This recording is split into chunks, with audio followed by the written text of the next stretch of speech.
बिस्मिल्लाह भाई। Bismillahirrahmanirrahim. Alhamdulillah wa salatu wa salamu ala rasulillah ma ba'd. A'udhu billahi minash shaitanir rajim. Bismillahirrahmanirrahim. Ma kana Muhammadun aba ahadin min rijalikum walakin Rasulullah wa khataman nabiyyin. Wa qala Rasulullah sallallahu alayhi wa sallam la nabiyya ba'di. Respected brothers and sisters, dear friends, all the Ahmadi audience and viewers, you are most welcome to another stream, another dynamic stream, even more dynamic today because we have a special guest with us, who is Declan Henry, an author, a journalist, a researcher who has researched the Ahmadiyya movement. He has even authored a book on the Lahori Ahmadiyya element, and he's a well-known author, well-known researcher. He has been interviewing uh, both parties lately. He interviewed one of the Ahmadi Murabbis not long ago, uh, and he interviewed myself and Brother Imtiaz and also other Muslim researchers and scholars. So Declan is a very important participant in this discussion and debate because he has lately acquired a sense of awareness as to the views on both sides.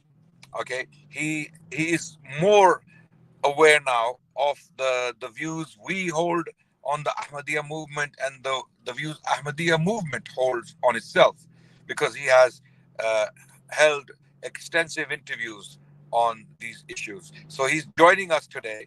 We would like to thank Declan for joining us. And before I move on to Brother Imtiaz for his presentation, we would like to hear some words from Declan as to the nature of his participation. Declan, over to you. Most welcome, Declan.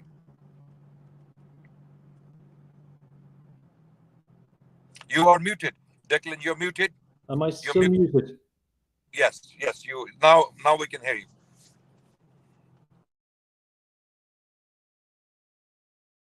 No, actually you are muted. Declan, you are muted.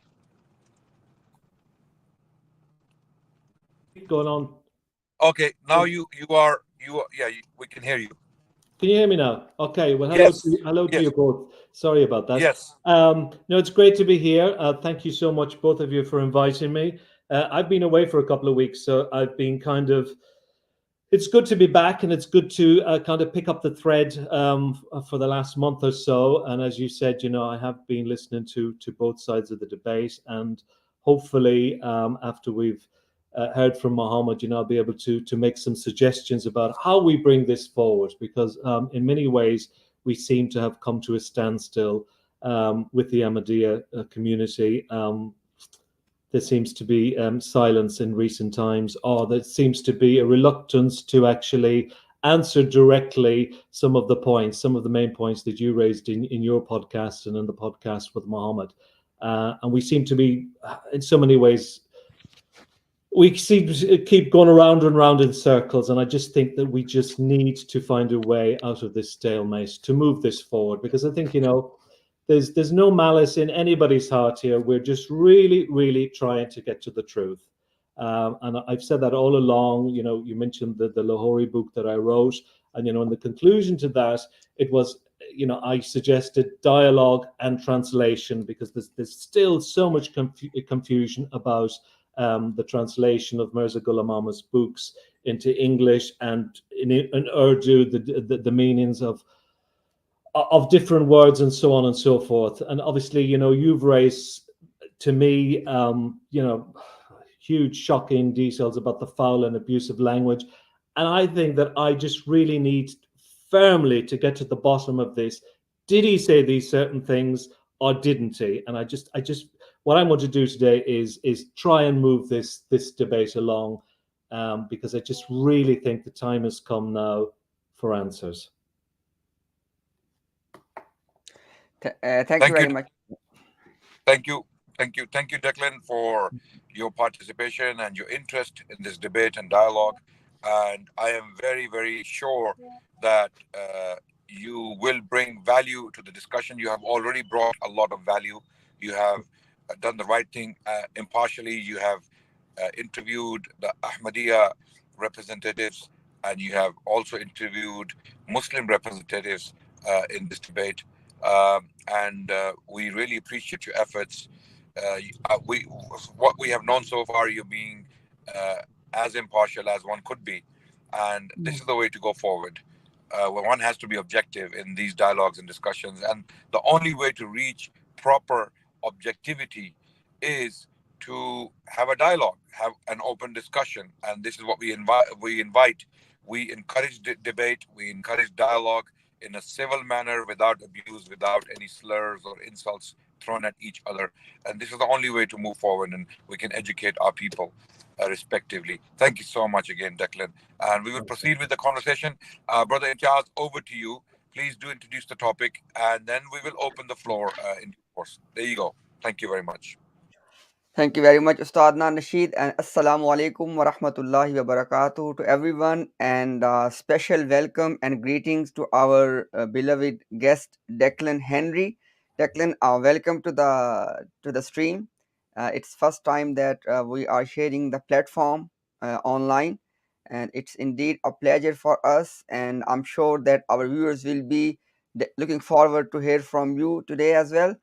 And as Adnan Rashid Bhai said, inshallah, we will straight away go into our topic.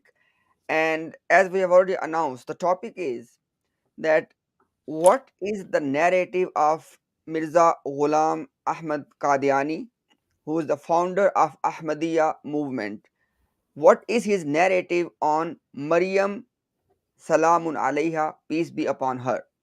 Now, when I'm saying what is his narrative, one thing I want to say right from the beginning, they are, you can say that there are three nations which are somehow linked or entrusted in this incredible human being, i.e., Sayyida Maryam Salamun Alayha. One are the Jews, Christians, and then Muslims. And obviously, when it comes to Christians, they have their own view, their own narrative regarding Maryam alayhi salam. Then obviously Muslims have their narrative which is based on Quran and prophetic tradition of Prophet Muhammad, peace be upon him. And then obviously the Jews have their narrative as well. So what I'm going to say right in the beginning, Mirza Ghulam Ahmad Qadiani, he, in black and white, he rejected the Christian narrative. He said that they have not done sincere and honest investigation. And then he rejected the narrative of Islam, which he was claiming to be part of. He rejected that narrative as well, and he took the Jewish sources, the unknown Jewish sources, which are not even the biblical Jewish sources, no, the unknown Jewish sources, and he has not declared those sources. On the basis of that, he gave a third narrative, and this narrative is what we are going to present today, i.e., the narrative of Mirza Ghulam Qadiani, which is primarily based on unknown, the keyword is unknown Jewish sources. Now, inshallah, let me present to you what I am saying right now. It will become more clear to you once, inshallah, I'll go through inshallah, I'll go through it very quickly, because we want to make it more, inshallah, dynamic and more based on a conversation between us and between the people who are watching us, inshallah.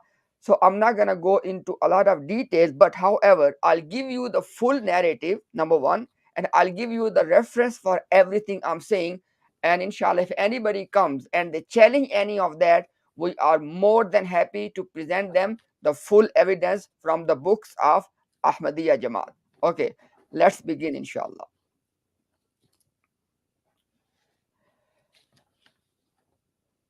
Bismillahir Rahmanir Rahim.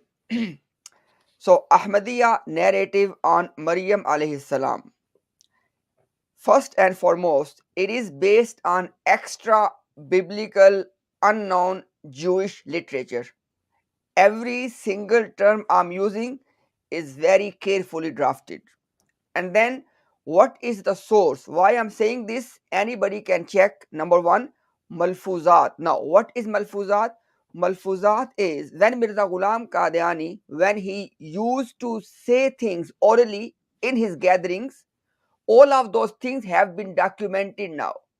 So this compilation is called Malfuzat, i.e., documented oral sayings of Mirza Ghulam Qadiani. So in this Malfuzat, latest edition, second volume, page number 503.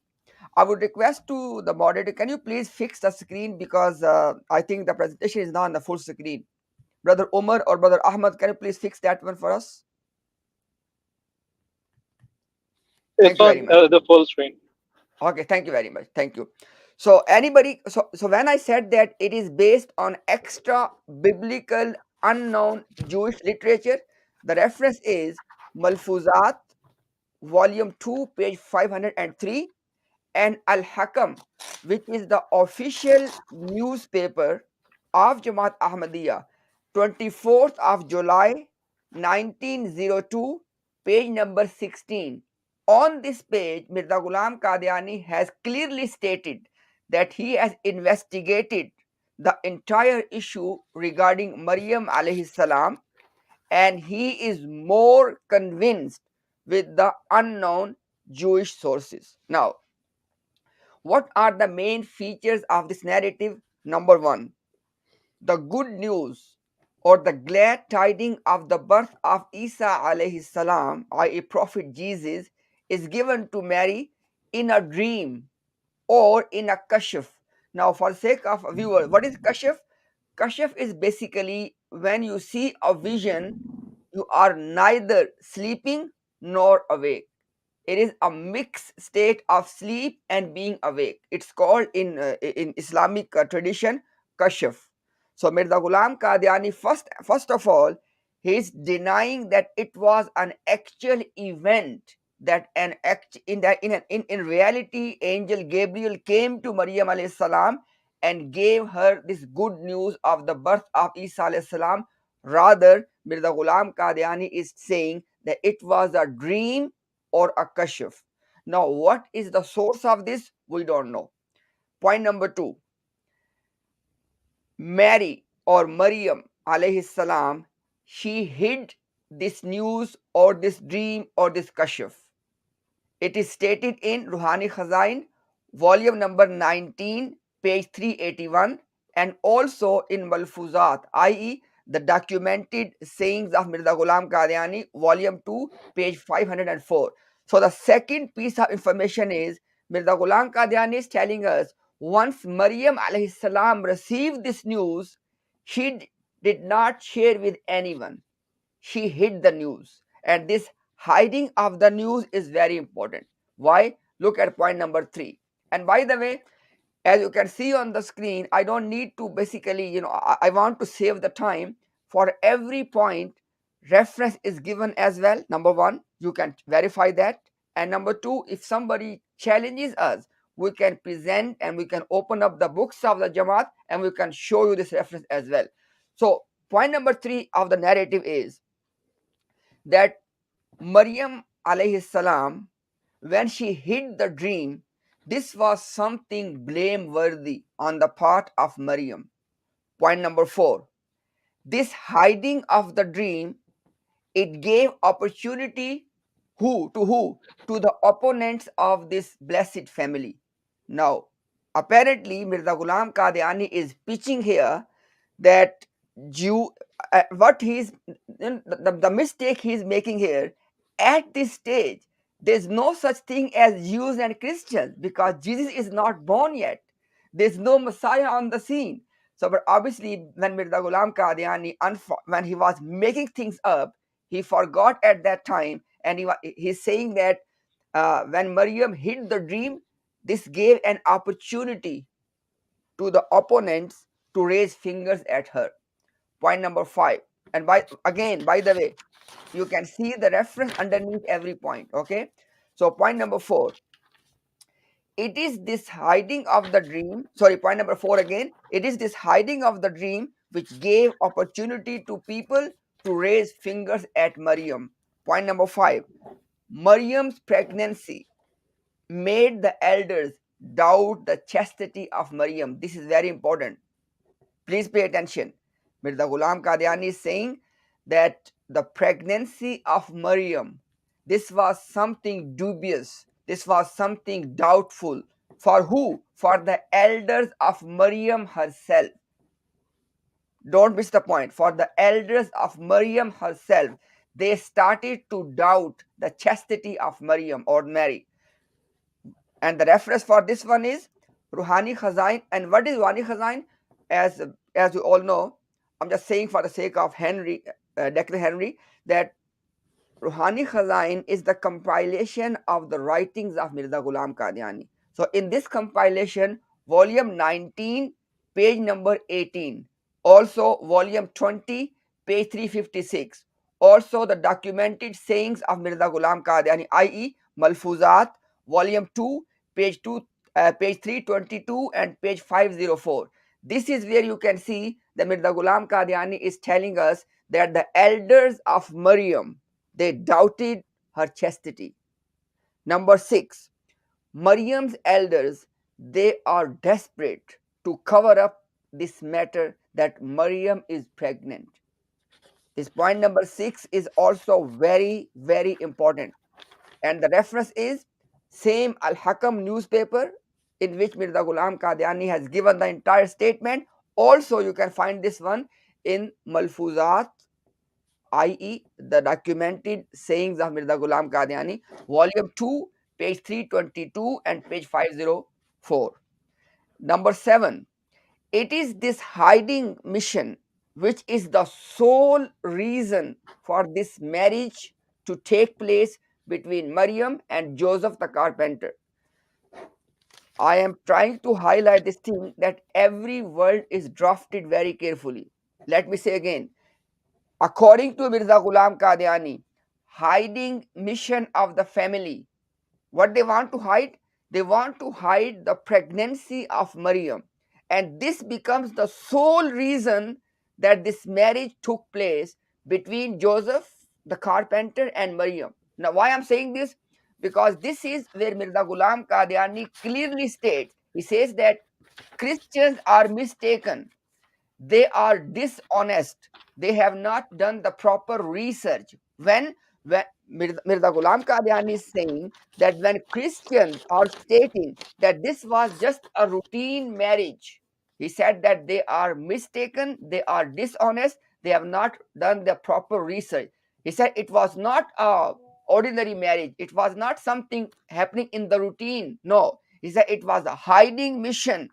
The elders wanted to hide the pregnancy of Maryam. Point number 8. Now, when elders are desperate to hide this pregnancy, it caused them to commit 3 crimes or 3 sins. Number 1, Maryam or Mary was not supposed to marry. And Mirza Ghulam Qadiani is accepting here the Islamic narrative that Maryam was dedicated to the temple by her parent, by her mother especially.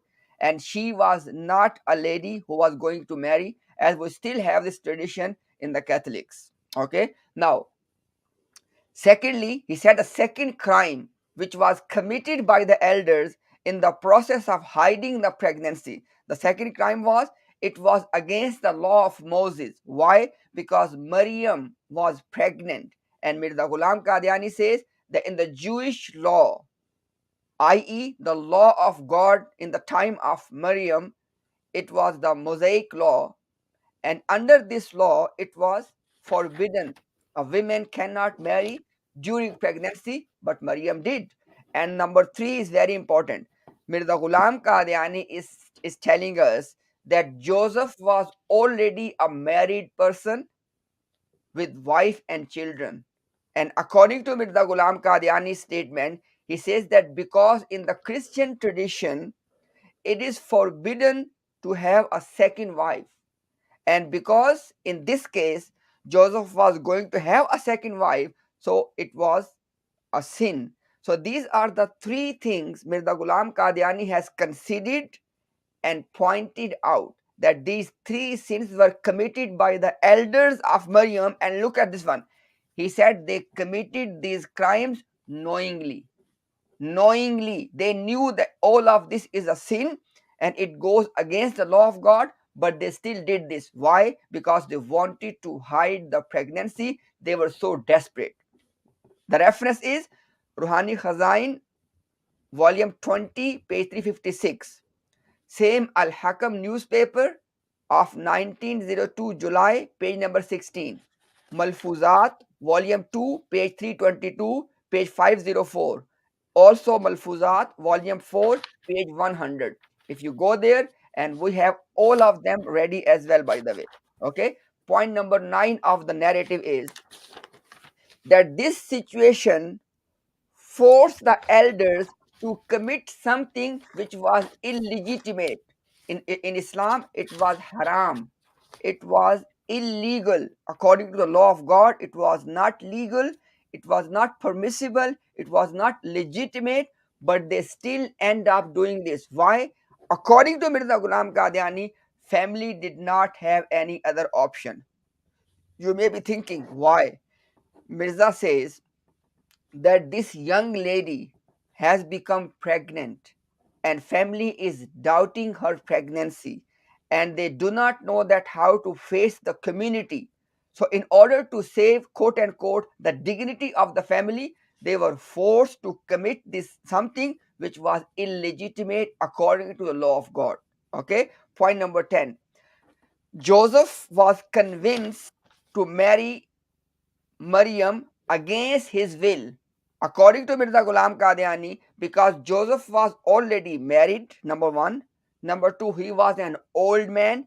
And number three, he was not a rich person. So he was not willing for this marriage, but the elders, they forced him to marry Maryam against his will. Okay. Point number 11. This marriage took place. Now there are different statements. In one of them, Mirza says that this marriage took place when Maryam was 6 to 7 months pregnant, and sometime he says when she was 5 months pregnant. But in either case, she was few months into her pregnancy. Volume number 20 of Ruhani Khazain, page number 355. You can see this reference. Point number 12. The birth of Jesus, it took place few months after the marriage took place. Now please pay attention.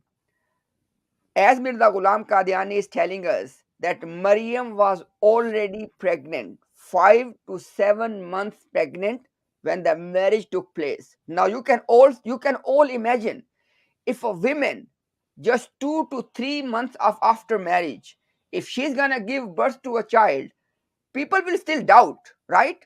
So Mirza Ghulam Qadiani's son, Mirza Bashiruddin Mahmud, who was the second Caliph of the Ahmadiyya movement for almost half a century, number one. Number two, the only person Mirza Ghulam Qadiani has prophesied after him as divinely appointed figure or as a God-given figure.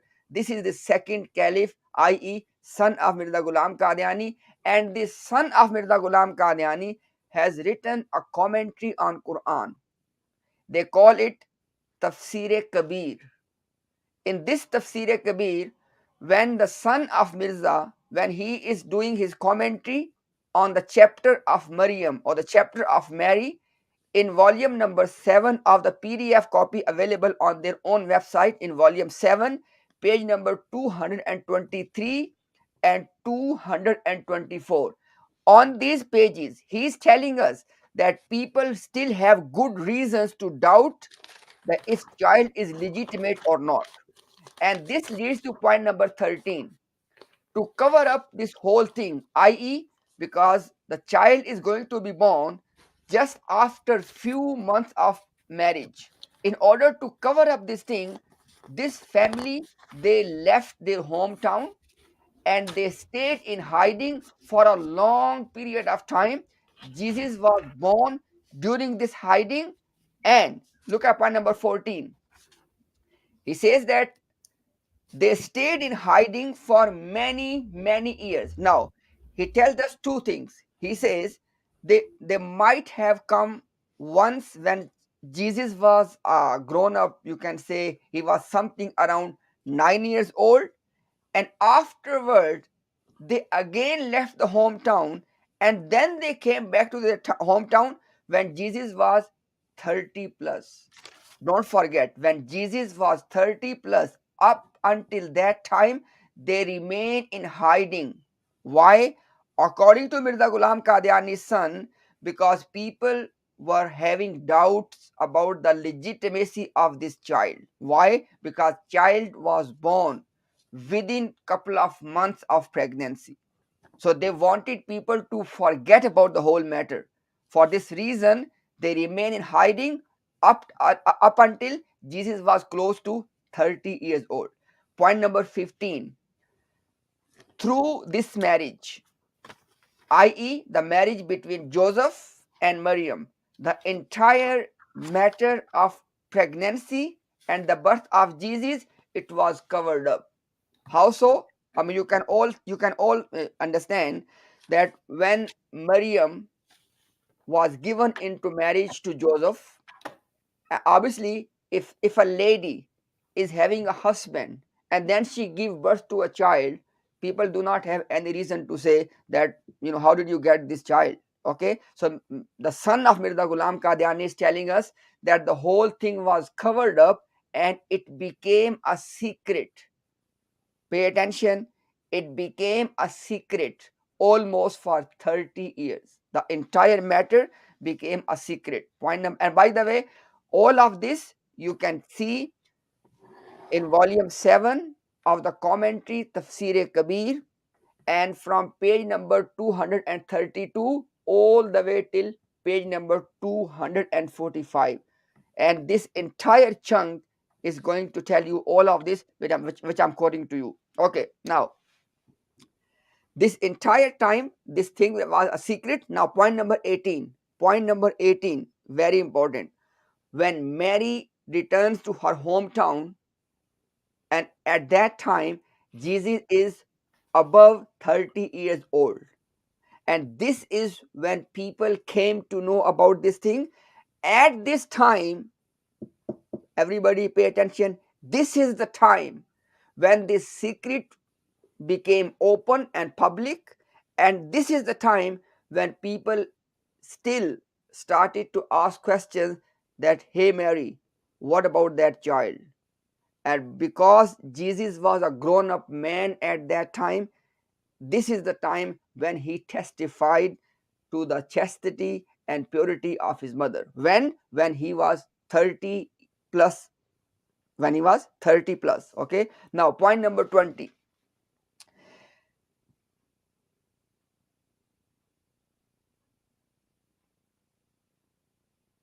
Mirza Ghulam Qadiani's son, he says that it is a lie, it is a fabrication. Why? He says that in Islam, according to Quran, Muslims believe that when Maryam gave birth to Jesus, God miraculously make Jesus to speak from the cradle and to testify the purity of his mother. Regarding this point, Mirza Ghulam Qadiani's son says it is a fabrication and it is a heinous lie. There is no such thing that Jesus spoke as an infant from the cradle to verify or to testify the purity of his mother. Now, this is, you can say, one part of the narrative, because look, there are different angles of the whole narrative. For example, one angle is how Mirza Ghulam Qadiani sees the birth of Jesus. What is the nature of miraculous birth of Jesus? I have not discussed that so far.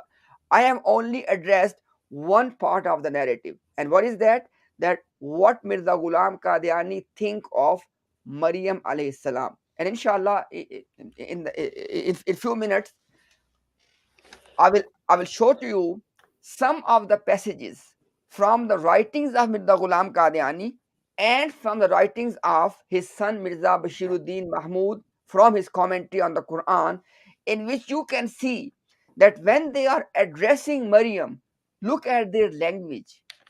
You know how sarcastic they are.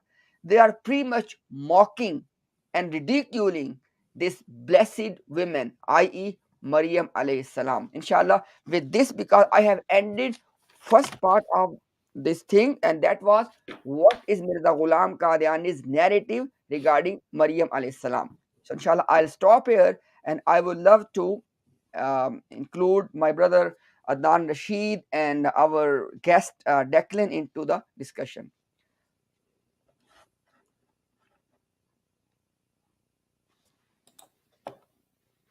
Adnan, you go first. Thank you for the presentation. I'm not surprised at all. I've heard this evidence time and time again, and it's it's absolutely shocking and disgusting to hear words and ideas like this about a noble personality like Mary, who is beloved to more than 4 billion people on the planet. You see, what the Ahmadi Jamaat needs to realize is that this content, this substance is very, very offensive to the majority population of the world. That includes the Christians, Protestants, and Catholics put together, and the Muslims. Collectively, more than 4 billion people on the planet who hold Mary very close to their heart. They believe in the miraculous birth. They believe in the nobility of Mary as one of the greatest women ever to walk the planet Earth. She was a chosen one of God, as the Quran clearly states. The Quran categorically states that Mary was chosen above all women in humanity. And she is one of the 4 women who will be the leaders of women of paradise. She will be one of the 4. Basically, Mary being one of them, and Asiya, the wife of Pharaoh, who was a believer, and Khadija and Fatima radiallahu anhuma. So this narrative is very, very shocking and offensive, to say the least. The problem was that the Ahmadiyya community hid this narrative from their own masses quite successfully for the last 100 years. Our scholars, Muslim scholars, have written books on this narrative. They published books and research papers on this narrative extensively, but the Ahmadiyya community managed to basically convince their own masses to not touch those books or those research papers, because they accuse Muslim scholars of being biased and hateful and being bigoted. All these things is part of the propaganda. It's part of the upbringing. It's part of the conditioning of the Ahmadiyya children. When they are growing up, they are conditioned to not pay attention to any criticism towards the Jamaat or the Jamaat literature. This is the conditioning that takes place, right? And in particular, Muslim scholars, they are called derogatory names like mullah, okay, Molvi, liars, and corrupt priests, and things like that. These are the kind of things the Ahmadiyya community brainwashes their kids with. And that's why this narrative is not known to them. But it is now time. We are in the age of social media where everyone can uh, do their own research and see the evidence for themselves. This is the first time many of these people are being exposed to this narrative, unless they can correct us, unless they can come and tell us, oh no, we knew this all our lives, we just ignored it. How can you possibly ignore something like this against one of the greatest people to walk the planet? The Quran defends her in an entire chapter. There is an entire chapter in her name in the Quran, chapter 19.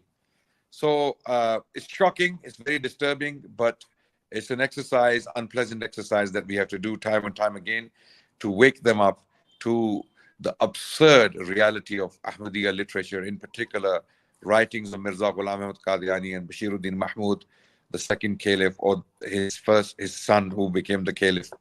Uh, and hopefully many eyes will be opened. Over to you, Declan, your thoughts, please. Yeah. Again, I echo that, Mohammed. Congratulations on your research. That is just so meticulous, so well prepared. And again, you reference everything. But it's easy for me to say that this is a despicable fairy tale, because if what you said is true, and I've no reason to disbelieve you based on the evidence that you've given and how well you've referenced it, I also want the counter narrative, because I know that you've invited members of the Ahmadiyya community. You've announced this live stream tonight, and I just hope that they respond, because they have to come to the debating table. We need, I need, as a researcher, I want to know what's the counter narrative. How are they going to respond to this? What's their explanation? Because you have meticulously referenced it. So what is the counter narrative? That they have to come back with a counter narrative. It's no good coming back as they've done several times with our previous podcasts and say that's just all lies, 100% lies, 95% lies, 90% lies. Please, if you're watching this from the Ahmadiyya community, I need, and I'm sure you need, a counter narrative, because again, of course, it's highly offensive. I've never heard this type of stuff before. As I said, is it just another despicable fairy tale? I remember I was in Paris 4 years ago, and I wrote an article about Mary because it was in the Louvre, and there's so many paintings of Mary in the Louvre. I think I took photographs of about 80 paintings, and I wrote an article about Mary.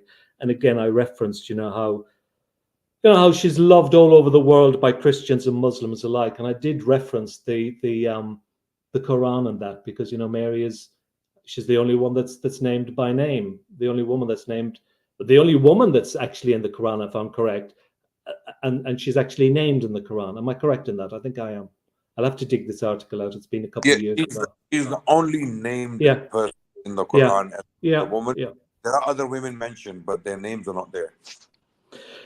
So again, excellently referenced, Muhammad, but we need a counter narrative. And I suppose moving forward, if I think we also need to consult with Christian theologians about this, because it's no good coming back and saying, well, I don't know why they're so shocked that Ahmadiyyas have done this in the past. They've said, well, that's in the Bible.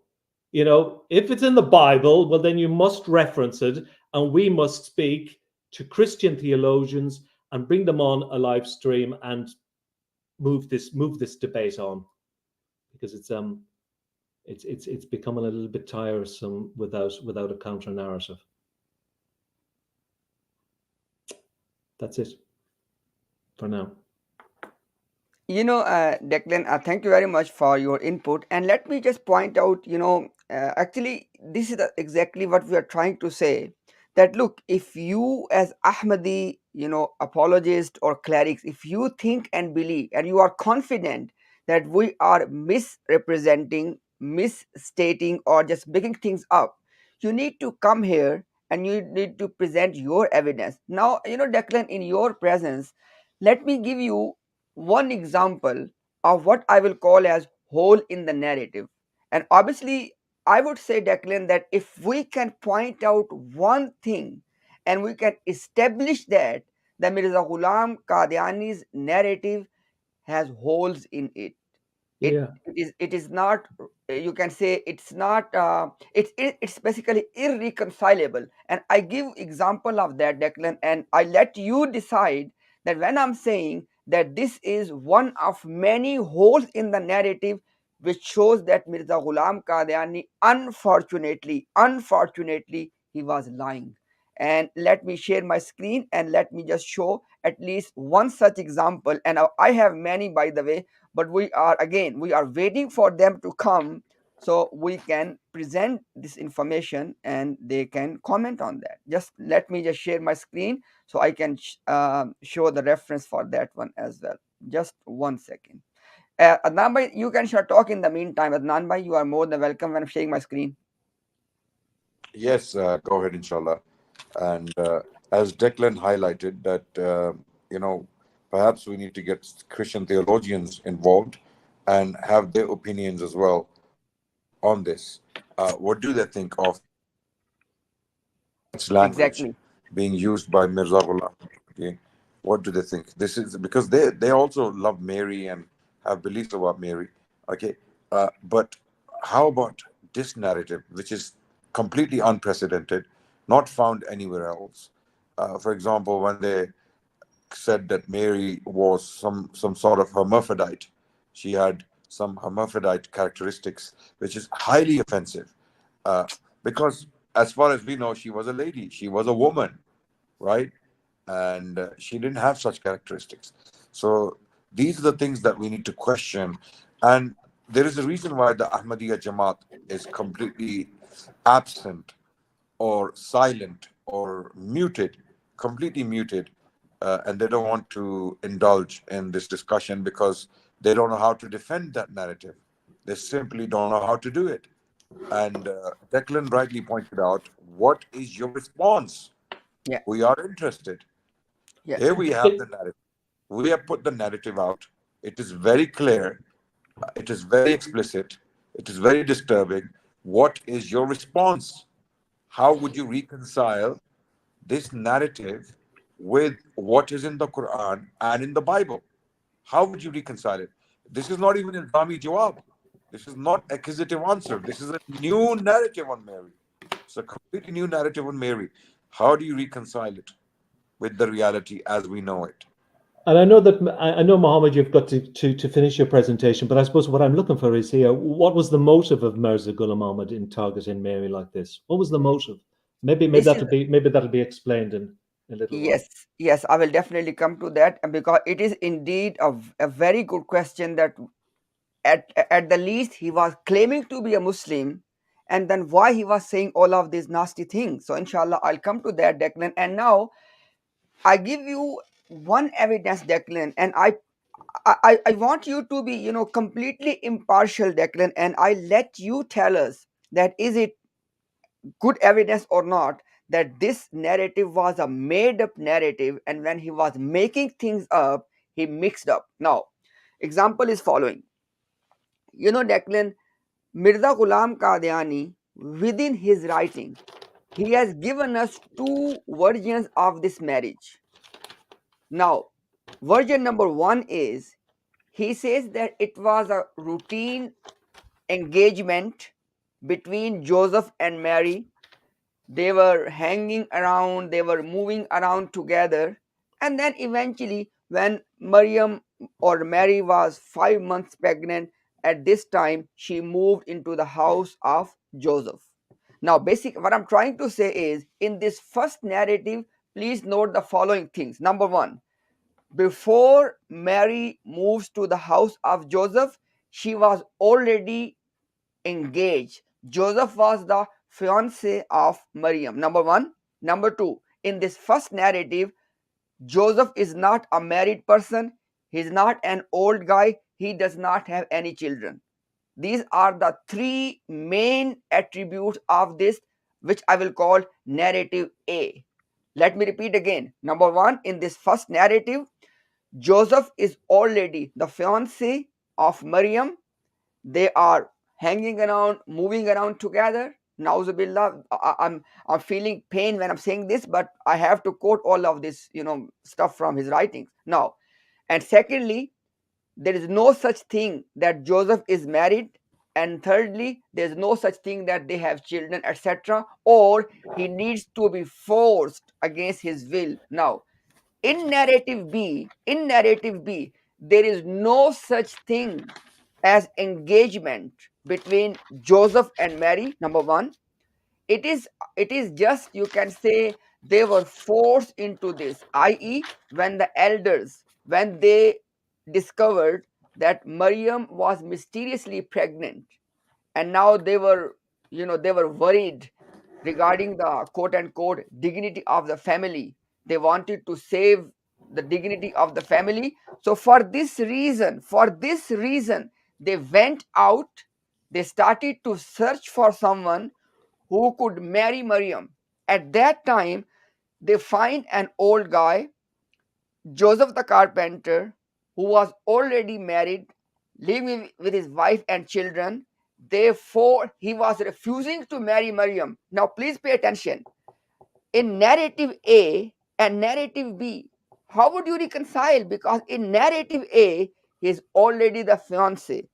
They are already hanging around, moving around together. In narrative B, he said, no, I don't want to marry this woman. I'm already a married person with children.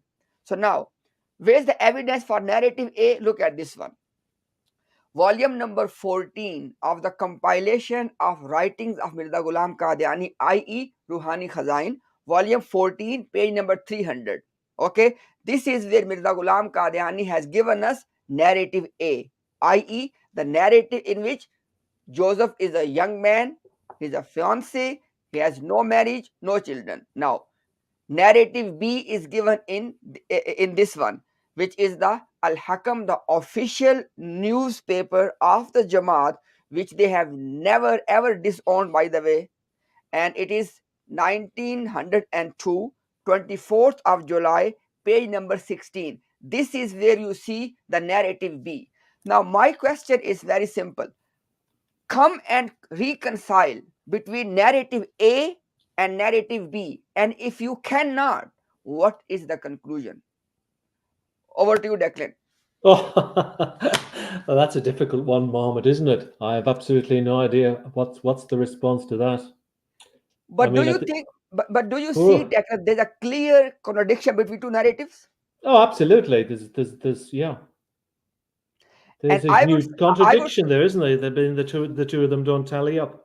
no, not at all, not at all. Because, for example, I give one, for example, just as a one point, in narrative B, when elders are forcing Joseph to marry Hmm. with Maryam, he said, "No, I can't." But in narrative A, he's already a fiancé. There's no point of forcing. Yes, and as you said, they're saying that he was already married with children. Yeah, this Yes. just you could drive a JCB through. Yeah, it just doesn't make sense, does it? No, It's just not at all. nonsensical. And Declan, this is the reason, instead of them being here and presenting their narrative and trying, or at least do some attempt to reconcile between these two, instead of doing that, they would say Imtiaz is lying, Adnan is lying, and guess what, Declan, about you, now they are saying on their platform, oh, they are only using Declan, to fabricate their lies. Declan has been interrupted by us. Oh dear. Yeah, They, well, they, they are that's it. even they are even suggesting that we are paying you, Declan. Are we Oh, paying you? really? God Almighty! I wish you were, Adnan. I could do with a little money in my bank account. Yeah, Yeah. We, absolutely not. And I think we covered that. We covered that on our podcast. You both said you're not being paid, and I am definitely 100% not being paid by anybody. Why would no, I be paid? That would take the integrity out of all of this. yes, and There would be no integrity left. we can say this on oath as well that we are not being paid for. Absolutely not. Yeah, and I will swear on oath. Yeah, yeah, Absolutely not. yeah. So Um, and ironically, Declan, the only people who are being paid are the Murabbis. mm, They are the one you interviewed, mm. Asif Basit. These are the people who are being paid by the Jamaat with full time wages with extra perks to be in that position, you know. And people like Raziullah and others, they are hired official murabbis of their Jamaat and the people we've been engaging with. They have an audacity to even say that about us. I mean, look, if they were the ones who were completely volunteering to do this work, it would be a different thing. But they're not, so they don't have the right to criticize anyone else But on this issue.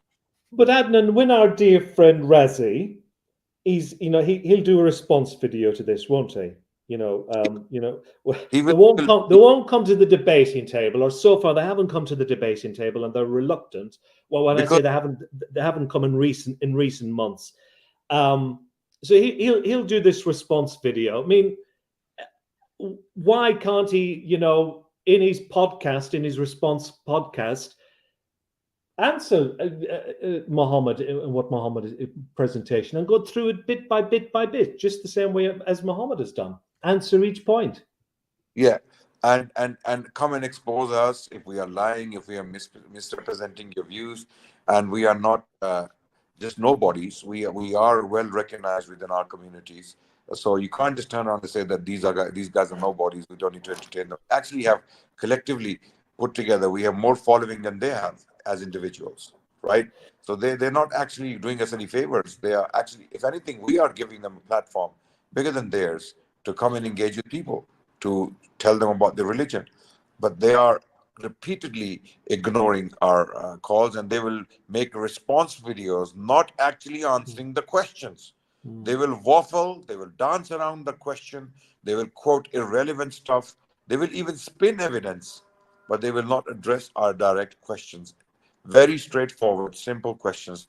They won't address them. Okay, I watched Razi's response to our podcast, right? Uh, and I was not surprised at all that he actually deliberately misrepresents our questions and gives irrelevant answers. So there are two things. One is the misrepresentation of the question. What question are we actually asking? Number one. Number two, the answer, because the question has been misrepresented, it has been misapplied or misunderstood deliberately, the answer will not be the same answer we're looking for. It'll be something else. So this Yeah, game yeah. yeah, they will deliberately ignore the question, the real question, the pressing question, and they will misrepresent even your question and give a completely irrelevant answer to a and then they will go and do celebrations. We have responded, we have responded, we have responded. And this is the game they've been playing. Every time we pose a question, they say, "Oh, it has been responded for the last 100 years." Oh, it hasn't been responded. If it was responded to, we wouldn't be raising the same question again and again. Why would we ask the same question again and again when we have received a proper response to a question? Do you think that they're completely ill prepared for this? Because, up until a year ago, until you both started doing the podcasts, I mean, they hadn't really been challenged up until that stage.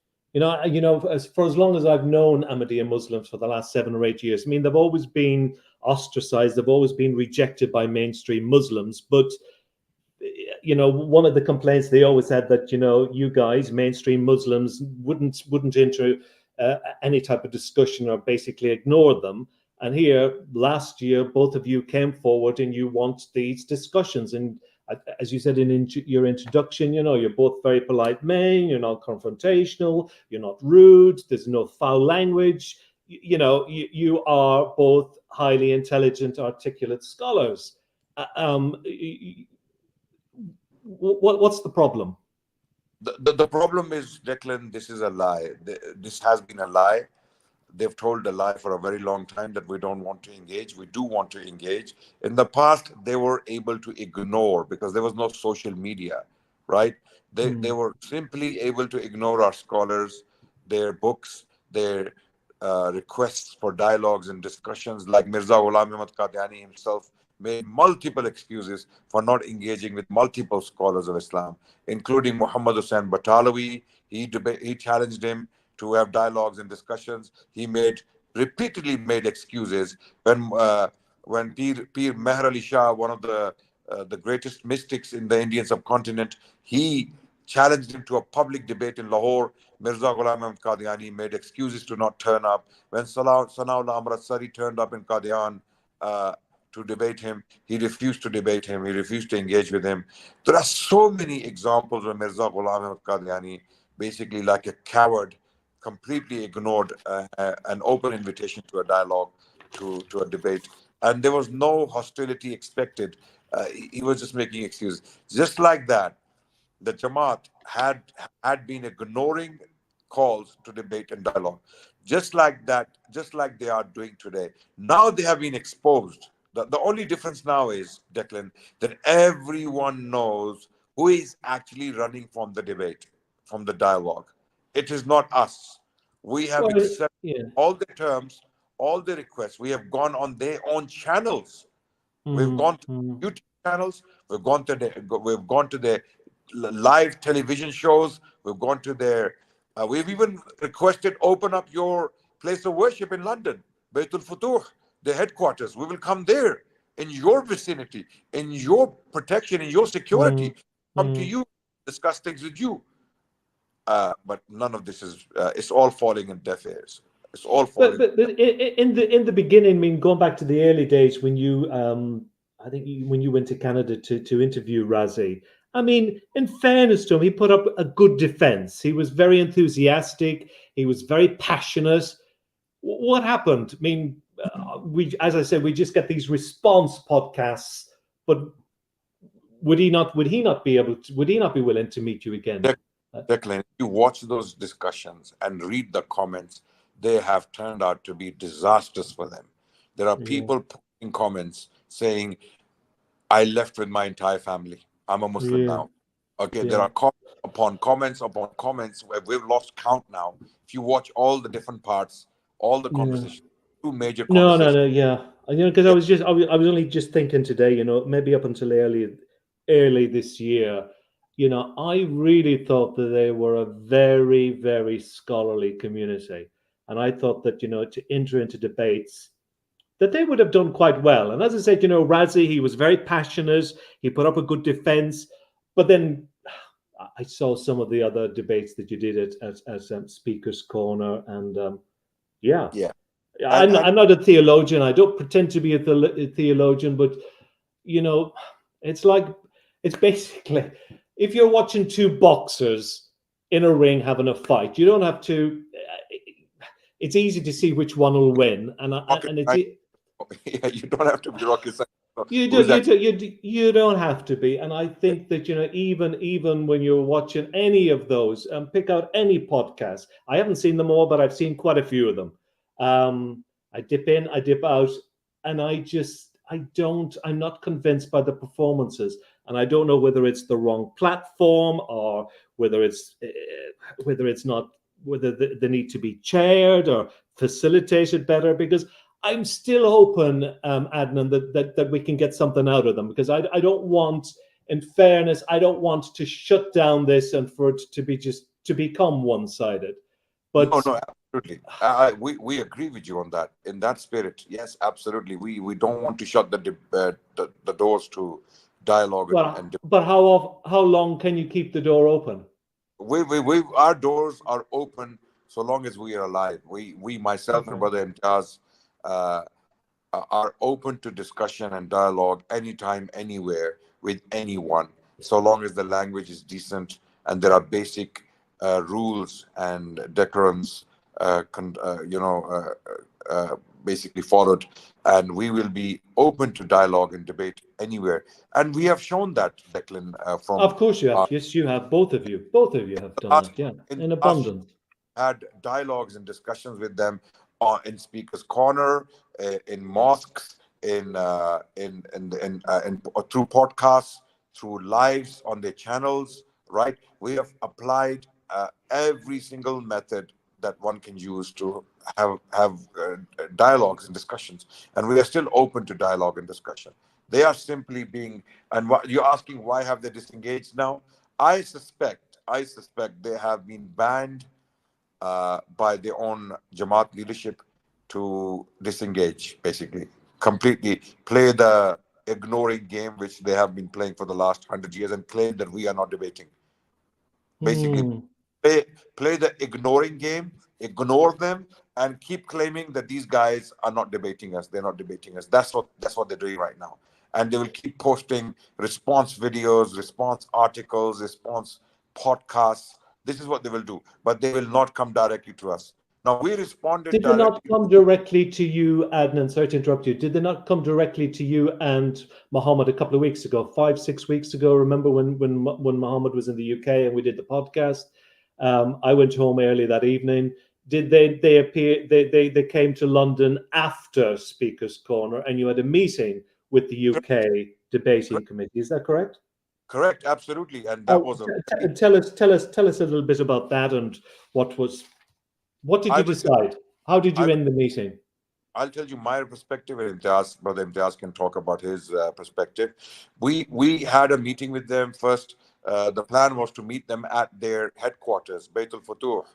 Myself and Brother Imtiaz, we had intended to go and see them there. Then we realized that it was too late and the distance is too far. We requested that if they can come and join us in the middle, near Speaker's Corner, near Marble Arch, there are good restaurants. It's in the middle. So they Mm, agreed. Came. It was four of them who came, and they all said that they are official murabbis and appointees of the Jamaat. And they came. It was an amicable meeting for nearly 4 hours. We had tea, we had um, ice cream together. We had very open, amicable, friendly conversations, as if we knew each other for a very long time. We built relationships together very quickly, and we had the same sense of humor because they come from the same culture. We were cracking jokes, laughing with each other. At the same time, when it came to business, we said, guys, we know we are upon different religions. We have different understandings completely of the texts we read. Okay, we don't agree on these issues, and we made it very clear. We made our differences very clear. Even Mm. the acknowledgement that we are in a spiritual warfare with each other. Mm. Right now, we are spiritually in a war, and they agreed, yes, but that doesn't mean we can't be humans with each other. So, how do we proceed? They agreed to proceed with the dialogue, but the Imtiaz requested to put some rules down for the rules of basically the rules of engagement for the future so that we can continue the dialogue. They agreed in spirit, but for some reason, after they left, it all changed. They have completely kind of gone mute on us. There is no communication happening anymore. Brother Imtiaz, you can give your side of the perspective and your perspective basically on Yeah, this. yeah, yeah. Basically, Declan, I just first want to comment on what you said earlier, that Razi is going to give this impression on his platform that as though as he has responded to our entire presentation, how he would strawman our position. He will just not be actually addressing the questions. For example, I give simple example, Declan. If Razi wants right now, for example, they are saying this, or because Adnan and Imtiaz, they are not showing respect towards the founder of our Jamaat, etc. So we cannot join their stream. No problem, Declan. Right now, I am almost certain. Obviously, I don't have knowledge of the unseen, but I am almost certain that either Razi himself or their people are watching. I give them this message that if Razi wants right now, if he sends a message that look, you end your stream and come on my platform and let's talk there, no problem. Right now, myself, Mr. Adnan Rashid, and Declan, we are all ready to come on their any of their platform and to deal with them over there. Number one. Number two, when Razi gives this monologue, he is not addressing the question. For example, I just presented one hole in the narrative. It can't be both. Either Mm. Joseph was a young man, unmarried, and a fiancé with Maryam, or Joseph was an elderly guy, already married, not willing to marry Maryam. It can't be both. So I would say I am really interested. If Razi wants to address, please come and address the question. So what I'm saying, Declan, is that they are always interested in their monologues in which they have prepaid script. For example, whenever something comes up which is not in their script, they have no answer. They have absolutely no answer. Right now, obviously, Declan, you are a Catholic, and in your tradition, this is part of your tradition that this marriage did take place between Maryam and Joseph. And obviously, Mhm. even though we disagree with that, but in your tradition, this narrative is not there that this was a forced marriage and this was an illegitimate marriage, and this was just a cover-up mission. Now look at this, Declan. I would say if any Ahmadi or Qadiani is watching right now or they will be watching in the future, I give them a simple one point to think about. Why, according to the narrative of Mirza Ghulam Qadiani, why this marriage is happening? They want to give this impression that Maryam is giving birth to this child through Joseph. Uh-huh. Obviously, that's the whole point. Yeah, yeah. Now, what was the will of God? What God wanted to establish? According to Christians and Muslims, God wanted to establish that this child is born miraculously without father. Right, Declan? Yes. Now, I would say, Declan, that the purpose and intention of this marriage in Mirza Ghulam Qadiani's narrative, i.e., to cover up the pregnancy, it destroys the whole purpose of God, which was to establish that child is born without father. For me to get it correct in my understanding, he said that these were God divulged this information to him. He said that, for example, he said, let me share my screen so I can, inshallah, give you the exact reference, by the way. So we don't want them to say afterward, oh, they just made things up. We don't want to leave any room for them. And look at this one, brother Declan. For example, this is the documented sayings of Mirza Ghulam Qadiani, i.e. Malfuzat, volume number 2, latest edition, page number 505. It says the following. Mirza says that in Urdu, I read first, it says that Magar Ghor Talab Sawal ye hai. He says that the actual question to contemplate and reflect is कि इंजील नवीसों ने इस वाकया पे क्यों दयानतदारी के साथ रोशनी नहीं डाली.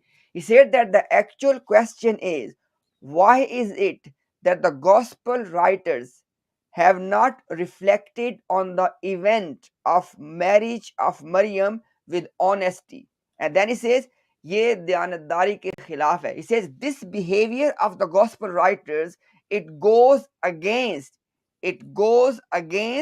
the honesty. And by the way, in this same Malfuzat, obviously this was a different topic. He said that there are many things in which Jews are right. Declan, Mirza Ghulam Qadiani said that there are many things in which Jews are right and they are upon the truth. For example, he said that Jesus used to quote many of the prophecies from the Old Testament in order to prove that he is the Messiah. Now, with regard to those, this is what Mirza Ghulam Qadiani said. He said that इंसाफ की रूह से वही हक पे हैं. Mirza Ghulam Qadiani said that if we are going to do the justice, then we have to say that Jews are upon the truth. जिन्होंने हमेशा नबियों से तालीम पाई है, because Jews have received their education or their teachings from the prophets. और इनकी बातों को तजदीद और इन बातों की तजदीद से ईमान ताज़ा किए. He says that Jews have always been reviving their belief through the teachings of the prophets, and this had been happening for 1400 years. Now, the context is Declan. Mirza Ghulam Qadiani is saying that on the one hand, Jesus is claiming to be the Jewish Messiah on the basis of prophecies from the Old Testament. In response to that, Declan, Mirza Ghulam Qadiani is saying that no, Jews are upon the truth because they are the custodians of the teachings of the prophet. And guess what? Then he says the following. He says that Asal Varis to Yehudi. He says that the actual inheritance, the actual inheritor of the teachings of the prophet, they are the Jews.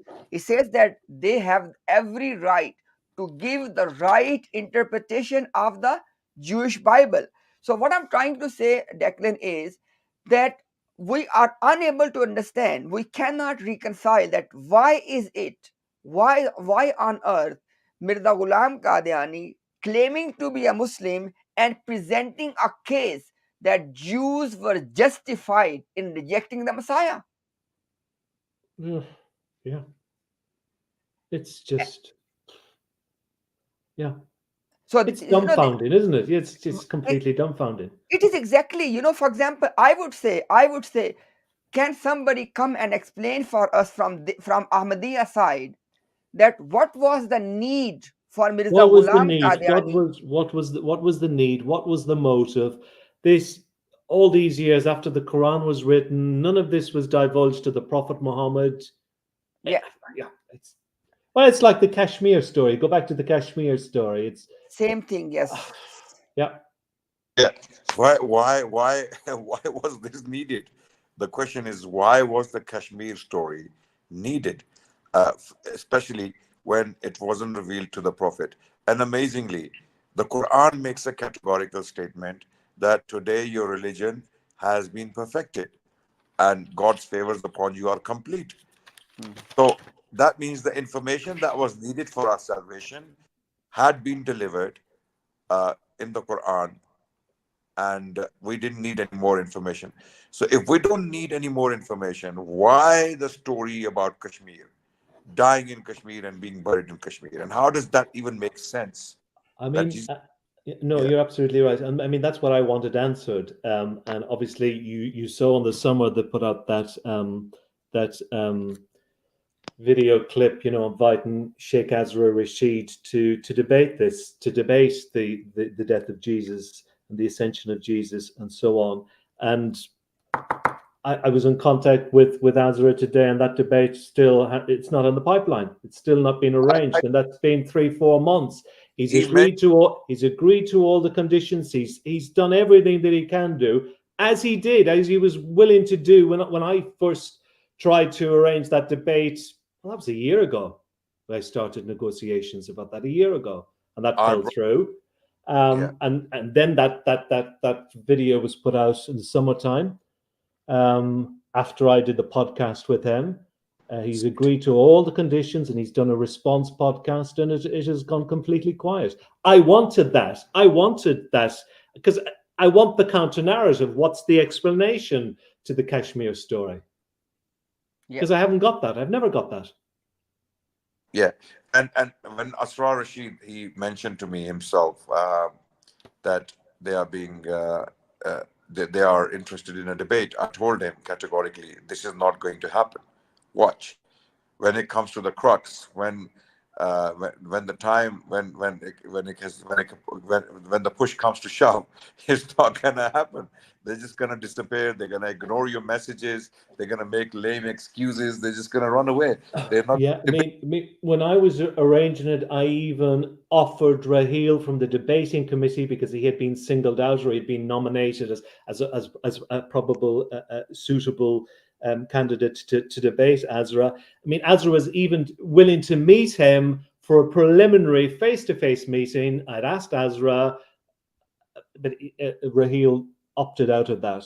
I mean, we were even going to prepare the questions that I was going to chair the debate. We were even going to do the questions beforehand, so there wouldn't be any surprises. And that was scheduled to take place at the end of April, but I'm afraid that fell through. And then again in the summer, they reopened that very publicly on X, and through Ibrahim, the head of the debating committee. He did that rather lion-like challenge, and nothing has come of it. I mean, if you give us the permission, Declan, we want to put you forward as the moderator. If they are worried about having a biased moderator or something like that, then you have no horse in the race. You are a Catholic, okay? You're neither Ahmadi nor Muslim, so we can put you forward as a moderator. You can moderate such debates and dialogues between us. We can possibly do 5 debates or 10 debates. We can choose 5 topics. They can choose 5 topics, and we can indulge in these debates. I'm And more than willing to do that, but if they're doing response, and to be quite honest with you, this is for both of you. I mean, I'm not the least bit offended by what they've said about me, and they've called me a lousy researcher and so on and forth. Well, it's very hard to be a good researcher if you can't get dialogue and get a counter narrative. And God knows I have tried. I've really tried with these people. And yeah, I'm willing. I forget about the silly cartoon or whatever they put on X. It was quite funny, really. But yeah, forget about that nonsense. I'm more than willing to reach out to them and to get this, dialogue moving. I personally, I would like to do some more podcasts with them in a non-theological way, because I still have so many more social questions to ask them. So if they want to invite me, I'm willing to do more of them. But you're absolutely right. I'm more than willing to chair debates between you and them on topics that you choose and topics they choose, and to do it in a really fair way, or as much as I humanly possibly can, oh, that's and work out a format. But we need to really get moving with this. As I said, I've tried before, and it's no good. 6 months down the line, still no podcast. We're either going to work together or we're not. and we need to speed this up now because I don't think this Mohammed or Adnan, I don't think either of you are going to stop doing these podcasts. You're going to continue with or without their participation. And wouldn't it be much better with their participation? Because, I mean, what example are they showing to their community? What example are they showing to their young people by this? Yes. By this just saying, oh, they're lying, and no counter narrative, nothing, no response. And Declan, what I'm gonna do today, for example, it's highly unlikely that they have the courage either to come on this live stream and to face these questions, or as I said before, we have no problem even to come on their live stream because we have only one intention, that both communities must know that where is the truth. That's our intention. Now, today, Declan, I'm gonna add some questions in when we'll move along. So, if Razi wants to give this impression that he has responded, quote unquote, responded to our live stream, he need to address these questions directly. Well, Question number. sorry, Mohammed. Razi is highly likely to be watching this. I mean, he's probably the fourth person in this conversation, but he's not on the screen. So, please ask him when you say Razi, when you're doing your response podcast to this, I would like the answer to these questions. That's the way to Exactly. answer, because Exactly. it's inevitable that he's going to do a response. Yes. So question number one, Razi, which you need to answer: how would you reconcile the two marriage narratives of Mirza Ghulam Qadiani, which I have just presented? That how would you reconcile them? You need to address this as question number one. Question number two, Razi, you need to tell us what was the motive of Mirza Ghulam Qadiani when he was presenting a case on the behalf of Jews, that and he was justifying the Jewish rejection of Jesus. I just want to know the need for that. Did you get my question, Declan? Yes, I did. Yes. And I just for the sake of more clarity, Declan, I show you one example that when I'm saying that Mirza Ghulam Qadiani was actually presenting and building a case on behalf of Jews to justify the Jewish rejection of Jesus, I give just one or two examples. Now, look at this one, brother. On page number 289, volume number 11 of his compiled writings, i.e., Ruhani Khazain. So, volume 11, page 289. Put that Can you up on make it? the full screen so that the viewers can Yes, read that. yes. Brother Umar or Ahmad, can you please make it bigger?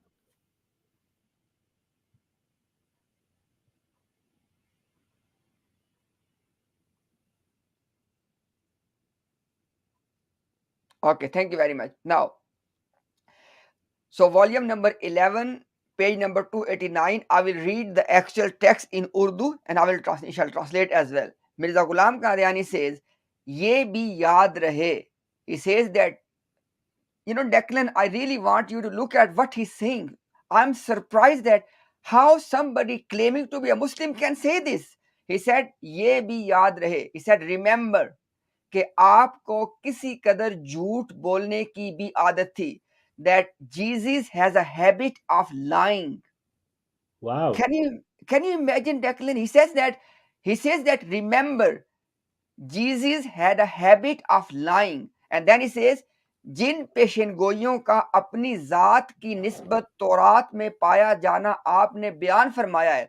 He says that the prophecies which Jesus was claiming to be fulfilling about himself from the Jewish Bible, इन किताबों में इनका नाम निशान नहीं पाया जाता. Mirza says that these prophecies are not found at all in the Jewish Bible, बल्कि वो औरों के हक में थी जो आपके तवल्लुद से पहले पूरी हो गई. He says even if there were any prophecies, they were not about Jesus, they were about other people, and they have already been fulfilled before the birth of Jesus. And God allegedly told this to Mirza Ghulam Ahmad. Of course, you know why? You know why? Wow. Declan, Mirza Ghulam Qadiani said that whenever I speak, I never speak unless God gives me revelation. Mm. Now, So, I sorry. Declan, I literally, even though I have read these quotations many a time, but I am shocked that a Muslim is saying that keep in mind, Jesus had a habit of lying, and the prophecies he was claiming about himself from the Jewish Bible, they are not found there at all. And even the prophecies which are found there, they were about other people, and they have already been fulfilled before the birth of Jesus. Now, what does that mean? Well, why would And why, sorry, go on. And Sorry, I good just give you question. one example, just a same point. This is the documented sayings of Mirza Ghulam Qadiani, i.e., Malfuzat, volume 2, page number 476. I just read the last bit. On this same point, he said, इंसाफ की रूह से, he says that if we want to do the justice, then the truth is with the Jews. In which case, when they were saying that Jesus is lying and there are no prophecies about him in the Jewish Bible, Mirza Ghulam Qadiani says that if we are going to do the justice, then the truth is with the Jews. So Muhammad, tell me, I mean, why would God tell these things to Mirza Ghulam Ahmad? I mean, what would be the purpose of God telling him this? How would this benefit mankind? I would say, brother Declan, that the very simple answer is that Mirza Ghulam Qadiani was a liar. God, there's no such thing as God was speaking to him. Why? Because Declan, there has to be a consistency. For example, Declan, Prophet Muhammad, peace be upon him, he is testifying the prophethood of Isa or the prophet Jesus. Okay, this is on the one hand. On the other hand, Mirza Ghulam Qadiani is presenting a case that Jesus could not have been a prophet. Well, So how can be same the, God? How can be same God revealing one thing to Prophet Muhammad and exactly the opposite to Mirza Ghulam Qadiani? Now, what is well, the unless response? he was very insulting to God as well. He's making God out to sound very confused about all of this. Exactly. And Declan, for example, somebody might be thinking that where is the reference that Mirza Ghulam Qadiani said that everything I say is from God. I want to give the reference as well for this one, and I will share my screen because we want them to note all of this. So this is the documented sayings of Mirza Ghulam Qadiani, volume number 20, page number 79. He said, मैं अपने नफ्स से कुछ नहीं कहता. He said, I do not say anything on my own accord. मैं वही कहता हूँ जो खुदा मेरे दिल में डालता है. I only say what God puts in my heart. And he also said the following. He said, volume number 3 of his writings, page number 403. He said, मेरी जुबान की ताईद में एक और जुबान बोलती है. He says that when I am saying something, this is being testified by another tongue. और मेरे हाथ की तकवीयत के लिए एक और हाथ चलता है. He says that when I am writing, another hand is there who is strengthening my hand.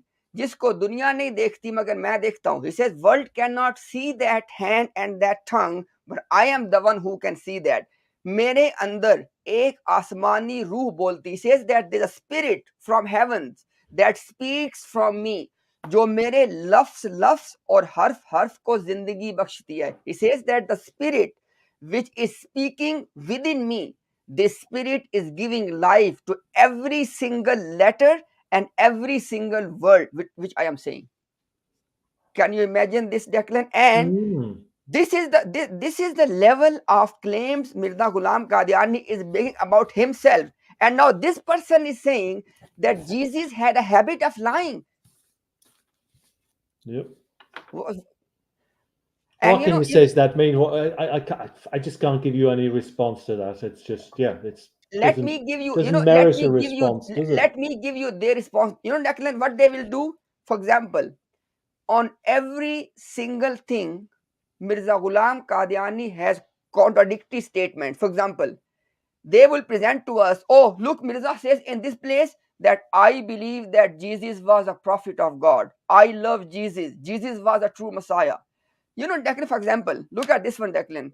Let's Mm. suppose that if somebody comes to me and start swearing at my parents, and when I raise the objection, this person says, oh, can't you remember that on such and such day I brought a present for your father? On such and such day I invited you for the lunch. Look, it's not about that. It is about this particular event when you are insulting my parents. So what I'm trying Yeah. to say, Declan, is instead of addressing those passages which we are presenting, which are problematic, they don't want to address them. They want to give us other passages in which he is praising Jesus. Yeah. Oh, and there's just so much in that, isn't there?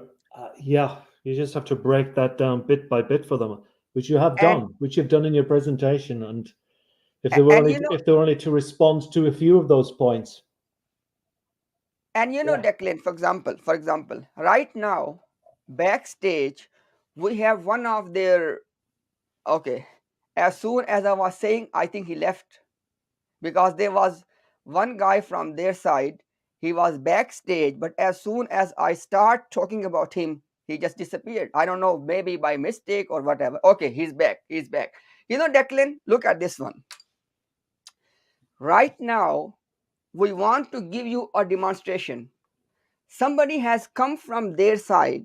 Now, I am not going to say that he is the official, he is the murabbi, but he is definitely someone who has his own YouTube channel. He is preaching on the behalf of he's preaching the message of his Jamaat, okay? And he comes in the past as well to defend his leader, right? So I want to give you a demonstration, Declan. I will bring him on stage, and it's up to Adnan Bhai. You want to engage with Fateh Islam, or you want me to, Adnan Bhai? I think this person we should not engage with, not because we cannot. We've shown repeatedly that he is completely useless, waste of time. He Yeah. doesn't give straight answers. On top of that, the greatest disappointment about him is that recently, when we were being severely abused and cursed and by Qadiani Murabbis and Muballighs, their preachers on TikTok. Maybe Declan is not aware of that. I'm not. We No. attended. I attended a live on TikTok by their own invitation. They invited me. I went there. When was this, And Adnan? this was Last month. Last month. Oh, last last month. month. Last Okay, month. since our podcast. Yeah. Sorry. Yeah. Okay. Yeah, TikTok. Yeah, Yeah. they invited me. I went there to have an amicable discussion. Immediately, one of their preachers started to curse me with the worst possible swear words in the Urdu and Punjabi language, and I obviously couldn't do that because I follow different principles. I made it very clear that you are using the language of Mirza Ghulam Ahmad Qadiani, and I'm going to follow the manners of Prophet Muhammad sallallahu alaihi wasallam, what he taught me. This guy Fateh Islam was in the comment section, basically celebrating the fact that I was being abused in the most severe and evil terms. So I don't know if we should. I don't think we should engage with him now. I don't think so. First, Adnan Rashid bhai, I agree with you 100%. And obviously, because I have watched all of those clips, in which basically they are saying all of those things. But I was just thinking, if you obviously it's up to you if you want to consider that. I just wanted to give one demonstration, because we have luckily, Declan here, that we will ask him one question, we'll let him respond, and let's see that, how he deal with the question. But it's up to you if you allow No, me. I, I think we'll wait for someone else, someone who's Okay. more decent and someone who's more worthy of our time. This guy, after that incident, when he actually messaged me, private messaged me on TikTok, and he said you deserved it. Yeah, it was good that happened to you. He was Okay. very Mm. good. He And was who is he and where is he attached to? well. He's one of their anonymous preachers. Razi knows him personally. Razi knows his name. His name is Anis, and Razi Yeah. knows and considers him one of his teachers. But this Right. person Okay. is a vile character, as we know, because if you were to hear those words and those abuses that were thrown at me by their preachers on TikTok, and they pretend to be the nicest people in the world. They have this slogan: "Love for all, hatred for none." But all of that Oh, goes out the window. what happened to the love that day? No, no, no Went out love. the No. window. Yes, absolutely, Yeah. absolutely. So I think we And will. what? So his main gripe with you is that you're doing these podcasts and that you're asking difficult questions and you're Correct. showing proof and evidence, and you're just Yeah. getting too close to the bone. On record, Declan, we have never cursed their mothers, their daughters. We have never I'd expressed be a desire. very surprised. It certainly isn't your style, is it? Yeah, No, you're not that absolutely. type of I choose not. person. No, I no. I choose not.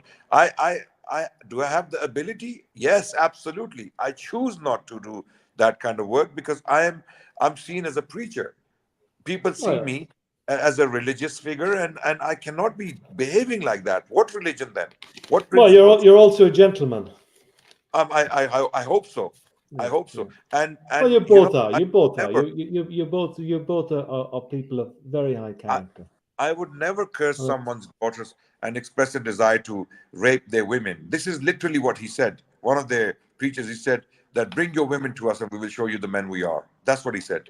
that's And just absolutely this foul, guy, disgusting. yeah, and this guy, Fateh Islam, was celebrating that. So and he has an audacity to even turn up. He has an audacity to even turn up. So let's wait for someone if they have a decent character to come So, forward. Adnan, moving forward, and I know that I asked you this in one of the podcasts. I mean, you said, regarding the scholars. Again, remind me again, or remind the viewers again, who are the scholars? Obviously, we've mentioned Razi. Who apart from Razi that I, should? I insist they have no scholars. Welcome, Izar Bhai, as always. So nice to see you. Uh, Brother Izhar is Declan. I don't know if you are aware of Dr. Izhar. No, I Dr. don't. Hello, Azar. I've never met you. No. Hello, Dr. Mr. Henry, and assalamu alaikum to all of you. And Walaikum it's Salam. always a pleasure to hear the mellifluous Emerald Island accent. Two of my very good friends who I often discuss Catholicism with, one of whom is the only Irishman I know who has taken a pledge never to drink alcohol. So I really enjoy his company. But it's a pleasure to meet Brother Declan. I will not take too much of your time, but I first encountered your interview with Mr. Bassett, Oh yeah, and yeah. I was quite interested in the way you were dealing with that. But I was born an Ahmadi, and my family was very staunch, and some members are still very staunch followers of the Jamaat. I was born in London, and there you see we were actually living in the Fazal Mosque, which is a nice piece of architecture in Southfields. So I can reassure you that what Adnan Bhai and Imtiaz Bhai are saying is correct. Um, I just wanted to say my hypothesis why Mirza Ghulam Ahmad, at times at least, was abusive towards Jesus, who for us is a prophet of Allah, is because he claimed to be the second coming of Jesus in a metaphorical way. Mm. And he and the Jamaat does not believe in miracles. And so I think there was a bit of envy mixed with jealousy that Jesus had performed miracles. Allah gave him the ability to perform miracles, and yet I can't do it. In fact, in his great debate that he calls the Great War, Jang-e-Azim, with Abdullah Atham, who was a Christian missionary, he was asked to perform miracles when blind and disabled people were brought before him. And of course, that was a big catch for him because, of course, he couldn't do it. The point I wanted to make was that when Ahmadis encounter people like yourself, Declan, who are non-Ahmadis, particularly those who are European, they will bend over backwards to try to give you the impression that A, they are the persecuted people. Of course, there is persecution, and we condemn persecution of any sect. We condemn the persecution of the Catholics that had been going on for centuries. We condemn the persecution of the Jews in Europe. But these persecutions aside, the whole foundation of the Jamaat is based on a false claim by this man, and the whole house of cards falls apart when you probe the Jesus in Kashmir story. Where is Jesus' church in Kashmir? If he spent so many years, they claim that he lived to the ripe old age of 120 before he passed away. And even there is a contradiction, because in 3 different places, Mirza Ghulam Ahmad has given 3 different ages at the death at which Jesus passed away, according to the Ahmadi Jamaat. But if Jesus indeed preached in Kashmir, where is his church? Where is the evidence for that? Now, I think there's a lot of plagiarism. I don't know if you've read Jesus in India, which was a book written posthumously and claimed to be written by Mirza Ghulam Ahmad. And a large parts of it were taken from an earlier discredited person who you may be aware of, Declan, called Notovich, who was a Russian, who published the hypothesis that Jesus came to Kashmir a few years before Mirza Sahib did that. Yes, I'm You're aware. aware of that. I'm aware of his name. That came up last year in some piece of research that I was doing. So, Because, and yeah, because again, given your background, the other reason, apart from the theological reasons, that I left the Jamaat was the servility that Mirza Ghulam Ahmad and his followers had towards the British Raj. And you, of all people, would know what the British are capable of doing when they occupy countries and have a colony. And that was what India was. And to be faithful Adnan, to... you might have Adnan mentioned that in the podcast that we did. Well, with, the 1857 was like the 1916 rebellion. And Pretty Mirza brutal. Sahib's family supported the British in that. Yeah.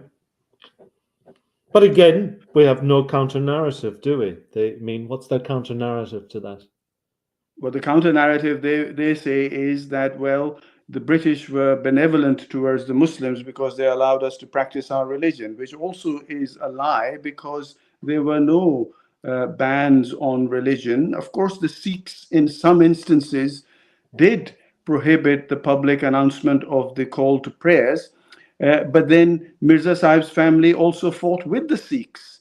The problem is that Mr. Basit has recently put out a video which was appalling. He defends the indefensible, i.e. colonial Britain. And Adnan, who's also a historian, knows and has shown very well what the British did in India, and how when the British came to India, India had the highest gross domestic product anywhere in the world. And when the British left, it had one of the lowest.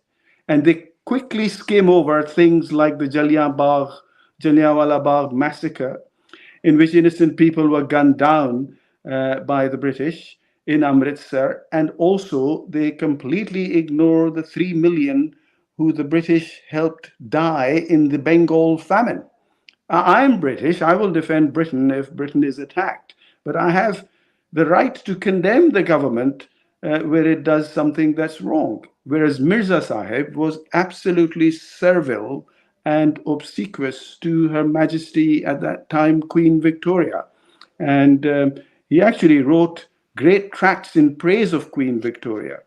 So it's been a pleasure meeting you through the aegis of Imtiaz and Adnan, because I'm very impressed by your mellifluous way in which you approach people. And this is how discussions should be had. And if you ever happen to visit Scotland, I would be happy to host you as my guest. Oh, thank you very much. That's very kind of you. Thank you for your kind words. But if you have any questions in terms of I, having been an Ahmadi for 55 odd years, left the Jamaat a few years ago, and you talk about them not answering Razi and these people are small fry. Why don't you make an appointment with Mirza Masroor Ahmad and have an interview with him and pose these questions to him? Because at the end of the day, he is the top man. And I myself wrote a letter to him before I formally left the Jamaat, which was 2 years ago, to which I still have not had a response. It was a very polite letter with some theological and some non-theological questions about the Jamaat, and I still Well, haven't had a reply. he's not very good at replying, because I remember when I was in Lahore and I met the emir there of the Lahori. Yeah, his correspondence too, I'm afraid, has mainly gone unanswered over the years. No, but that's impolite in one sense. I mean, you can write to the king, and you will get a response. Yeah, yes, you get a You write response to the from one of prime the minister, secretaries. and Yeah, an absolutely, organization yeah. that claims that one day they are going to Yeah. be dominant as a religion in the whole world can't even get their act together in responding to letters. And all our lives we were encouraged to write letters to Huzur, which is the accolade given to the Caliph, even if there were small matters like marriage or the name given to a child and so on. But these are petty administrative things that are characteristic of cults. But when it comes to the meat of the matter, when it comes to those questions that Imtiaz has posed, when it comes to the contradictions of Mirza Ghulam Ahmad's writings, they are on a hiding to nothing. I mean, there's just so many questions that I have, and I really do want to meet with them again, and I do want to do more podcasts and ask. There's so many social questions, but do you still have? Could I ask? Do you still have access to the higher echelons of the Jamaat? Which Jamaat? The Ahmadi, the Qadiani, the Masroor group. Not really. I can't say that I've really had access to the higher echelons at any stage. But you interviewed Basit, who is one of their. I was invited by their Jamaat, and I had never met him before. Right. The reason I was asking was I certainly don't have any contact. I certainly don't have any contact with the Caliph's office or anyone close to the Caliph. Yeah. So I think they keep themselves ensconced, and they themselves have imposed upon themselves an isolation and a self-ostracism to protect themselves. Mirza Masroor, to my knowledge, has not engaged in any serious theological debate with anybody. And all the audiences that he has are full of petty questions like, when will there be a third world war? I mean, anybody who is a student of current affairs, my 7-year-old grandson can say that the world is at the edge of the third world war. So that's not a great prophecy. No, but I think, over the years, I met many Ahmadiyyas, and, to begin with, and up until quite recently, I really did like them. Met many nice people, but it's only when you start asking questions, and when you come on to podcasts like this, and when you get down to serious business, it's a different story then. You've hit it on the head, because I can assure you that Ahmadis are one of the ones I know in my family as well, and my friends are quite decent people, but they are naive. You see, the ordinary followers who are the Ahmadis is for whom Adnan and Imtiaz are doing these live streams. The hierarchy, the upper kirk of the body of the kirk, the cardinals and the Pope, to take an analogy from Catholicism, they know that they cannot answer the real questions that challenge the theology. And I have many examples of that. But as human beings, they're very nice, they're very educated people, and they are great company. And I have absolutely no qualms with them. Some of my closest relatives are Ahmadis, and we have very intellectual, peaceful discussions with them. But when I engage with Murabbis, for example, I myself, when I appeared first on this live stream, was abused by these people and called an apostate and an agnostic and whatnot. But the problem is that I've got a thick skin and it's water off a duck's back. But I would love to engage with somebody who can answer the questions that are often posed almost every week by these two, in my view, champions of Islam, Adnan Rashid, Imtiaz, and we now have Bashir, who has a fantastic repository of information about the Ahmadiyya religion, the Ahmadiyya institution, and the cult.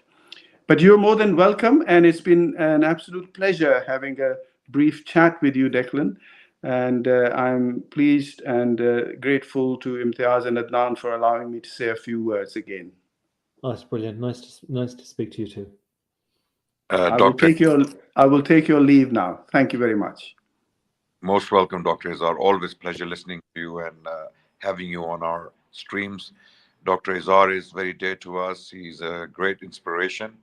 And keep it up, Dr. Izar. Thank you so much. Please remember us and our family in your prayers. Thank you. And I must get your email address or your WhatsApp. Please, by all means, Yeah. can you share it with Declan? I'd be more than happy for that to be done. Thank you. Thank you so much. So, Declan, there you have it.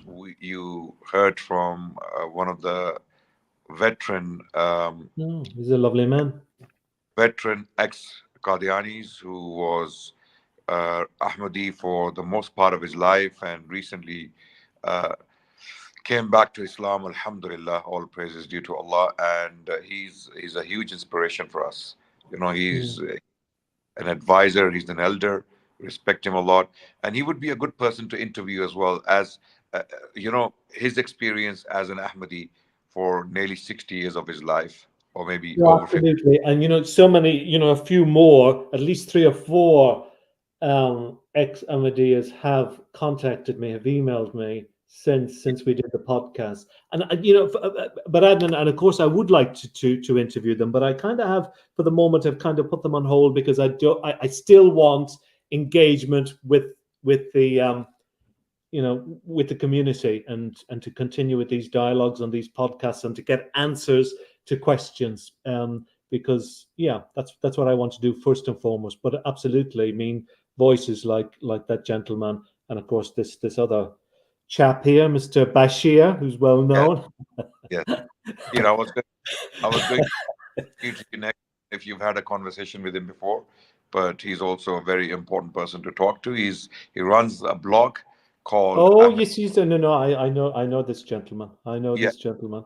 Ahmadi blog is he has reached out to me. Yes. Hello, Mr. Bashir.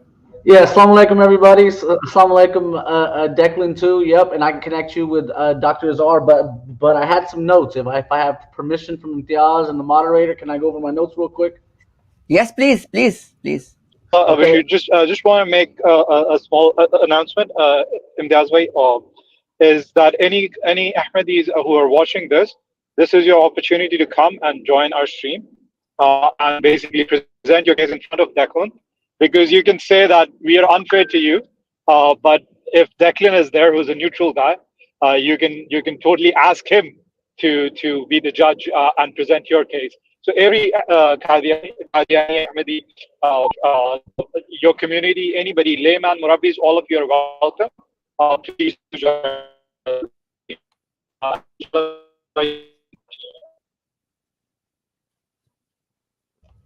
Did we lose him? Yeah, I think we lost him. Ahmad, Yeah. you're cutting off. I think he just wanted to make an announcement to invite the Ahmadis to ask questions or engage with us. They're most welcome. Over to you, Bashir Bhai, please. Yeah, Brother Declan. So I just had a question.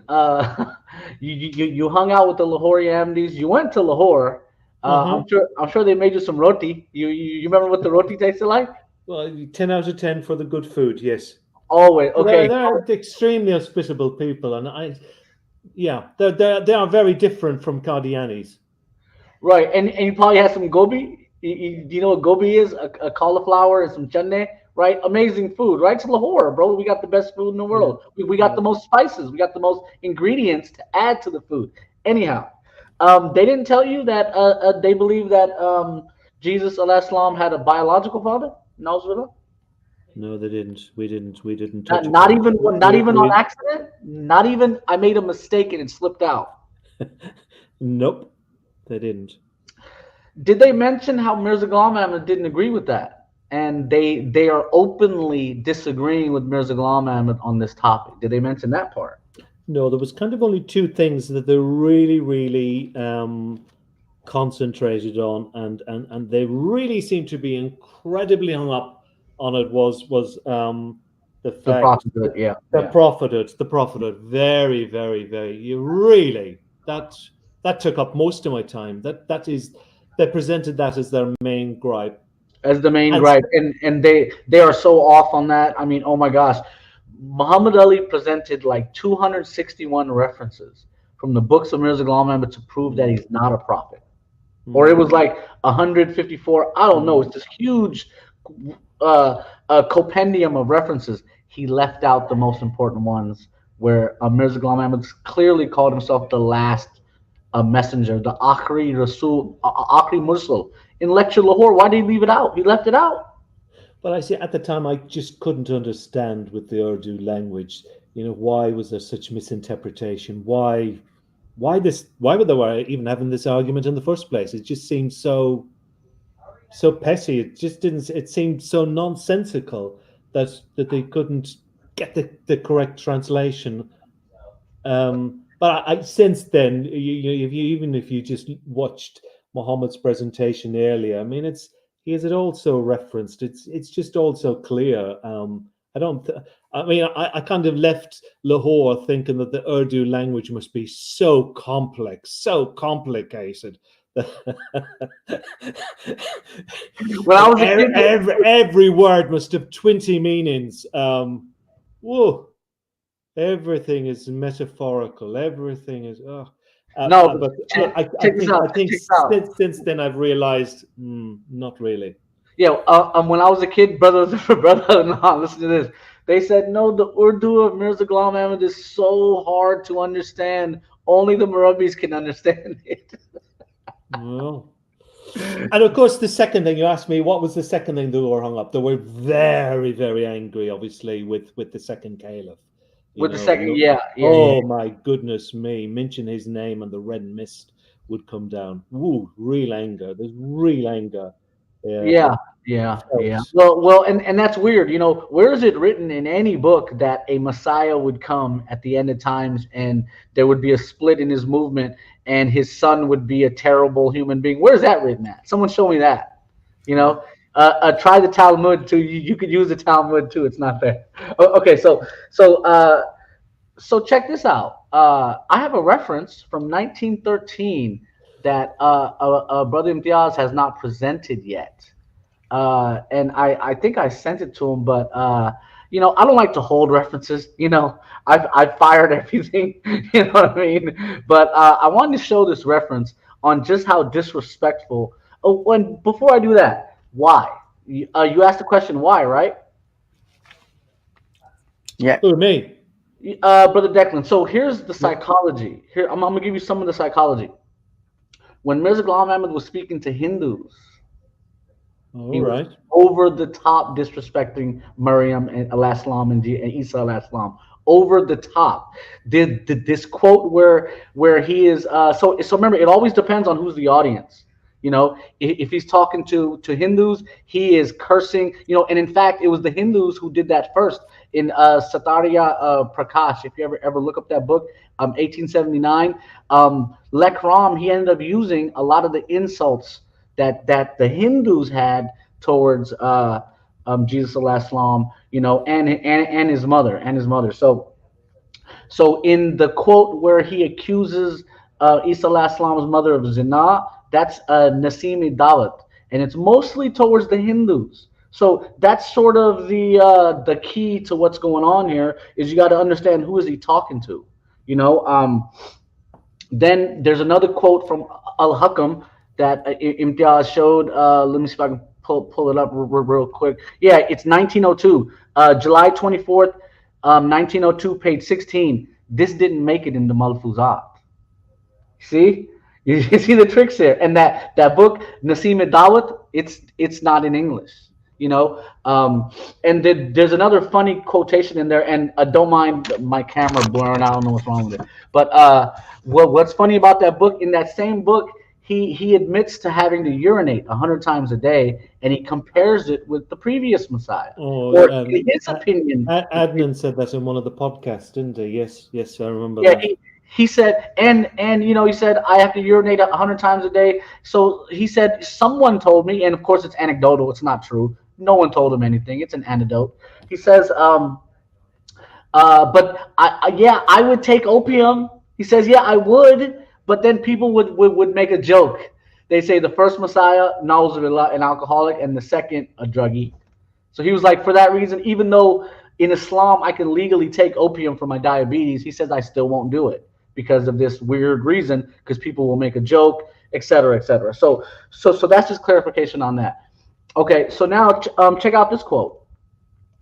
Uh, as I share the screen here, I hope that's the right one. Let's see. Let's I, see. I, I hope I hope Declan got the last quote. Declan, did you get that one clearly? Give it to me again. Mirza Ghulam Ahmad Qadiani was diabetic and he He was, wanted yes, yeah, to take opium, but yes. then he wrote that the reason why he cannot take opium as medicine is because people would say that the first coming of the Messiah was a drunkard, i.e., Jesus Christ, and the second coming of the Messiah was a drug addict. So therefore, I won't take it. Hmm. I won't take opium. In other words, Jesus was actually a drunkard. I won't be like him, and I won't take drugs. I won't take opium, even as medicine. This is the point. And Yeah. it is absolutely disgusting to say that about Jesus Christ. So, uh, this is my theory, and brothers can correct me.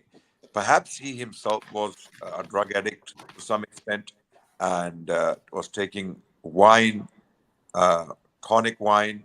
There are attributions to him about that, and to justify all that, he just made Jesus into a drunkard as well. Unfortunately,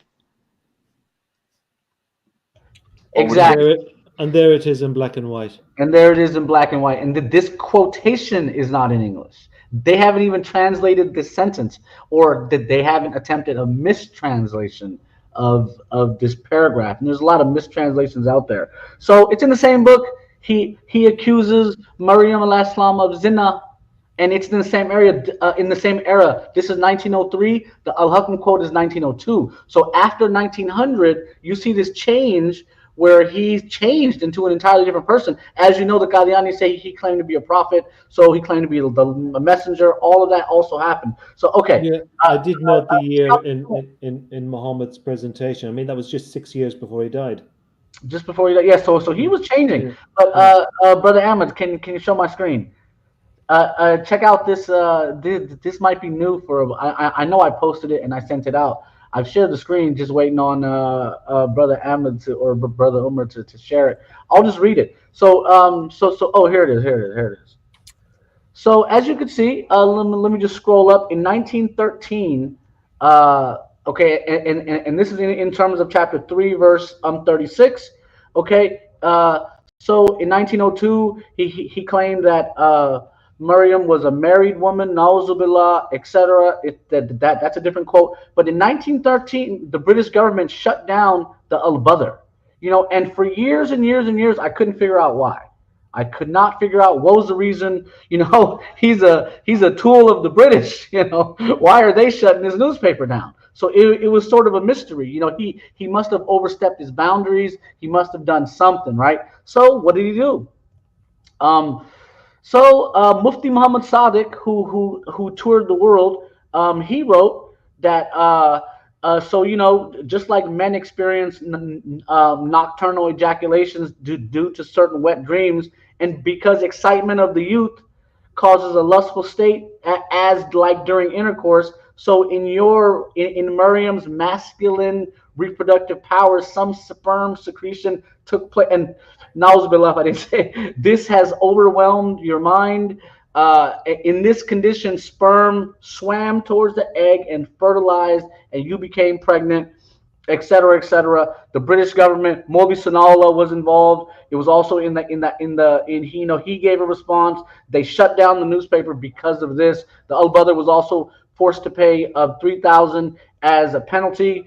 There was a Reverend Mr. Howell who was also a part of this, and he was also warned because he read it. And look here's one of the quotations. So this was what the response from people in town about the different claims. So I wanted to show that, there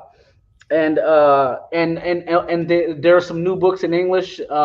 I think that they're getting close to like 60% in English at this point. A few more just came out, and Brother Imtiaz, those are just my brief notes right there. Feel free to take control.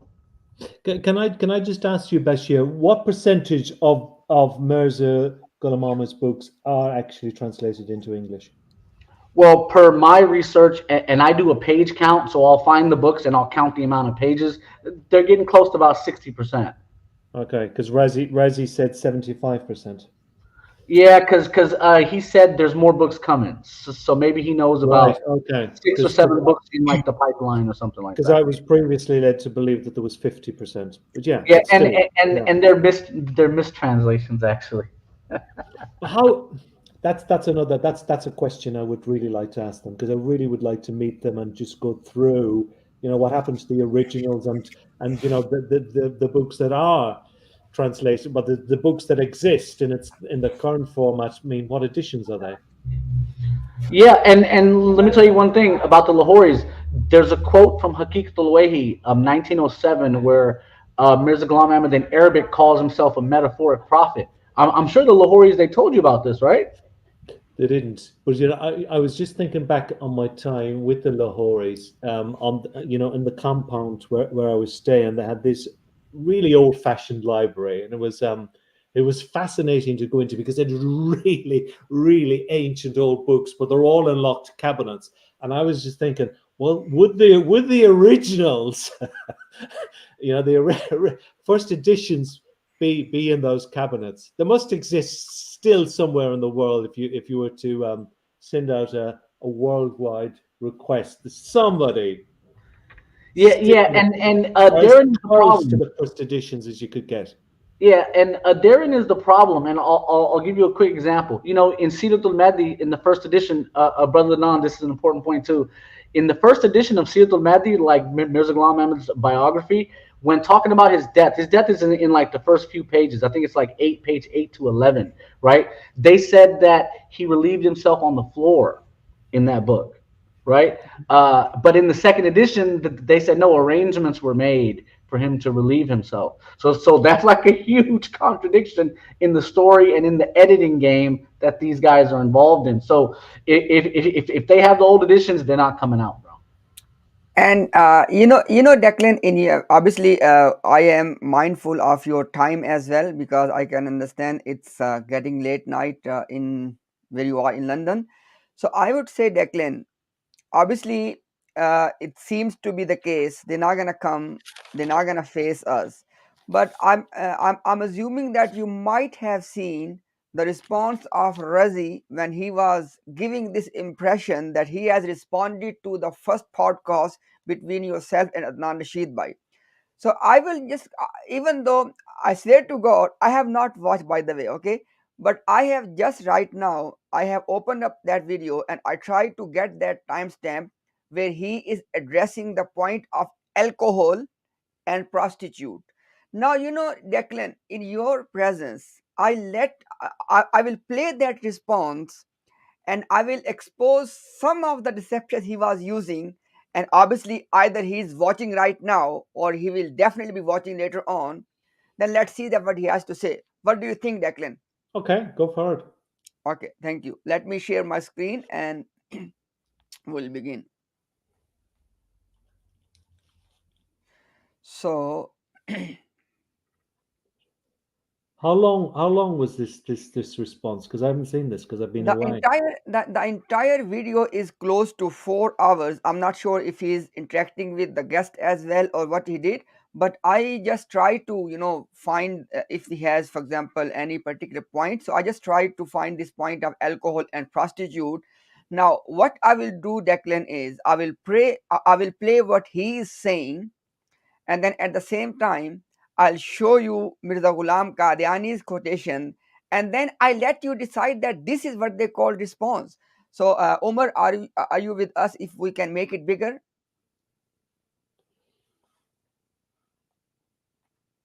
is anybody with us, Omar, or is it big? Is it big enough? Okay, okay, thank you.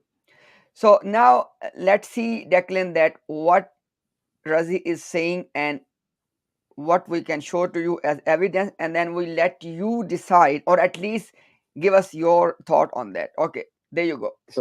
Yeah, he called him a drunkard, and this Let me just make it slow because I made it a bit fast.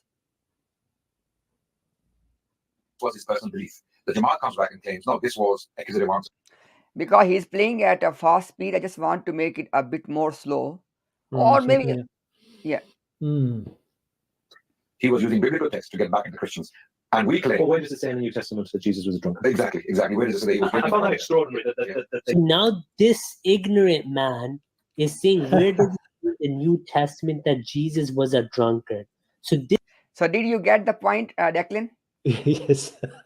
You both are ignorant, because why did you dare to ask this question that where is it in the Bible that Jesus was a drunkard? Oh gosh, yeah. Okay, let's see now. this shows that Declan hasn't read. Sorry. No, continue, and I'll say it then. Okay. The Bible, and I proved that before as well. And it also shows Adnan Rashid doesn't know what the Bible says. Right? The Bible is clear. The Bible is clear that Isa alayhi salam, Hazrat Isa alayhi salam of the Bible, is declared a drunkard. Did you note the point? He's saying that Isa alayhi salam of the Bible is drunkard. Did you note the point? Okay. Yes. Now let's see. As you see here, I will show you a verse of the Bible, Matthew 11:19. This is just one example. The Son of Man came eating and drinking. And they say, look, a glutton and a wine bibber, a friend of tax collectors and sinners. The Jews used to call him a drunkard. No. Did you get the point, brother? Yes. He said at the end, Declan, that Jews used to call him a drunkard. Yes. That doesn't say he was a drunkard. That was just them abusing him. Exactly. Now, just keep watching. I will show you something interesting now. Yeah. Not only this, the first miracle of Jesus was he turned water into wine. Right. So the biblical text showed that he did drink and was a drunkard, but this is not the belief of Ahmadi Muslims, nor the belief of Hazrat Ahmad alayhi salam. Hazrat Ahmad alayhi salam made it clear that Hazrat Isa alayhi salam is infallible and free of this stuff. In fact, he said that Maulvis connect his name to wine, and this is unacceptable. Now, basically, Declan, if I want to summarize what he said that it was not the belief of Mirza Ghulam Qadiani, and it is not the belief of his Jamaat that Jesus was a drunkard, right? Yes. Now, let me just show you. Blame it on the Jews. Exactly. Now, let me just show you something. No. There's something you guys missed there. He said it is in the Bible that Jesus was drunkard. Yeah. Is attributing this to the Bible, while the Bible is only quoting an accusation of being a drunkard. Yes. I get your point, Adnan. Absolutely. Yes. It's attributing this information to the writers of the Gospels, instead of highlighting that the Gospel authors are only quoting an accusation against him, not that he was a drunkard. Right? Yeah. So the Bible, in other words, doesn't say he's a drunkard. Well, how could he be so stupid as to make that mistake? That's pure stupidity. He's calling us ignorant. Well, while the Bible, highly stupid. Yeah. It's like we quote a court case, and we quote the accusation against the defendant that the court declared that the defendant is guilty of such and such, while it was only an accusation mentioned in the court against the defendant, right? So he's basically making the mentioning of an accusation in the court the actual judgment. He's making it the actual judgment against the defendant. This is the game he just played very sharply, very cleverly, and moved on as Yeah. if people realize, you know. And Declan, look at this one, Declan. And do you think I that will was just, deliberately deceitful of him, Adnan, or do you think Of that, course, that Declan. Razi to a certain degree is a little puppet that they put on doing No, these response? Declan, very He intelligent. knew. He knew. Yeah. He is. you, you, He's Declan, let me present to you one reference, and guess what, Declan? Let me put you under oath, if you allow me, that yes. I will give to you one evidence, and if this evidence does not show to you that it was personal belief of Mirza Ghulam Qadiani that Jesus was a drunkard, I would request you, Declan, you are more than welcome to say publicly that Imtiaz and Adnan are lying. I give you this right. Okay? Okay. Let me share my screen and let me just show you one or two pieces of evidence. Look at this one. I read verbatim what Mirza said. He said that I do not want to throw stones of blames like wicked men. I do not want to attack God's holy and righteous people. And then he says, but I have looked at it carefully and reflected on this matter as much as possible. While Christ was not one to abstain from alcohol and he had no wife, I believe that God saved him from evil deeds. But what shall I do? My experience does not admit that he can be as perfect as another person who neither drinks alcohol nor lacks women through lawful means. Now you tell me, Declan, is he quoting Bible or is he telling that what he come up after careful reflection and thinking? Well, he's saying that he's done all this careful thinking, and that this is the conclusion that he's come up with. But it's, let me just read it again, because it's just Please, so please, it's please, just so please, muddled, isn't it? please.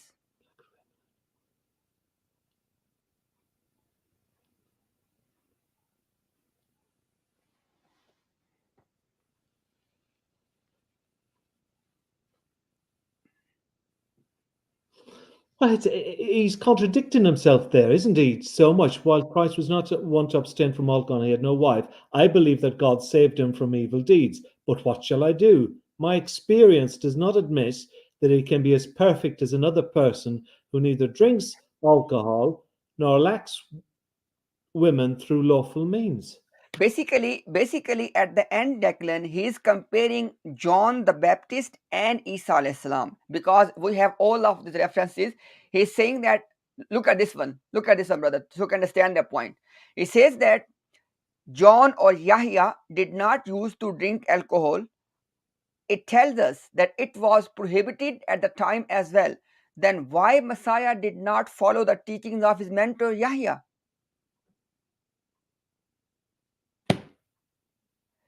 Oh, Let me just quote one thing, and then you can comment on this one. Okay, look at this one, brother. He says that now it is evident from all this speech that alcohol has created great disasters in Christian nation, and great criminal acts have been committed because of it. But the source and origin of all sins is the teachings of Christ yeah. and his own actions. The person who example the person who the person whose example people were supposed to follow and to excel in piety, while he himself was guilty of alcoholism, then what is the sin of others in these inappropriate actions? And in a situation where Christians know for sure that our leader and guide Jesus was found of drinking alcohol, rather he made drinking alcohol a part of religion, then what impact can someone else's speech have on them? It's just a lot of nonsense. It's just a lot of nonsense, Muhammad. And this. It's Let just me so convoluted. It's just just two so more. Just two more. so convoluted. Declan. Sorry, Declan. Yeah. Declan. What I am trying to show to you Yeah. that Mirza Ghulam Qadiani is giving his own thesis, and this guy is saying that Mirza Ghulam Qadiani is quoting Bible. Yes. Well, he's completely misinterpreted that quote. And look at in this the one. Bible, and he's twisted around and made it as a seem of it. It's an actual fact rather than it being an accusation. Yeah, that's Look at this quite one, brother. clear. It says that then look at alcohol. It The is root the of all root sin. of all sins. It is Christ who planted the seed by keeping alcohol lawful in Christianity is the cause of death of millions of people. That's rubbish. Okay, last quotation. And by the way, we have 13 references. All of them are just on one point that this was the personal belief of Mirza Ghulam Qadiani. Okay, he says that the first miracle of Christ was wine. So why not there be such boldness in this regard? The most pious amongst them, i.e., amongst the Christians, that consume at least one bottle of brandy. Let me read that again. The most point. Okay, right.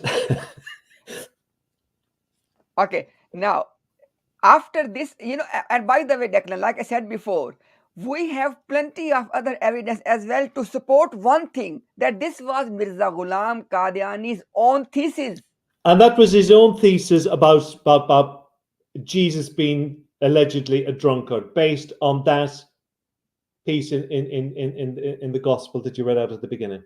Exactly. And this is all stemmed from that. That's the taproot of all these absurd allegations after that.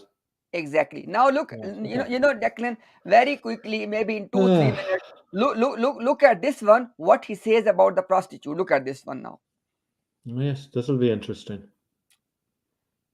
That the New Testament is anti-Jesus, so that it would contain these references that would be highly derogatory to Jesus. Absolutely. But this The New Testament is pro-Jesus. Exactly. It wants to present Jesus as some divine being. Well, you're not going to find it in the New Testament. You're not going to find derogatory things in the New Testament. Exactly.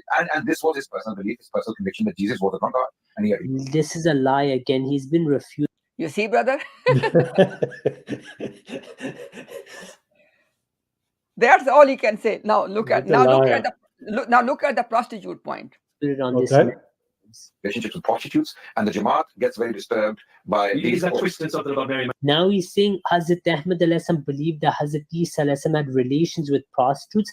La'anatullahi alal kazibin. Again, lying. He said in the Arabic that may the curse of Allah be upon the liars. Okay. And now watch. Blatantly lying for no reason at all. Hazrat Mirza Ghulam Ahmad his own works are clear that this is a lie against Hazrat Isa and he did not have any relationships with any prostitutes. This is clear in the writings of Hazrat Mirza Ghulam Ahmad and he has explained this many times. I'll show a few examples of that. Hazrat Mirza Ghulam Ahmad was clear that this is a lie of the Jews. And in accusative answers, he showed the relationship of Mary Magdalene. And in accusative answer, he showed them that the Bible shows he was always with prostitutes. This is Jesus in India. The promised Messiah denies this, calls it a lie. He calls it a lie in Taryaqul Qulub. He calls it a lie in Haqiqatul Wahi. He calls it a lie in Ajaz Ahmadi as well. But Adnan's own scholars have also... Now, nice. Obviously, Declan, the whole response was, we are lying, right? Yes. Okay. Now, let me show you something, and then I let you decide that is it lie or what it is. Just give me 1 second and I show you reference. So because I don't want him to say afterward, oh, Imtiaz did not show the reference. So inshallah, I will show the reference as well. Okay, now, where is the screen?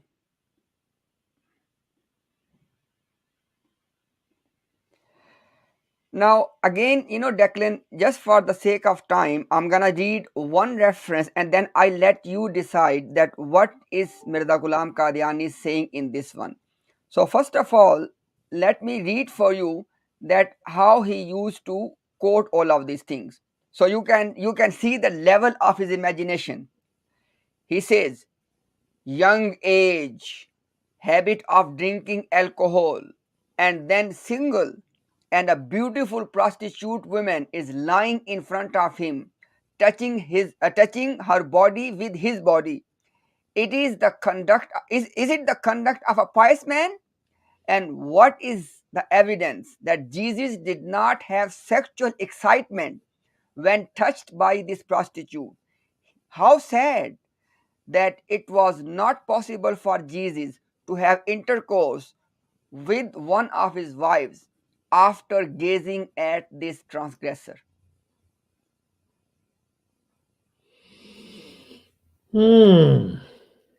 I want you, Declan, just to read with one more time so you can see that how imaginative he was being when he was quoting these things. Just please read one more time, brother. What does he mean by the inbit to have intercourse with one of his wives? He said that if once he was touched by a prostitute, Right. had it been the case that he was a married person, at least he would have done something with his wife, but this was not opportunity for him. Right, I get you. Absolutely. Okay, after gazing at this transgressor. Well, there it is. So the accusation was that Razi said. Okay, clear now, brother. That this is what he was Clear on saying. that, And by the way, Declan, Mirza Ghulam Qadiani has said this thing dozens of times.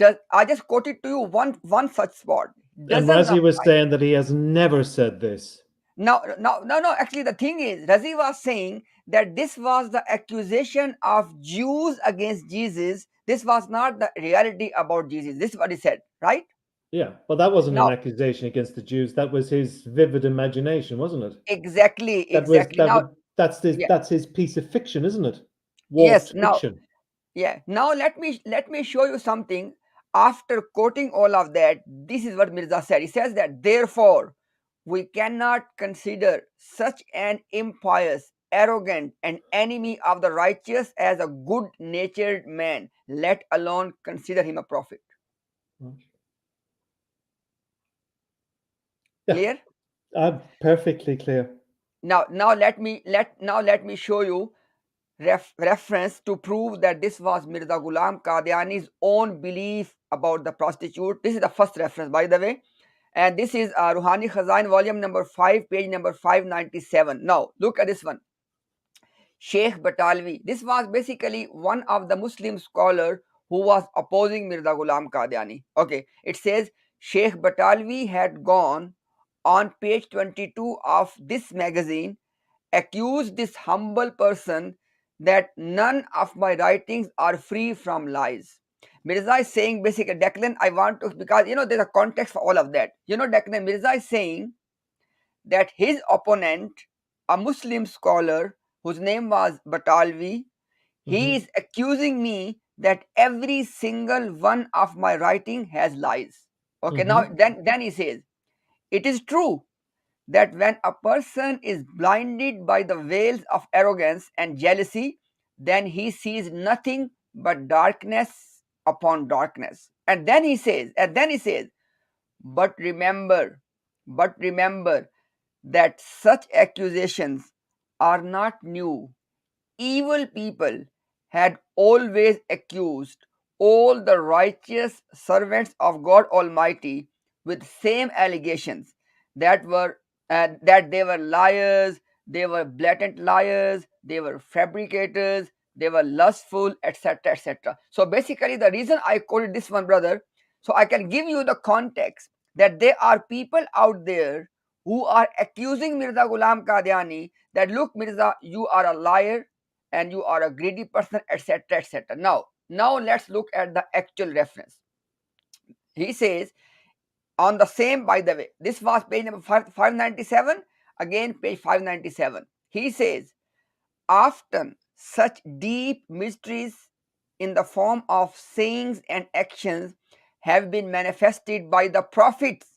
Please note that he says often such deep mysteries in the form of sayings and actions have been manifested by the prophets that were very absurd and shameful in the eyes of the ignorant, such as Moses Moses asking for the vessels and clothes of Egyptians and then keeping them in his own possession permanently. He gave one example from Moses, and then he says, and Messiah, i.e., Jesus, going to the house of a prostitute and using her perfume, which was not from the permissible earnings, and not stopping her from applying it on his body, and Ibrahim, the prophet Ibrahim, speaking 3 times in such a way that they seem to be lies. Now, basically, I want you to see, Declan, Mirza Ghulam Qadiani is because people are accusing him that you are lying, you are doing this, and this. He says to them that, look, there are deep mysteries of the righteous people. And guess what? And then he gave the examples of 3 prophets. He said the prophet Moses, he took the stuff of Egyptians before Exodus, and then he did not return it to them. Second example he gave of the Jesus, the same example of the prostitute. And third example he gave of the Abraham. Now, brother Declan, let me give you the evidence that Mirza Ghulam Qadiani is, in his mind, he is quoting the real events. This number 3 about Abraham, it is found in the Islamic sources. It is authentically reported in the Islamic sources. So now, basically, you tell me, Declan, what is the point of first line when he say often such deep mysteries in the form of sayings and actions have been manifested by the prophets that were absurd and shameful in the eyes of the ignorance? What did you get from this one, Declan? Is he denying that these things happen? No. He said these things do happen, and it is the ignorant one who can't understand these mysteries. And by the way, let me give you even actually more clear one. Okay. I do, because I mean, this is really coming from a very, very confused mind. Yes, exactly. Now look at this one, brother Declan. Volume 15, page 420. Look at this one, Declan. It says, the great people who are given the task of great responsibilities, at times, after receiving knowledge from God, Yes. they have to do such things like the Khidr, and because of those actions, in the eyes of short-sighted person, in some of their moral states or social conduct, they are declared blameworthy. Then it says, one should not have a bad assumption about them just because of the words of their enemies, because blind enemies have not exempted any prophet or messenger from their objection. Basically saying that those great people, look at the Declan, he says those great people who have been given the great responsibilities from God Almighty, they have to do those things. Look at this one. They have to involve themselves in those things which are blameworthy in the sight of who? Short-sighted people. Now let's proceed. The ignorant, yes. Yeah. Yes, let's proceed. It says, in the same way, the enemies of Jesus objected that he was not bound by piety. So a wicked woman anointed and anointed perfume, perfume bought with the wealth of immorality on his head, rubbed her hair on his feet, and for a young prostitute lady to touch his body and to anoint the illegitimate oil on his head and to touch his limbs with her limbs. This is an act that a pious and righteous person cannot commit. Now, look, Declan. He is quoting the objection of an objector that there are people out there. They are saying that how can Jesus let all of this happen? Let's proceed. Let's proceed. But that contradicts the previous quote, doesn't it? look, let's say it. Look, he's saying Yeah. that now. I want you to see the context. He said there are people. They are saying that how come Jesus was doing all of that? Now look at like then. If you were there or I was, we would say he never did this. End of story, right? Yes. Yeah. Now let's see what he said. He said,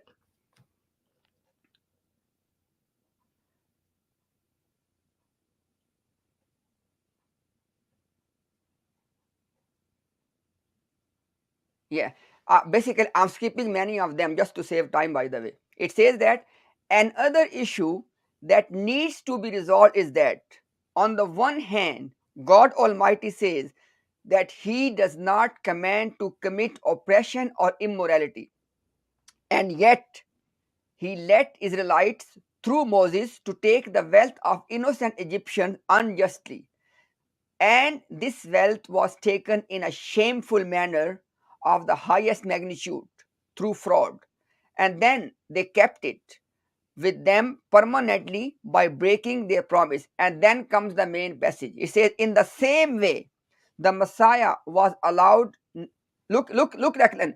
The Yeah. Messiah was allowed by God not to hate the anointing by the illegitimate perfume, and not to observe any piety or righteousness at all at the moment when this young, beautiful, and unmarried lady was rubbing her body parts with his limbs.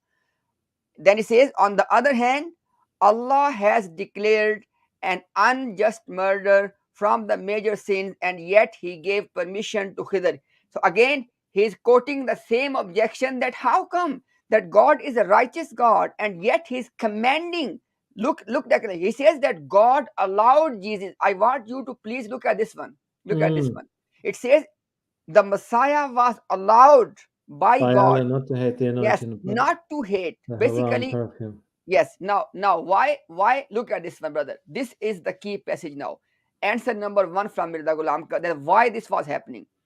He says the solution to this problem is that such objections arise only out of malice.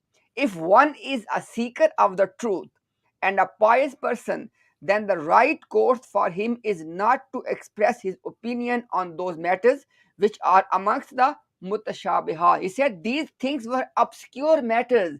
These were the deep mysteries. You can't understand them. Then it says, and they are extremely rare. Now look, Declan, he is not denying them. He is calling them obscure matters. He's calling them, they are the rarely occur matters. And for such rarely occurring matters, there can be many possible reasons. Declan, he is not saying that Jesus was not doing all of that. He says these were obscure matters and you need to give reasons for them. And then he says,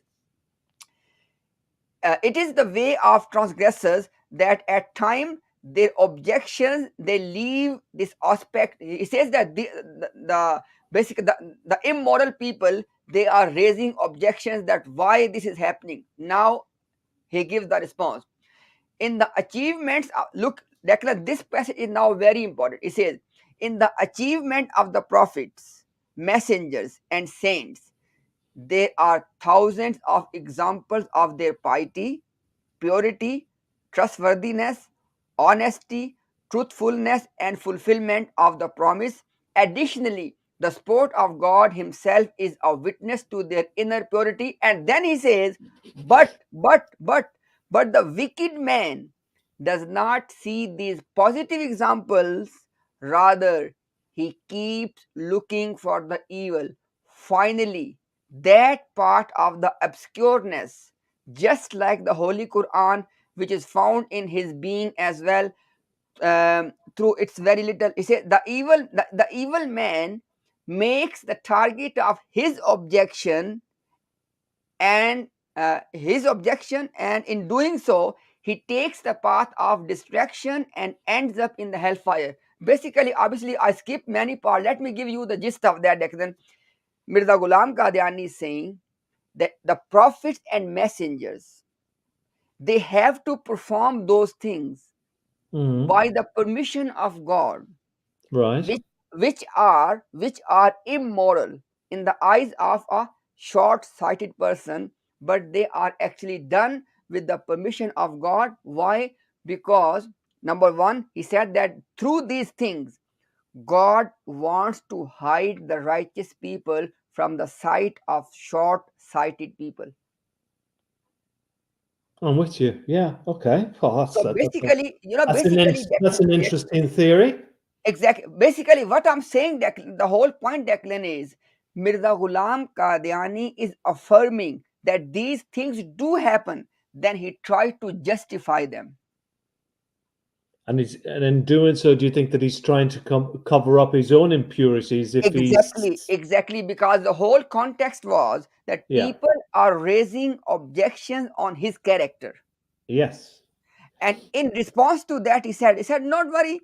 If you want to raise fingers at me, what about these people?" Look at Moses, look at Jesus, look at it, Exactly. Abraham.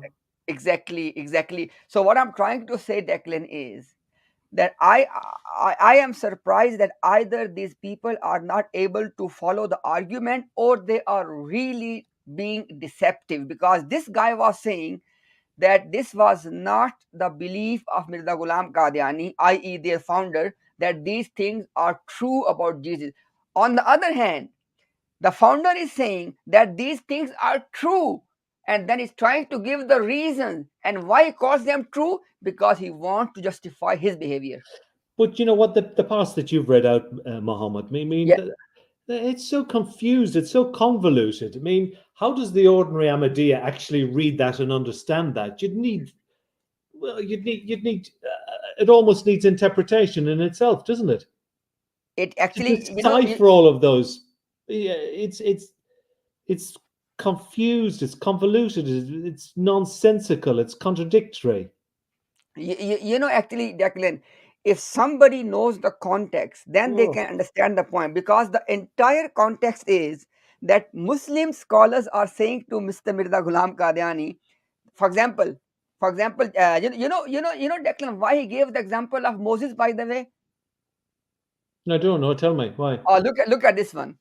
Mirza Ghulam Qadiani, as we discussed in the podcast as well, he took the money from people to publish 50 volumes, right? Yes, no, I hadn't told the story. Yes, yeah. Okay, but obviously, when he Yes, did not publish those volumes he didn't and the produce the money book. was still with Mirza Ghulam Qadiani, guess what? In order to justify that money, he gave the example of Moses and his people taking the stuff from the Egyptians and then not giving them back before Exodus. And that exonerates me of my misdemeanor. Exactly. Right. That is the Okay. point. Yeah. Oh dear Muhammad, I don't know. Where do we go with this? Whoa. Ah, Declan, now I would say that this will give you more clarity. And by the way, Declan, did you I see? mean, I can only congratulate you on your meticulous research, because this takes this takes real time and dedication to actually to decipher this confusion, to wade your way through this confusion. You have devoted a tremendous amount of your time and energy and no doubt patience to come up with what you've done. Declan, I really appreciate your kind words and thank you very much. And Declan, here's the thing. Did you notice that when I was reading those passages, how confusing they were? Well, yes, no, you're absolutely right. So I was saying, well, I wish you'd showed me these beforehand so that I could actually study these, because my mind was going all over the place. Because it's just so convoluted. Yes. And now, Oh, Declan, when I once I presented this same information to Razi, and he said that in these passages, Mirza Ghulam Qadiani is referring to something that did not happen. I said, wait a second. He is calling them obscure matters, deep mysteries, rarely occurring events. And and you said that did not happen. he's given examples, hasn't he? And Exactly, he's given an example for each one. exactly. And basically, Declan, he gave he said, look, in the lives of the prophets there are thousands and millions good things, but at the same time they are rarely occurring few things which are not good. He said the good people, they look at the good things, and the bad people are only focusing on the bad things. Did you see the point? But Yes, I he's did. not saying that these things, Declan, I think now you can see the whole argument. He said that in the lives of prophets, he said, if you look at me, look at my good thing, don't look at my bad thing. And if you want to look at my bad thing, then you have to look at the quote unquote bad things of Moses, Abraham, and Jesus. Yeah, yeah, This was the argument. yeah. I don't know. I don't know. How do we end this tonight? How do we end this tonight, Mohammed? I would say, Declan, that it's up to you.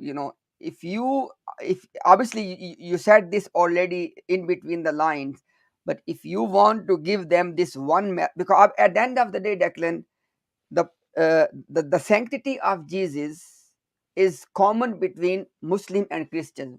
Of We course, yeah, cannot yeah. ever even begin to imagine that we show any disrespect toward Jesus, right?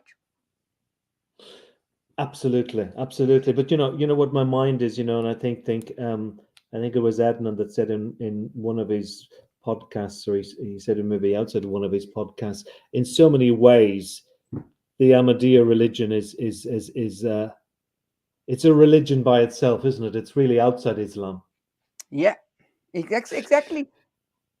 isn't it? I Definitely. mean, But that's the picture, and nobody is putting these ideas into my head. Based on what you've just said, because there's nowhere else in Islam where you would get this. and Declan, like I said before, Even they remotely are like this. there are many things which Mirza Ghulam Qadiani was saying and writing, which we can understand that why he was saying. For example, when he was saying that Jesus had a habit of lying. Yeah. I mean, for example, once the moment I even give the possibility that a prophet of God can be a liar, I am not a Muslim anymore. Hmm. It's just shocking, Muhammad. It's just shocking. And now it will give you actually more insight and more context, Declan, that why is it they have stopped coming here? Because we are not just presenting something taken from the Google. We are presenting them the real arguments from their own books. You're right, but I believe still that we need to press ahead. We need to get these counter narratives, and there comes a point where I think everybody decides that there's just absolutely no point in continuing. That you'll have proven your case. And in so many ways, this is really like a court case. What you're doing, you're presenting all the evidence. You're Guess the what? evidence. You're the evidence for the prosecution. We need the evidence of the defense. But Guess what? Guess what, Declan? I have said this on camera in the past as well, that I have no problem. Take me to the court of law and make a case against me that this person is saying things about our founder which are not so nice. And absolutely, and they'll say then now let the what. court decide. Absolutely. And what they'll say now is that I've been brainwashed by you, and I've been taken in by you, and I've been taken in by Adnan, and so on and so forth. But what you're presenting real hardcore evidence. So it's very difficult for me to sit here and to say, well, that man is lying. That man is just off track. It's very transparent what you've presented. But we need to hear the narrative, the counter narrative. Yeah, What can they come up and say? Maybe exactly. are they able to change my mind, or the mind of thousands of viewers will be watching this live stream? People need to be able to make a true informed choice, and you can only do so when you've heard both sides of the story, both sides of the argument. Yeah. And Declan, what is so frustrating when they do this monologue on their own platform, the only thing they are saying is that we cannot come on your stream. What I am saying to them, don't come, no problem, invite me. Yeah. I am ready, invite me on your platform and let's see what happens. Why do you think they don't take you up on? Because yeah, I think They it's have quite, no, it's Declan, honestly it's quite speaking, they have, obvious. You have done your homework. You've done your research. yeah. You know the narrative. For example, Declan, let's take it, just take that one example which I gave in the beginning of the stream, that we have two marriage narrative from Mirza Ghulam Qadiani, and allegedly, both of them are confirmed by God. Yeah. Now, in one narrative, Joseph is the fiance, he is a young man, he Yeah. is Yeah. not married. Yeah. In narrative B, Joseph is an elderly person, he's not fiancé, he does not want to marry, and he is forced to marry. How to reconcile these two? How can be both from God? Yeah. Can't be. There's no way. Whoa. By the way, Declan, we have a guest. He is ex Lahori Ahmadi. I think it would be interesting if you want to have few words with him. Is it okay? Yeah. Sure. Okay, let me bring him on. Brother Ryan, Assalamu alaikum, brothers, and good evening, Mr. Henry. Hello, wa How alaikum are Ryan. you all assalam. doing? I like your profile picture. Thank you, thank you. It was from a Dutch television show. It was called the Mini Playback Show, and this guy, his name was Bulletje, and he was one of the judges. Okay. And It you was are a you show from the from the 80s, 90s. Yeah, are you from I'm you're from the from the Netherlands. Netherlands? Yeah. Yes, I am. How old are you, Ryan? I'm 34. All right, I thought you had a young voice. Yeah, I've heard it a lot. Also, when people see me, they also think I'm younger, but sadly, I'm not. So tell us a little bit about yourself. When did you leave your community? Um, when was it? I think a year of or year four ago. And my family is originally from Suriname, and Okay. I heard from Brother Bashir that you also wrote in your book about the Lahori community in Suriname. So I was also wondering a bit, have you ever been there, or have you ever spoken with someone from Well, Suriname? I have. When I went to Lahore in December 2022, I mean that was for their Jalsa. So that there were people there from Suriname and the Netherlands. I mean, came from all over the world. I mean, it was a small gathering of a couple of hundred people, but yeah, there was a contingency from your country or from that country. Sorry. Okay. And have they told you how they viewed Mirza Ghulam Ahmad? But they did, as I covered earlier. Really, the Lahoris differ that little bit differently from the Qadianis, in the sense that they don't hold that high, reverence, that high deity that Qadianis have for Mirza Ghulam Ahmad. I'm not saying I mean they believe that he's the promised Messiah, but they perhaps they more or less feel that he was more of a rejuvenator of Islam during his lifetime, as opposed to his later claims of being the promised Messiah. And obviously they steadfastly deny that he ever said that he was a prophet, which is a major stumbling block from them, and really what they claimed that was one of the prime reasons that they fell out with the main Jamaat, and also, well, there's a lot of grievances over the second Caliph. Yeah, that's true. That's true. Only, yeah, the thing is, especially in Suriname, because yeah, I can speak from that experience that they barely propagate Mirza Ghulam Ahmad at all. I think the majority of the Lahoris there, and also I think here in the Netherlands, they don't really know about him. And I also wanted to know that because you first uh,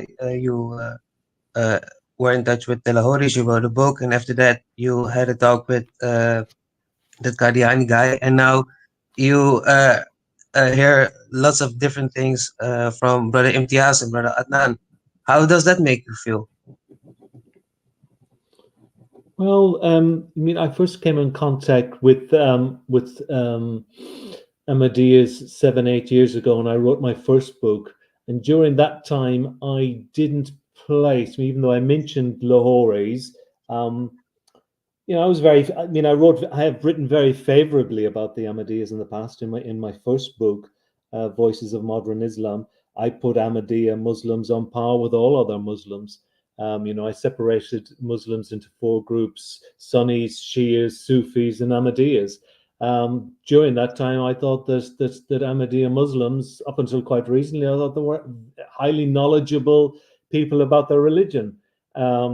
There's certainly, in my opinion, at the time, that they were very, very knowledgeable of the Quran, very knowledgeable of the Hadith, very nice people to be along with, very friendly people, very generous, hospitable, and so on. When I was doing my initial research, I only towards the latter end came in touch with the Lahoris, and I interviewed. He was probably the head man. I mean, there's only about 150 Lahoris here in the UK in comparison to 30 to 40,000 Qadianis. So I met up with him years later, and it was then that he invited me to Lahore to write about the Lahori Jamaat. And I took him up on that offer because I thought it would be interesting to find out more about Mirza Ghulam Ahmad and to find out more about why the the community had split into two. And that, as I said, was coming on 2 years ago. And that I wrote a small book about the Lahori Ahmadiyya movement, and that was really about because they're probably they differ.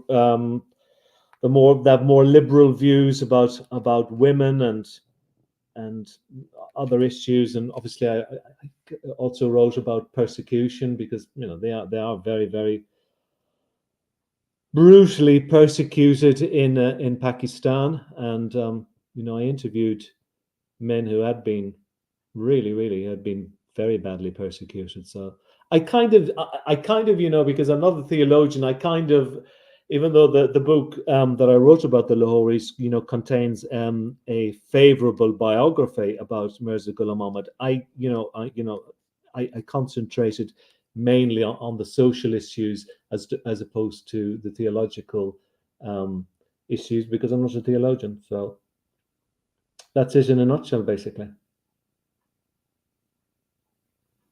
Well, thank you for your explanation. I really appreciate that. And Brother Imtiaz, thank you for letting me on. I wish you both a good rest of the stream. And to everyone watching, Assalamu alaikum wa rahmatullahi wa barakatuhu. Thank you very much. Thanks, Thank you Ryan. very much. Thank you, Ryan. Thank you. All right, Mohammed. I think I'm also done. As I said, I will reach out to the London Mosque again, to the Jamaat, to see if we can get some podcasts, some dialogue moving. And I if would you, say, Declan, even though obviously you have said this multiple times, even in this stream as well, if you don't mind, I will put you as on the full screen, and if you don't mind, if you want to record a brief message for their Jamaat, for their leadership, that look, you as someone who's neither with us as Sunni Muslims, nor he is part of Ahmadiyya, you are interested to know their response, and when both sides are sitting face to face. no, absolutely, because I do want to hear the counter narrative. And as I said, if I'm chairing any debates, if I will be as fair as it and as impartial as I can be. But Yeah, and let me Let me put you on the whole screen, and then I will let you speak. I will be quiet. I know I talk too much. I will be quiet afterwards, and then you Well, can give. I've got nothing prepared here. I mean, what do you want me to say? Sorry. I mean, exactly. Just speak your heart on this same thing, as you are saying repeatedly, that they must come and they must present their counter narrative, because if they are not coming, they are not giving their narrative, and they're only interested in their monologues, it shows something is fishy. It could indicate that there is something fishy, or it could indicate that they don't feel that they've been given, I don't know, a suitable platform to actually get their viewpoints across. But my brief announcement would be, I mean, I can email you directly this weekend, would be to maybe to meet up with me for a preliminary meeting to see how we can progress this along, and to state the difficulties that you've encountered, if there are any difficulties, and why the reluctance to meet and debate with both Muhammad and Adnan. As I said, I'm going to be as willing to be as helpful and as impartial as I can be at this stage, because it would be true to say that I've heard the narrative from Adnan and from Muhammad, and obviously that they've presented their case in a very concise, articulate way, and I'm just hoping that you'll be able to do the counter narrative to address the issues, or to address some of the issues as coherently as you can. But I'm quite shocked after that last episode with Muhammad, going through all those references with that Mirza Ghulam Ahmad wrote. I mean, it's quite hard to decipher a lot of the things that he said.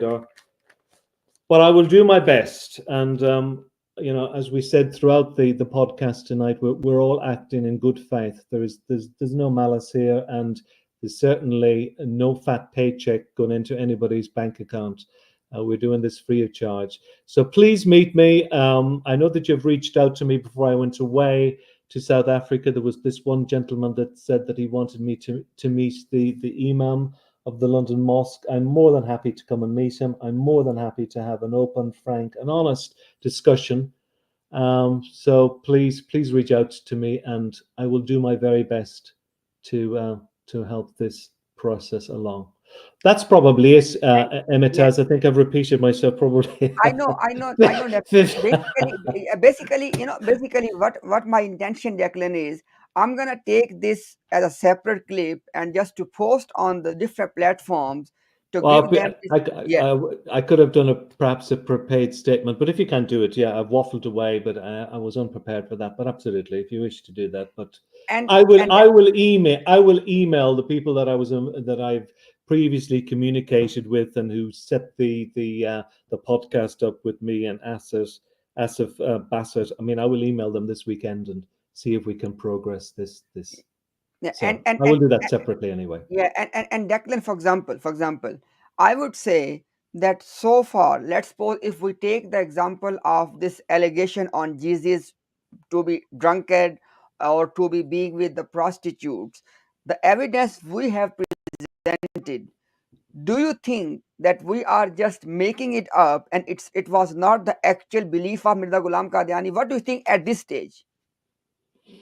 Well, at this stage of the court case, if we want to call it that way, if I was the judge sitting there listening to all the evidence, well, yeah, I would be hard pressed until I hear the other side. I'd be hard pressed to disagree with you based on the evidence that you've presented here this evening. Yeah, and Declan, for example, however, if this was a court case, obviously, and I'm not I don't disbelieve you, but again, the translation, you put all of those up in Urdu. I guess you'd need to have them doubly checked that they're not mistranslated. Yeah, yeah. But And I guess you've already covered that because you're open and transparent, and you've put those up on screen. And obviously, anybody who reads Urdu can read that. I suppose the only thing that I would want is I mean, you reference all the books and the page numbers and so on. I suppose the editions. Yeah, you need and yeah, to and Declan, for example, as you said in the beginning, that maybe they think that this platform is not suitable, etc. For example, Declan, when it is their platform, and when, for example, somebody is there who does not belong to either one of them as yourself, then Mhm. do they still have an excuse, by the way?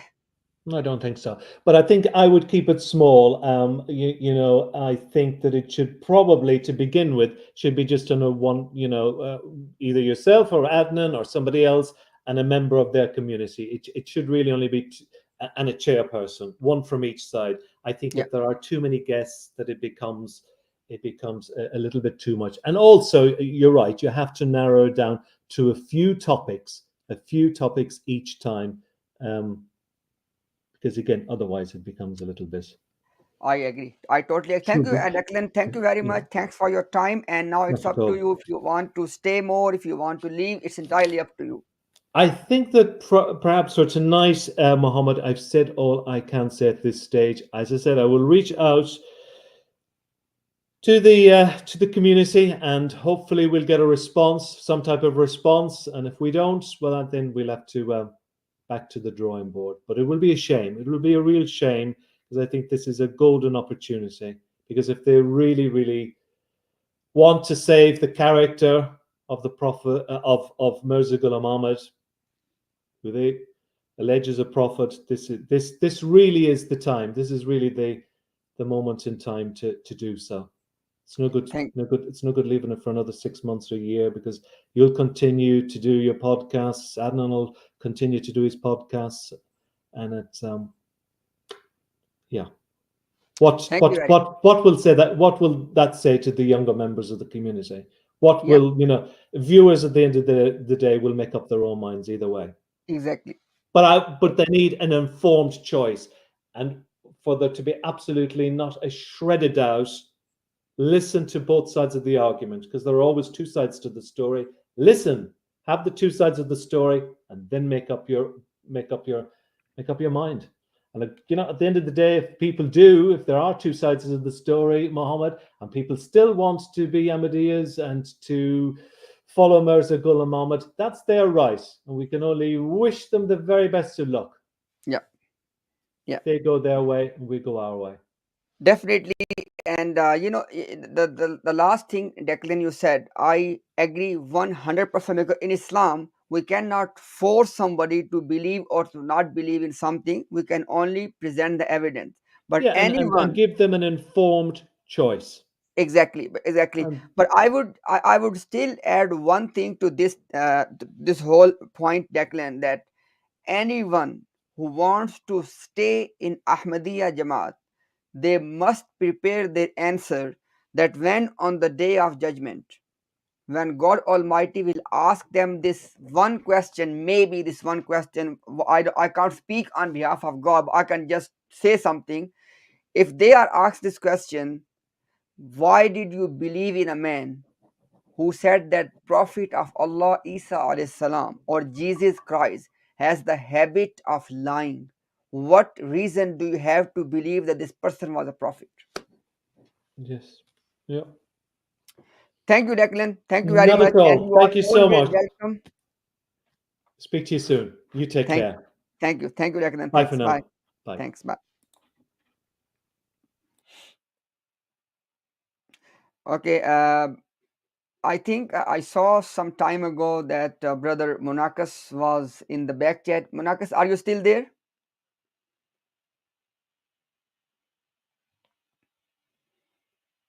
Because I just thought that let's have few words with Monakas before we end.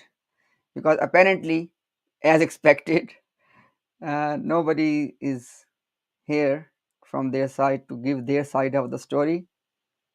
Omar bhai, are you there?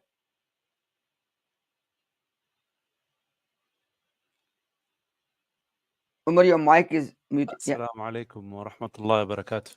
Walaikum assalam wa rahmatullahi wa barakatuh. Because today we haven't heard your side of the story, Umar bhai.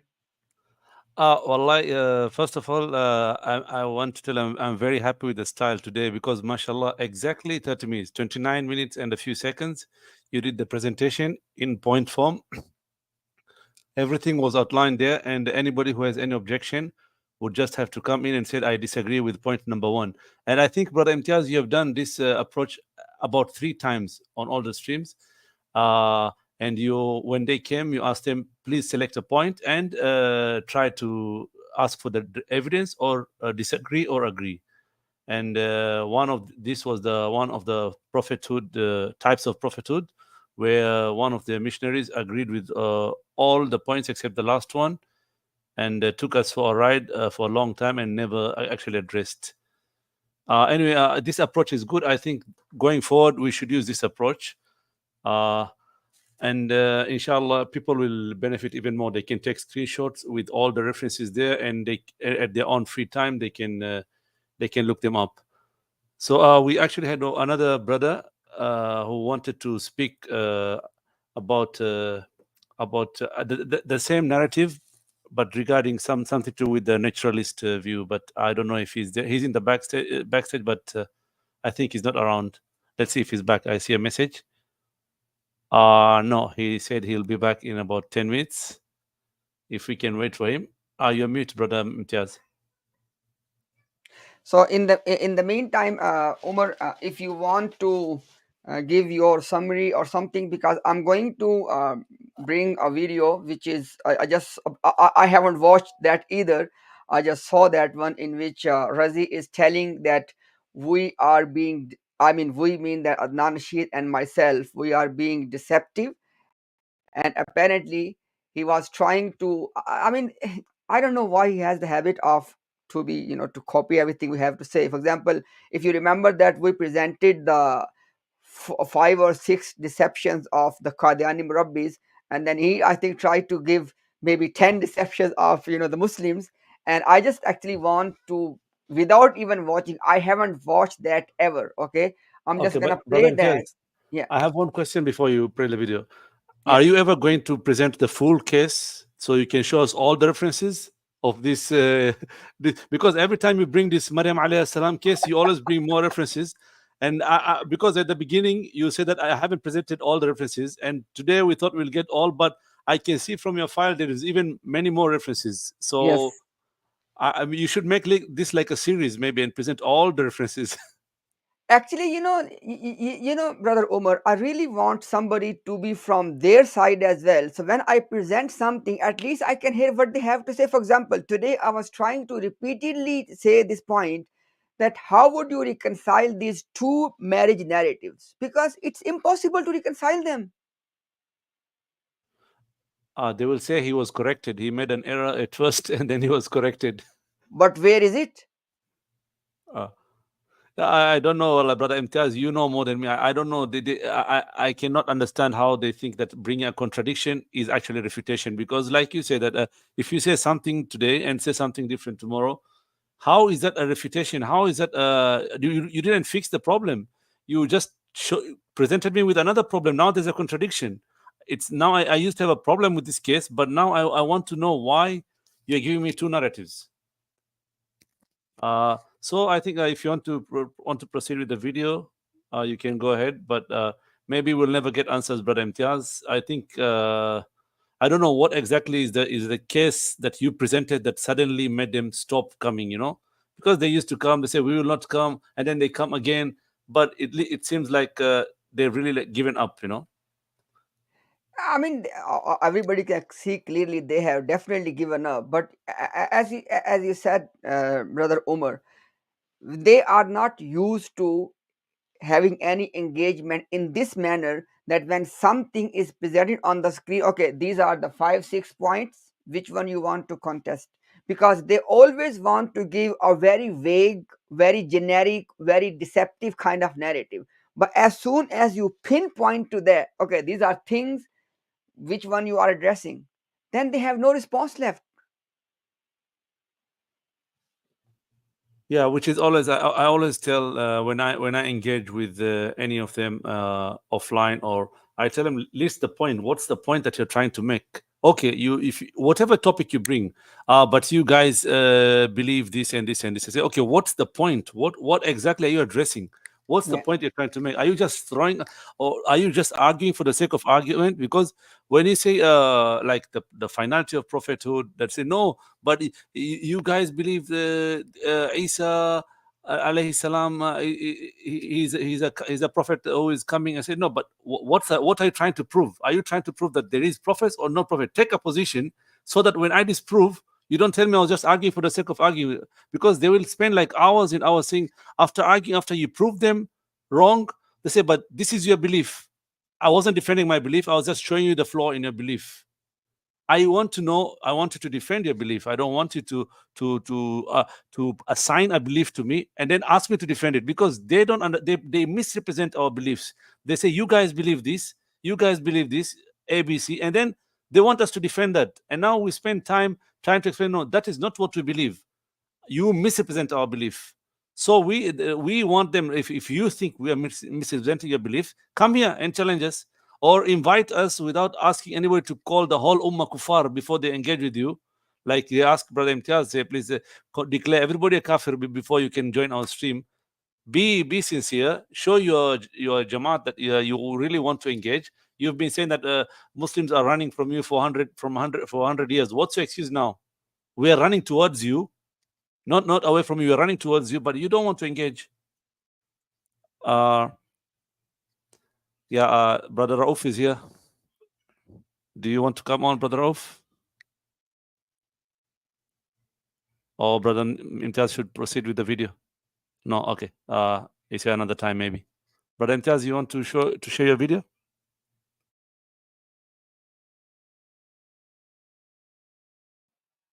Okay. Who is this? Somebody. There's one other person in the backstage. Who is he?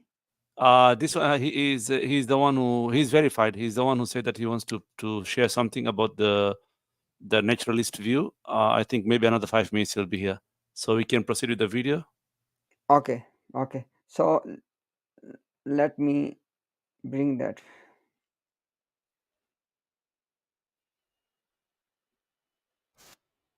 Actually, I'm just trying to find, if there is any particular point we can see, because I haven't watched that one either, so I don't know that what's the topic, where he's. I like the part where you showed that Razi just saying it's a lie. He's lying, and then subhanallah, and you presented the evidence that actually that is exactly what he's saying. But Brother Imtiaz, you have to understand something. When they're doing this, they're not doing this actually to refute you. They're actually doing this to satisfy their audience. The people will believe them, and whatever they say, whatever Razi says, they will believe. If you say something, 1 + 1 = 2, and Razi said Imtiaz lied, actually 1 + 1 = 1.5, they will believe him. They will believe him. They will not go and check that, verify any information you give. So it's a good thing that you showed that what Razi said, and you showed the evidence to Declan Handy, and himself, he was laughing. He was laughing at the absurdity of what they're saying. And the funny thing is how he says it with a straight face. When Razi says it, like it's so confident, like it makes somebody's hair raise. Like how can you be so confident lying? You are lying while accusing others of lying.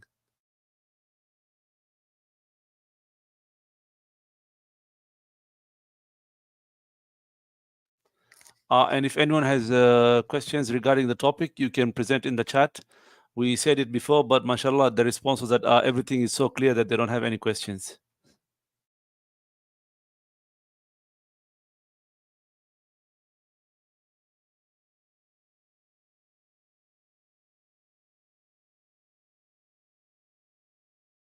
Brother Umar, if you just, or if Rauf Bhai wants to come, just give me 5 minutes. I'm just trying to find, I think in that same video he said something, or he quote unquote responded to the point of Maryam alayhi salam. I just want to get that exact timestamp. Give me some time. No problem. Take your time, Brother Imtiaz. I wanted to present to remind the viewers that the narrative of Mirza Ghulam Ahmad that Brother Imtiaz presented is basically he presented what Mirza Ghulam Ahmad says he got from a Jewish rabbi from his research, and his narrative is completely opposite to what the Quran says, because in the Quran we are told that the people they were shocked when Maryam came to them carrying a baby. They were shocked. Brother Adnan is back. Brother Adnan, you're on. Sorry guys. Well, I had to drop out. So Alhamdulillah, any situation, did any of the Ahmadis come for a dialogue or no? No, but Fatih Islam was calling you liar in the backstage and asking for oaths. He wants to come and take an oath between you and him. So I said no oath taking, because you guys always come here and derail the conversation. This is the whole thing. The only thing that you want to do is to just like Brother Imtiaz, Alhamdulillah, I like the way he dealt with him in the last stream. He told him that you always come here, and at the end, before you leave, you create some dajjal and then leave. So I think that was a good approach, and this is what they aim to do. Like and Fatih Islam, if you're listening, the problem is that you say come to my stream, but your stream has I don't know how many views, and you are not an official representative. Like Brother Bashir said, you are anonymous. We don't know who you are, so we don't see any benefit in engaging with you on your platform. Maybe one of the To show his officials, the officials can invite Brother Adnan or Brother Imtiaz without any conditions to call the entire Ummah kuffar. Then we can engage reasonably. Yes, and they have to show their faces. Come on, what's wrong with you guys? Why you so scared? I mean, you're defending your religion, and you claim to be true Islam, and you're hiding your faces. And the excuse is we can't go to Pakistan, we'll get killed. Why would you get killed for going to Pakistan? For actually having a decent conversation. Who wants to kill you for that? Perhaps you're abusing people's mothers and their daughters and their religion. That's why you may be scared. If you showed your face, people will find out who you are. And the only ones from these Qadianis abusing and using evil, vulgar language, street language, are the ones who are anonymous. Amazingly, the ones who show their faces are very, very polite. Very, very, very polite. Okay? So clearly, there is something very, very funny going on. They don't want to show their faces. The ones who are abusing, using very, very bad language, they are the ones who are anonymous. Show us your faces. Who are you? Yeah. Let us see you. Adnan bhai, I'm going to play something in which Razi has thrown a challenge at yourself and at me, and like we said repeatedly, now Alhamdulillah we have so much confidence. We don't even need to watch their stuff beforehand. So Adnan bhai, I'm gonna play something, then inshallah we'll both respond to his challenge. Inshallah.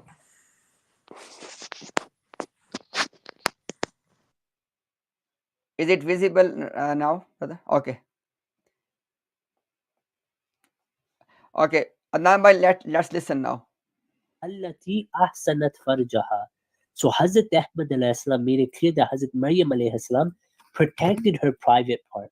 She did not do adultery, but this doesn't mean she never ever married. Otherwise, we challenge Adnan and Imtiaz. Qiyamah can come, they can't accept this challenge. Tell me in a video that Ahsanat Farjaha means you never married. I dare them to ever say such a thing. They will never say such a thing. Hazrat Now, Adnan bhai, so this is the challenge he is throwing at us. He said that prove to me from the Quran. Apparently he was saying that Maryam alayhi salam never ever married. So Adnan bhai, do you want to comment first, or you want me to start the comment?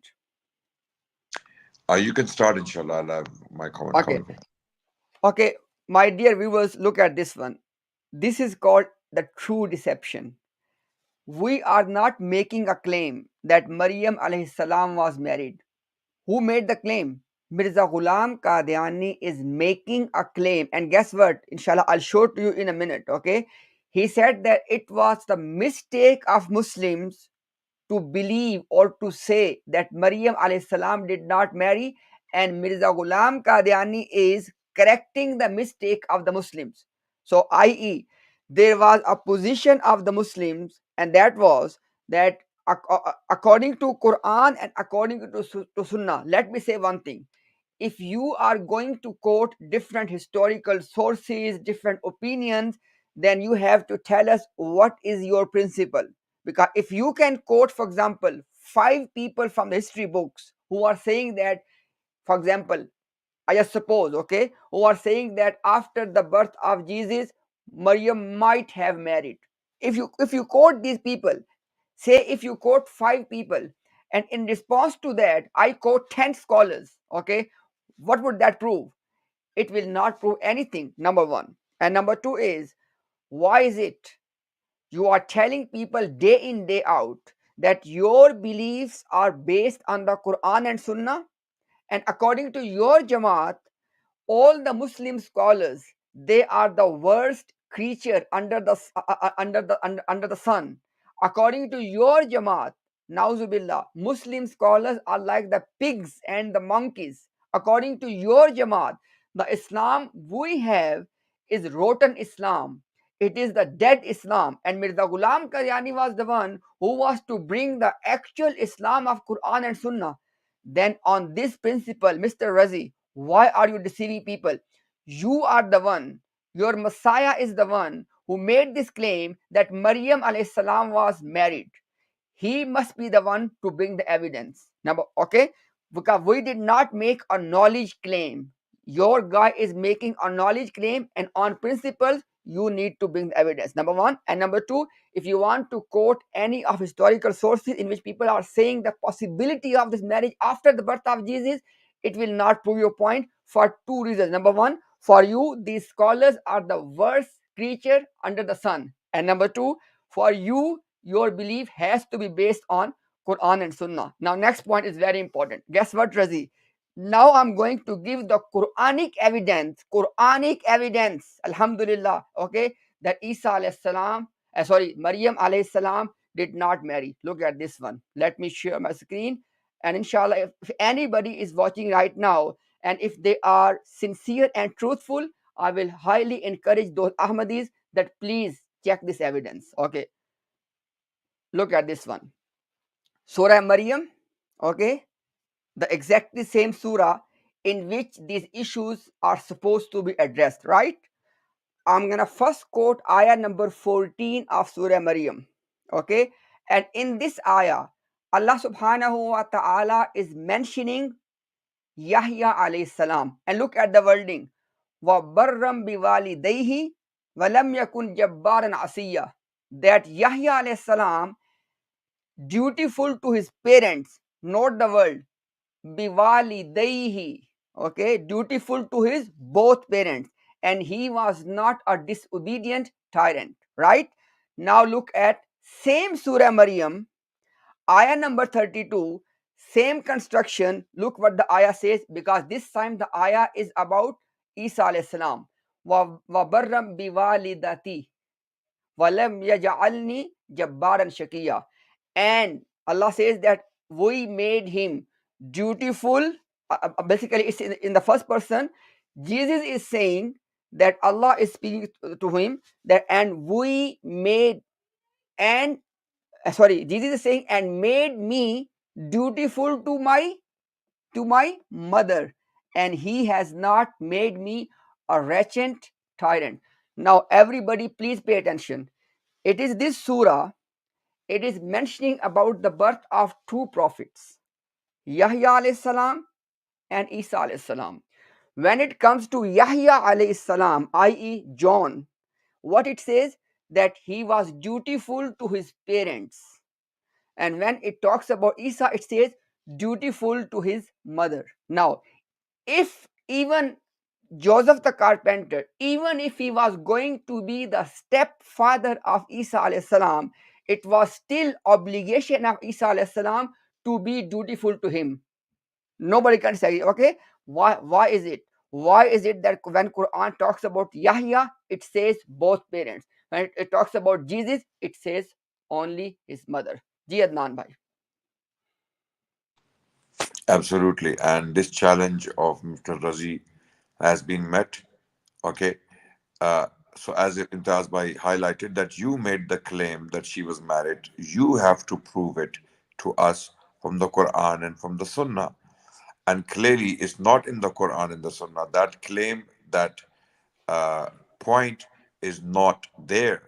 To the contrary, the evidence we find in the Quran and the Sunnah is basically Mary did not marry. Okay, she was virgin, and there's no evidence that she married. To the contrary, as highlighted by Imtiaz Bhai, she did not marry. If she did marry, the Quran would have mentioned the father as well, the stepfather, albeit a stepfather. Okay, because the stepfather is a replacement of the biological father, right? Because there is no biological father, the husband of the mother is your father. He's like your father, right? So this is why there is no evidence in the Quran and the Sunnah. This was purely Mirza Ghulam Ahmad Qadiani's own imagination, and not only that he didn't stick to the biblical narrative, he added to it. He added information to it that cannot be found anywhere in human literature. Okay, unless he was receiving information from shayateen or jinns that were giving him information that cannot be confirmed. So there is no human literature where we find the information Mirza Ghulam Ahmad Qadiani put down in his narrative.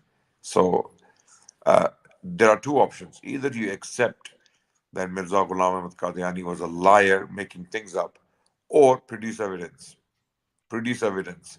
to what he said, to the claims he made. Yeah. And Adnan bhai, let me add few more things. As I said before, that I am going to show the evidence that Mirza Ghulam Qadiani is saying. This is Malfuzat, volume number 3, page 176. हम इस बात को क्या करें कि ये तारीखी गलती मुसलमानों में पैदा हुई. He says, what should we do about that? That this was the historical mistake came into Muslims, जो सही तारीख से साबित है कि मरियम का यूसुफ के साथ निकाह हो गया था.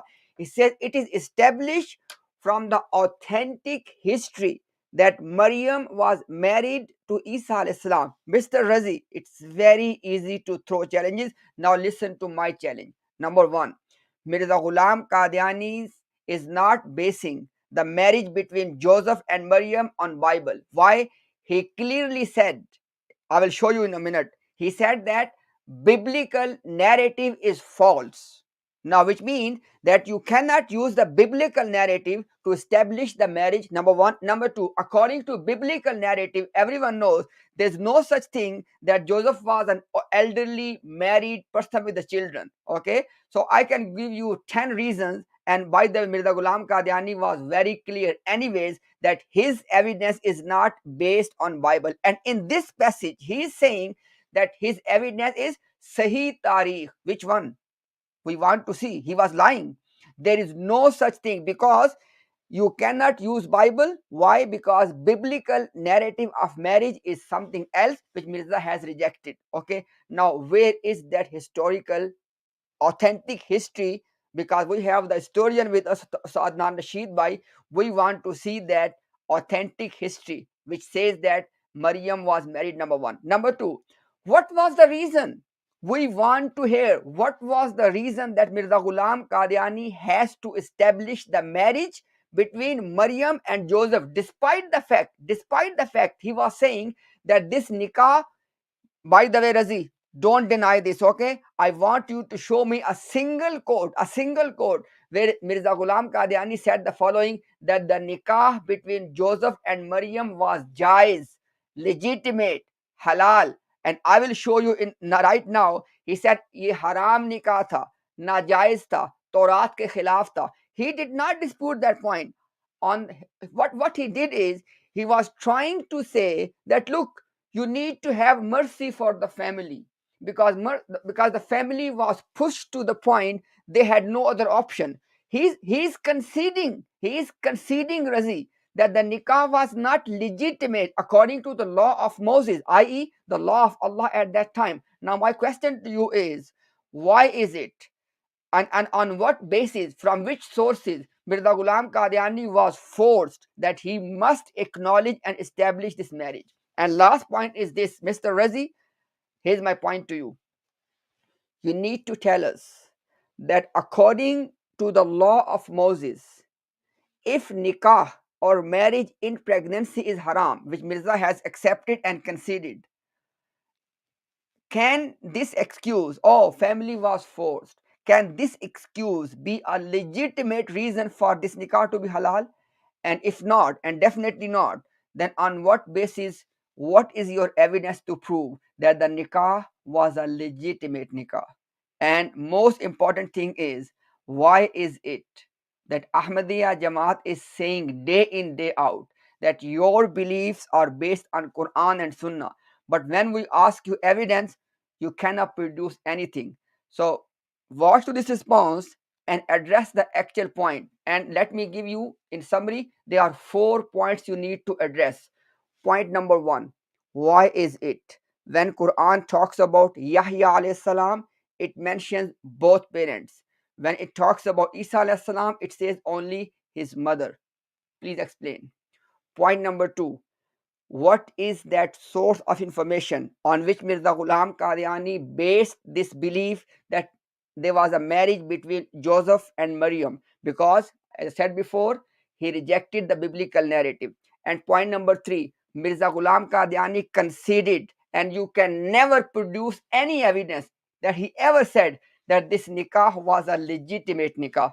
Okay, now before I end, let me show you the evidence where Mirza Ghulam Qadiani is accepting that this nikah was not a legitimate nikah. Okay, first of all, look at this reference that Mirza Ghulam Qadiani rejected the biblical narrative. Look at this one.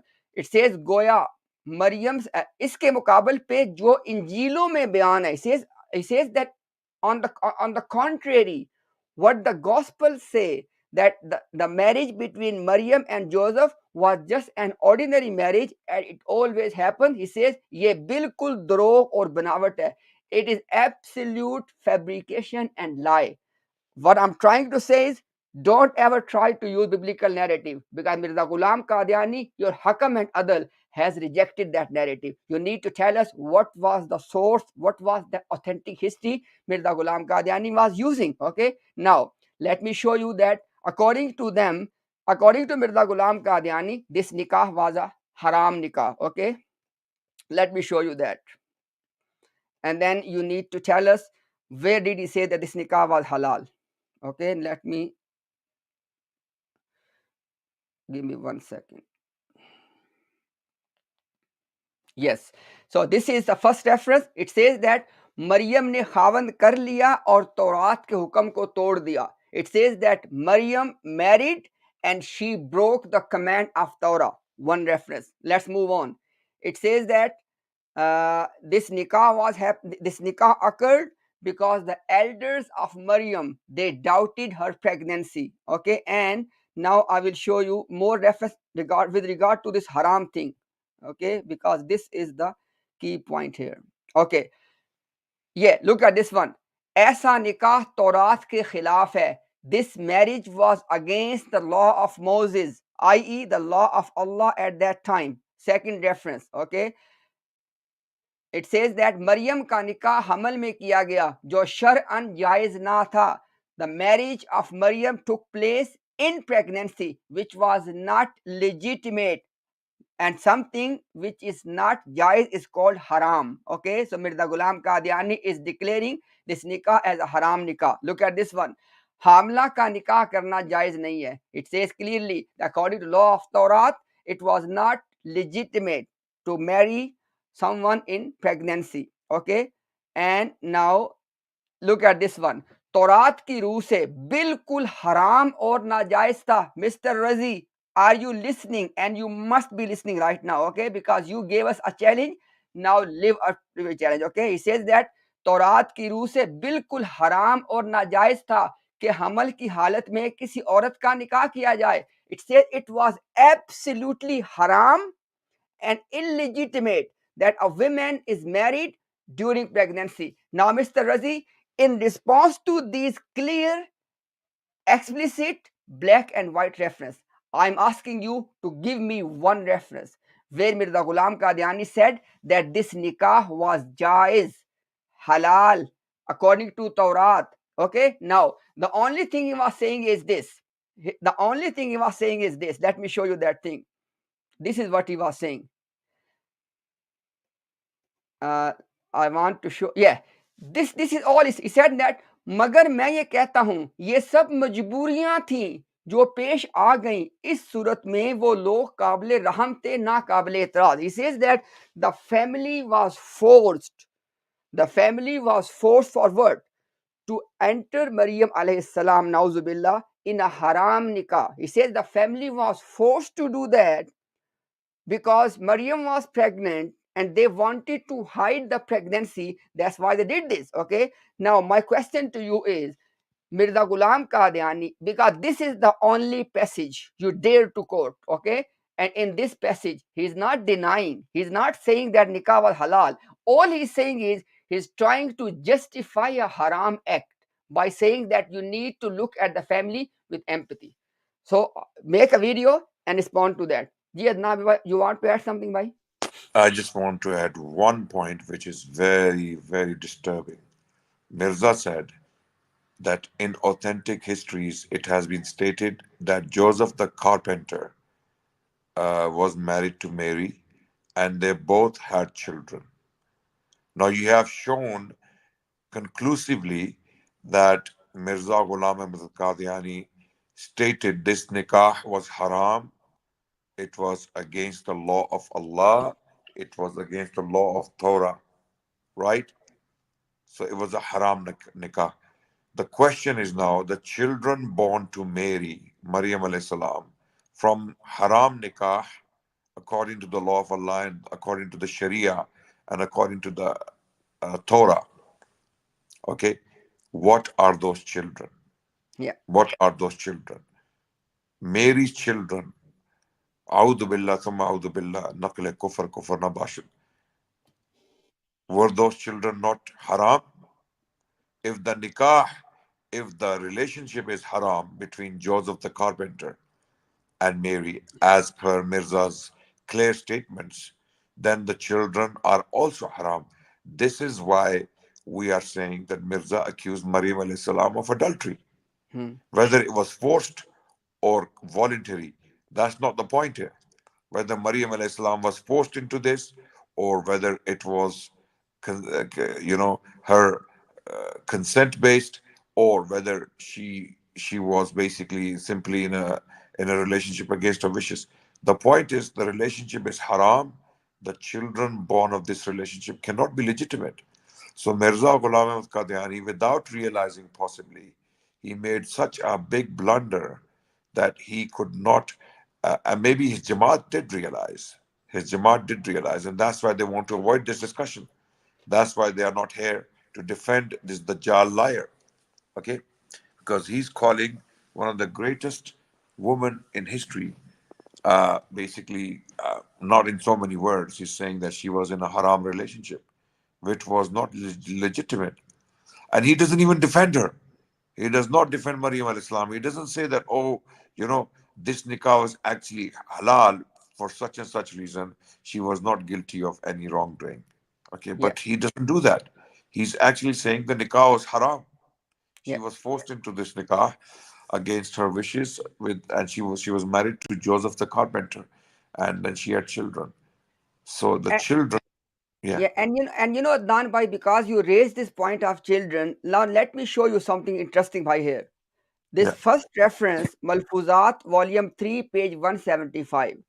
Ambala से एक मुखलिस दोस्त लिखते हैं कि मसीह के भाई बहनों का जो हजरत अकदस ने जिक्र किया है, इससे शुबा होता है कि यूसुफ गोया मसीह का बाप था. It says that one of the sincere follower of Mirza Ghulam Qadiani from Ambala, he is saying that when Mirza Ghulam Qadiani is talking about the children, the children through this marriage between Maryam and Joseph, it says that it creates a doubt. Please pay attention, people. It says it creates a doubt that maybe Joseph was the father of Isa alayhi salam. And this is exactly we are trying to point out with this marriage narrative. Mirza Ghulam Qadiani has clearly clouded the virgin birth narrative, and no surprise that Lahori Jamaat today believe that Joseph was the father of Nauzubillah Isa alayhi salam, like the biological father. So what I'm trying to say is, what we are pointing out, that's not just our assumption. This is actually happened in the followers of Mirza Ghulam Qadiani. And look at this one. Yesu Masih के 4 भाई और 2 बहनें थी. Next point Adnan भाई is very important. ये सब यसु के हकीकी भाई और हकीकी बहनें थी, यानी ये सब यूसुफ और मरियम की औलाद थी. अदनान भाई, obviously माशाल्लाह you know Urdu better than anybody, who's sitting here, at least not me.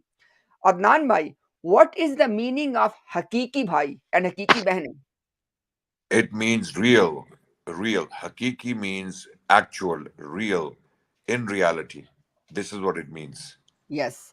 So now, are we saying, people, please don't twist our words. Are we saying that Mirza Ghulam Qadiani is saying in this passage that Joseph was the real father? We are not saying that. But what we are definitely saying is following, that what Mirza Ghulam Qadiani has written, it has opened the doors for his own followers to start believing that Yusuf was the actual biological father. And if you look at this passage, how come? Why is it Mirza Ghulam Qadiani is telling us that every single letter and every single word, and don't forget, I have already shown the reference. Mirza said every single letter and every single word, har lafz or har harf, what he was writing or speaking, there was a ruh which was speaking to Mirza Ghulam Qadiani. How come he used the term Hakiki Bhai or Hakiki Bane? And guess what? Look at this one. Malfuzat volume 5 page 283. हालांकि ईसा के और भाई और बहन थे, इन कमबख्त मुसलमानों को इतना ख्याल नहीं आता कि ईसा के 5 भाई और 2 बहनें थी जो कि मरियम के पेट से पैदा हुई थी. The reason I'm quoting this one, because of the question raised by Ustad Adnan Rashid Bhai. He said, if the nikah between Maryam and Joseph, if this nikah is illegitimate, what about these children?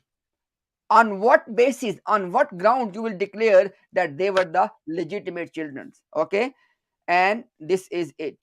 Adnan bhai, over to you if you want to add something else. Oh, absolutely. This opens up a real big can of worms for Mirza Qadiani and his Jamaat. They have to now tell us, first of all, the story is completely baseless. There is no basis to this story. Okay, it's not from the Quran and Sunnah. Mirza landed himself and his Jamaat in a huge ditch by coming up with these false lies and stories that cannot be found in the Bible as well.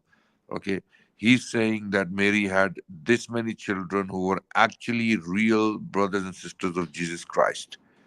Okay, so they can come back and say, oh, he means by actually that they were born of Mary. This is how they were actually his brothers and sisters, not by Joseph.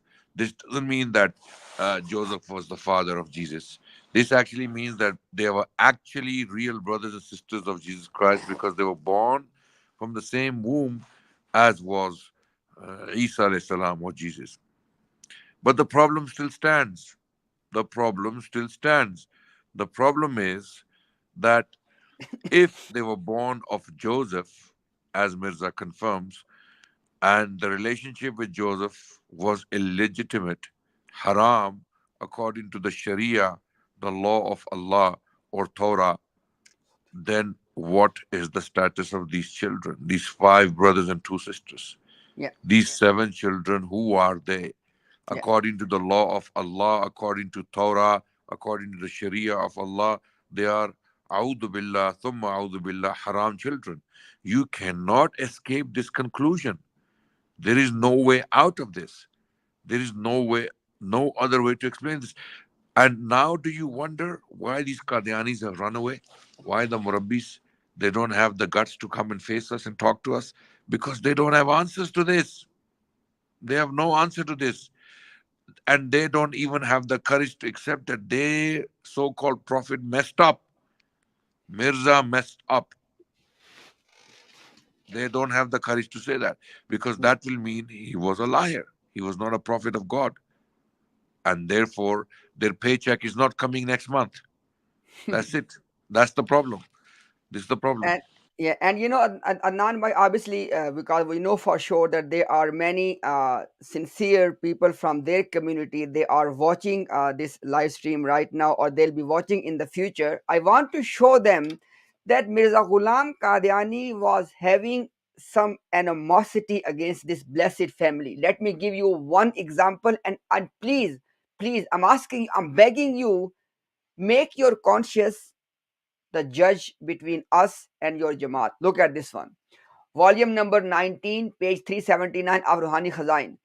Iski maa ka naam Siddiqa rakha. This is all Qadiani are telling you. But read the next bit. क्योंकि यहूदी इस पे नाजायज तोहमत लगाते थे. It says that Maryam alayhi salam is called Siddiqa, the truthful one, because the Jews, they used to blame her. Now read the next bit. So Maryam का Siddiqa नाम रखना इस गरज से नहीं था कि वो दूसरी पाक दामन और सालिया औरतों से अफजल थी. सुभान अल्लाह और सुभान अल्लाह. It says that if Quran has called Maryam alayhi salam as Siddiqa, it does not mean that she was more pure and more righteous and more virtuous than the other righteous women of her time. Look at this one. बल्कि इस नाम के रखने में यहूदियों के एतराज का जब और दफा मकसूद था. It says that this name or this title was given, i.e. that the Siddiqa was given to her just to refute the blames of Jews. Now my question is, according to Quran, Allah says in the Quran, Allah subhanahu wa ta'ala sent angels, and those angels, they spoke to Maryam, and what did they say? They said that, O Maryam, Allah has selected you over Nisa al-Alameen, over all the women of your time. Why I'm adding your time?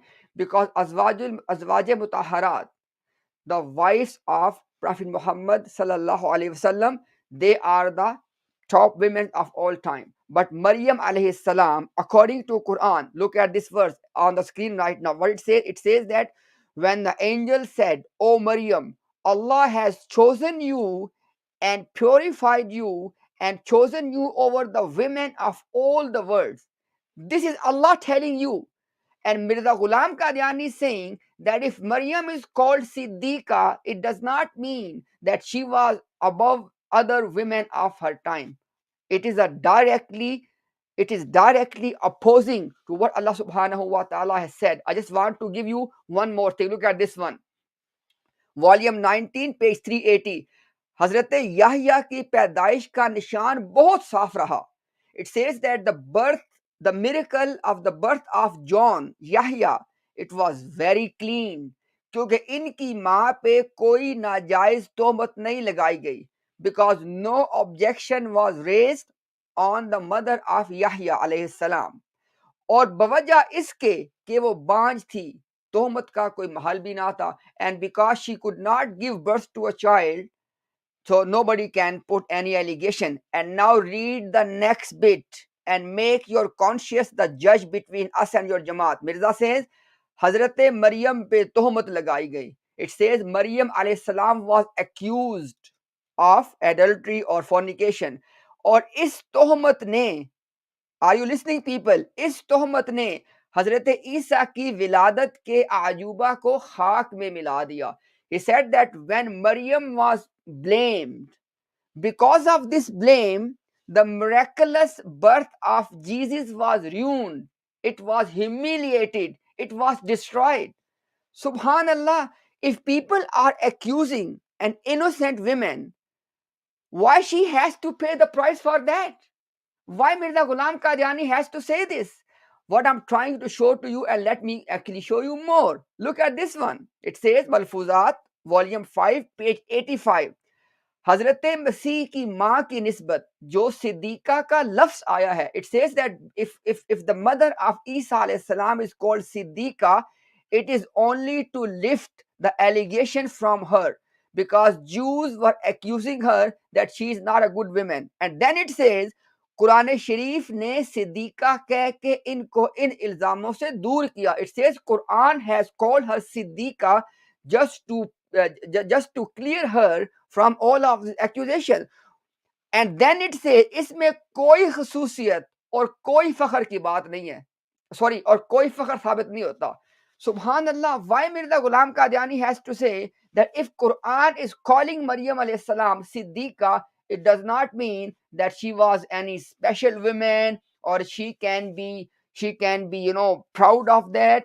And then it says ईसाई इस और ना ईसाई कुछ फायदा उठा सकते हैं. He says that Christians cannot benefit from this thing that Quran has called Maryam as Siddiqa, बल्कि इनको तो ये उमूर पेश भी नहीं करने चाहिए. It says the Christians must not even present this information. What I'm trying to say is, Maryam alayhi salam, before even the birth of Isa alayhi salam, before even she is given the good news of the birth of Isa salam, before that she is being told that, oh Maryam, Allah has chosen you above all the women of your time, and Allah has purified you. At that time, there was no accusation.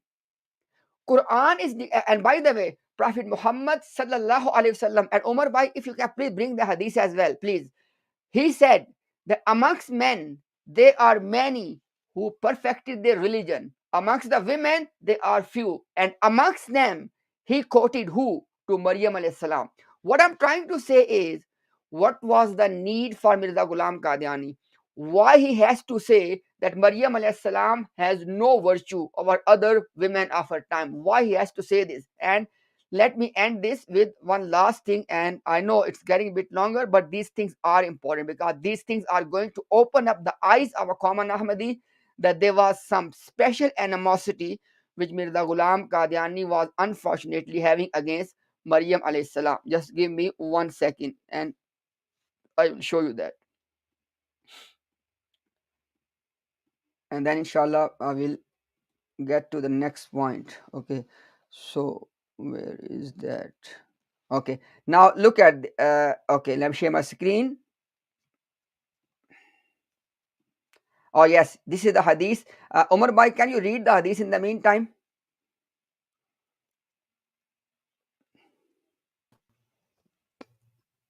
Yes. It says many men have attained perfection, but no women have attained perfection except Maryam bint Imran and Asiya, the wife of Fir'aun.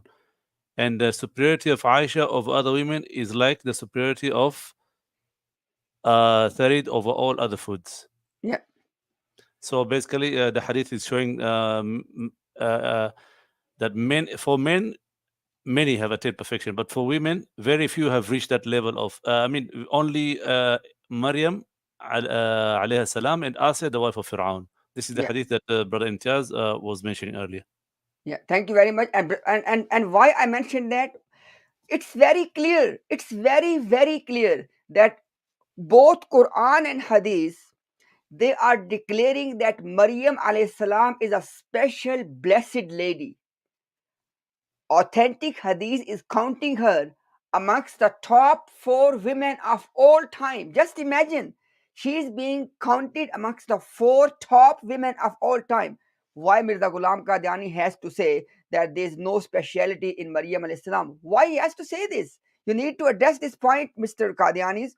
And now let me show you this last reference so you can seal this matter with this one. Look at this last reference. I'm just trying to show to you that there was some special animosity going in the mind of Mirza Ghulam Qadiani against this blessed family. Okay, look at this one. Okay, it says Malfuzat, volume number 3, page 356. It says that in par, yani upon Isa alayhi salam, इन पर हजरत सल्लम के बड़े एहसानात हैं कि आपने हर एक किस्म के इल्जाम से इनको बरी किया जो यहूदी इन पे लगाते थे. It says that Jesus and his mother, they are under great favors from Rasulullah sallallahu alaihi wasallam, because it is Prophet sallallahu alaihi wasallam who cleared them from the allegations of the Jews.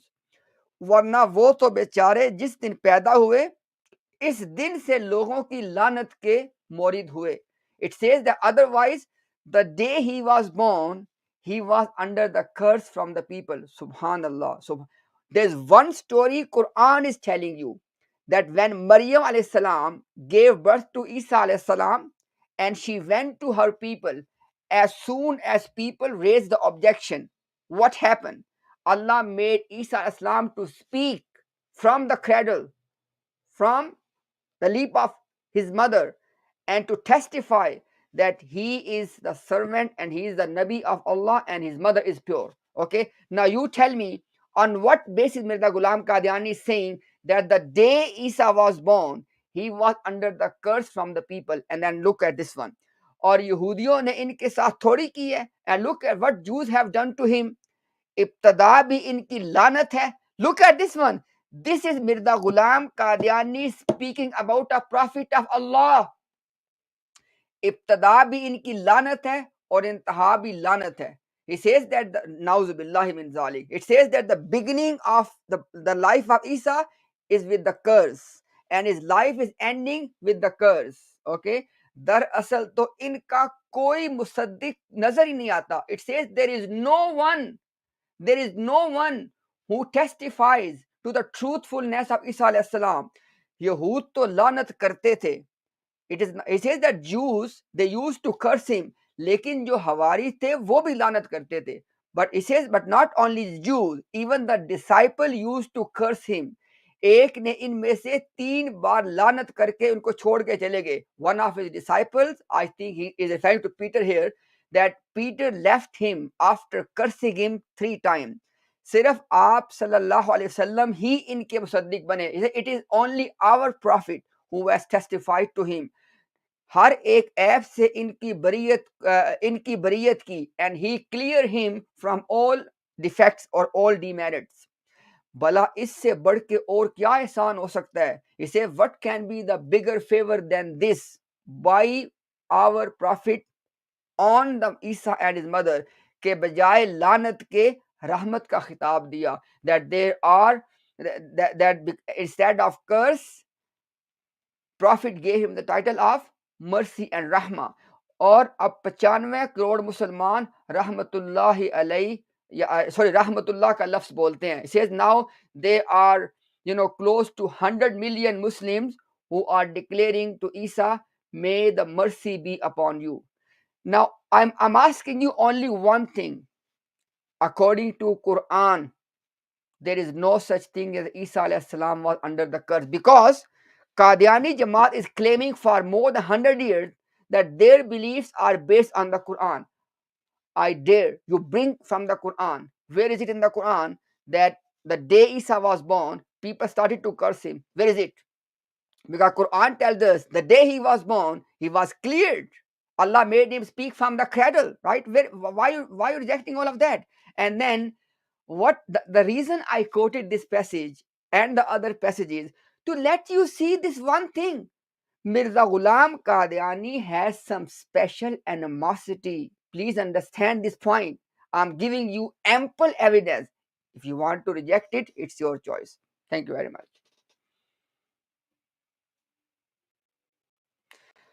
Allahu Akbar.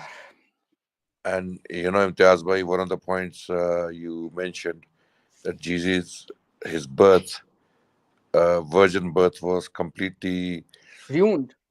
undermined, ruined. Yes, Yes. ruined Yes. by the accusation. But amazingly, the Quran uses the virgin birth of Isa al-Islam as a virtue, as a point to show that not only Isa alayhi salam was special, even Maryam alayhi salam was special. Allah Yes. is using the birth of Isa alayhi salam as a miracle, as evidence to prove that both Maryam and Isa alayhi salam were noble characters and had miraculous things done to them because of these noble characters.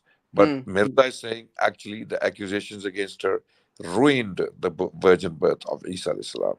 Yeah. How was that ruined when Allah is saying, in the Quran that Isa alayhi salam is like Adam in similitude. They are Yeah. both similar, and when Allah wants something to be, He simply says be, and it becomes. So Allah is using it as an example of His power. How was it ruined? If it was ruined, then why is Allah using it as an argument in the Quran? Simple. Yeah, and non by obviously, they will say, oh, look at the Christians, they were making Isa Islam as a god. Guess what? When Prophet Muhammad sallallahu alaihi wasallam was preaching to the Christians in Medina, okay, when the Christians came to debate him from Najran, okay, why is it that Prophet did not use all of this rubbish? Simple. Exactly, Think about this. exactly, exactly, exactly. Is there anyone in the background of them? And there's way Uh, none of. Omar, do you have somebody who wants to come? Yes, the Ahmadi's answered is here. I'll bring him on now. And then we have another person who just joined. He said he's an Ahmadi. But because Ahmad is answered, he said he will not take long. So I think we should bring him on. Yeah, no worries. Assalamu alaikum. Assalamu alaikum wa rahmatullahi. Go ahead. It's very good to hear your voices. Jazakallah for your streams.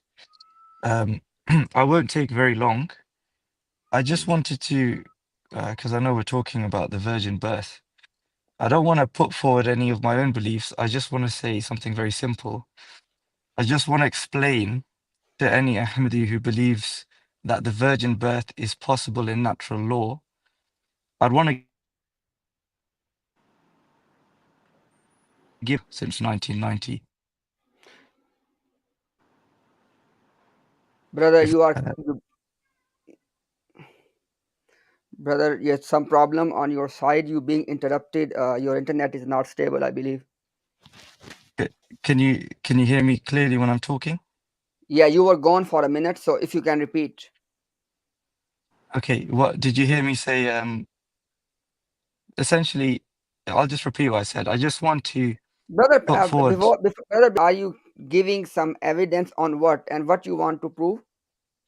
I want to explain the naturalist explanation for the virgin birth and why that would be very offensive. But I just want to explain the science behind what a naturalist virgin birth would be, because Okay, this is something that's often pushed by the Ahmadis, but it's not something that they have actually thought about, it appears. Is that okay? can you please be very brief if you don't mind? Yeah. He's a Yeah. Muslim, by the way, Brother Imtiaz. That's fine. That's fine. And we've met Imtiaz by. Bismillah, brother, go ahead. So very quickly, humans have 46 chromosomes. Healthy women have 2 X chromosomes. Healthy men have 1 X chromosome and 1 Y chromosome. Healthy women do not have a Y chromosome. The reason they don't have a Y chromosome is because there's a certain gene on there that is crucial for male development. Without that gene, a man cannot develop into a man. And that same gene, if put into a healthy woman, will make them develop male characteristics. This gene was actually only discovered in 1990. So if you believe in the virgin birth, and if you believe that it was within the laws of nature, you then have to affirm that Mary alayhi salam had a genetic anomaly, either through mutation, mosaicism, or chimerism, which meant that she carried male cells. Or it means that you're going to say that Isa alayhi salam was a genetic female with 2 X chromosomes, and he had disorder of sexual development, and that he was genetically female but just developed male characteristics through some disorder. So if you want to follow through with that belief, if you're an Ahmadi who believes that the virgin birth can be within natural law, these are your only two options since we found this gene in 1990. So that's all I wanted to say, if that's okay. That's fine. That's fine. Yes, people can relate to that. Yeah. Assalamu alaikum. Walaikum assalam, brother. Thank you very much. Thanks for coming.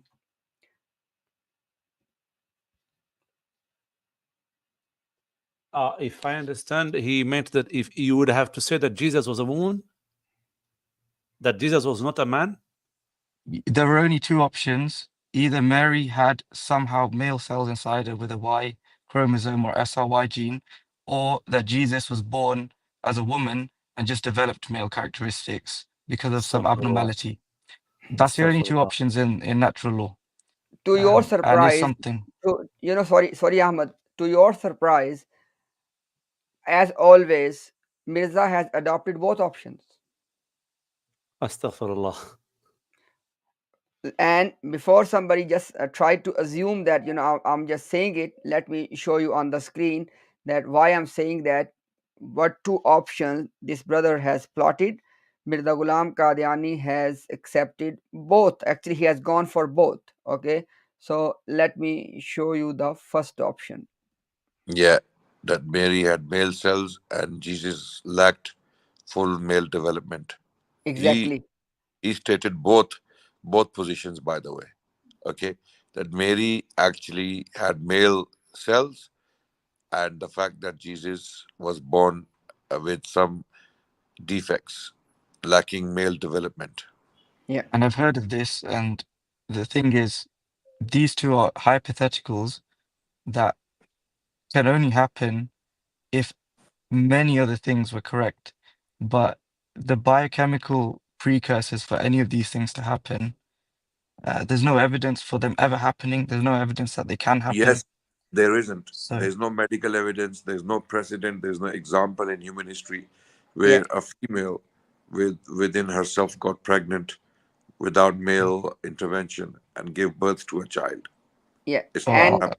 yeah, just to I'll take your leave now, brothers, yeah, just but it's just for Ahmadis to think about. Jazakallah. yeah, just to conclude, whilst you are here, Ahmed. So look at this one. So this is basically Mirza Ghulam Qadiani is affirming the first option. Okay, let me just read the last part. Okay, it says that according to the research, there are some women who have both masculine and feminine powers, and when their semen is stimulated by some sexual excitement, pregnancy can occur, and such stories are found in the Hindu books as well. Volume 23 of the Khazain, page 226. So this is when Mirza Ghulam Qadiani is affirming that first option you plotted, brother, in which you said that she was having both powers. And now I show that way Mirza Ghulam Qadiani affirmed the second option as well. Volume 20, page 356. Okay, it says here that yes, it says that इस पैदाइश से कोई बुजुर्गी इनकी साबित नहीं हो. Again, look at the level of animosity. He says that if Isa alayhi salam was born without father, it does not prove any virtue for him. And then he says, बल्कि बगैर बाप के पैदा होना. He says rather because of being born without father, बाज कवा से महरूम होने पे दलालत करता है. It says that it actually implies that Jesus was lacking some faculties. Now, in this one, he has given us one piece of information. And what is that? That because Jesus was born without father, so he was lacking some faculty. In this passage, he did not explain that which faculty was that, number one. And before I move on, look at the beginning of the passage. In this passage, Mirza Ghulam Qadiani is clearly saying that what does he believe? It says, अगरचे कुरान शरीफ की तालीम की रूह से हम ये एतकाद रखते हैं. He said, despite the fact, because of Quranic teachings, we believe. And then the passage continues. So there's no doubt that he was talking about his own belief. But what he said here, that Isa was missing some faculties, right? Now let's use his own writing. What was it? Look at this one. volume 9, page 392. It says that there's a big objection that Christ could not put forward any practical example of a true and perfect relationship with the spouses, simply because he was totally deprived of the highest of all masculine qualities. Again, what I'm trying to say is, in response to this one, what Qadianis are saying, what the Murabbis are saying, oh, in this passage, he was referring to the biblical Jesus. Hang on a second. There is one thing that is undeniable. He said that Isa alayhi salam, because of being born without father, he was lacking some human faculties, right? Now we are trying to fill that through his own writings, that this was the masculine faculties. If your claim is no, it's not true, then you still need to tell us what was what were those faculties which Jesus was lacking because of being born without father. You tell us.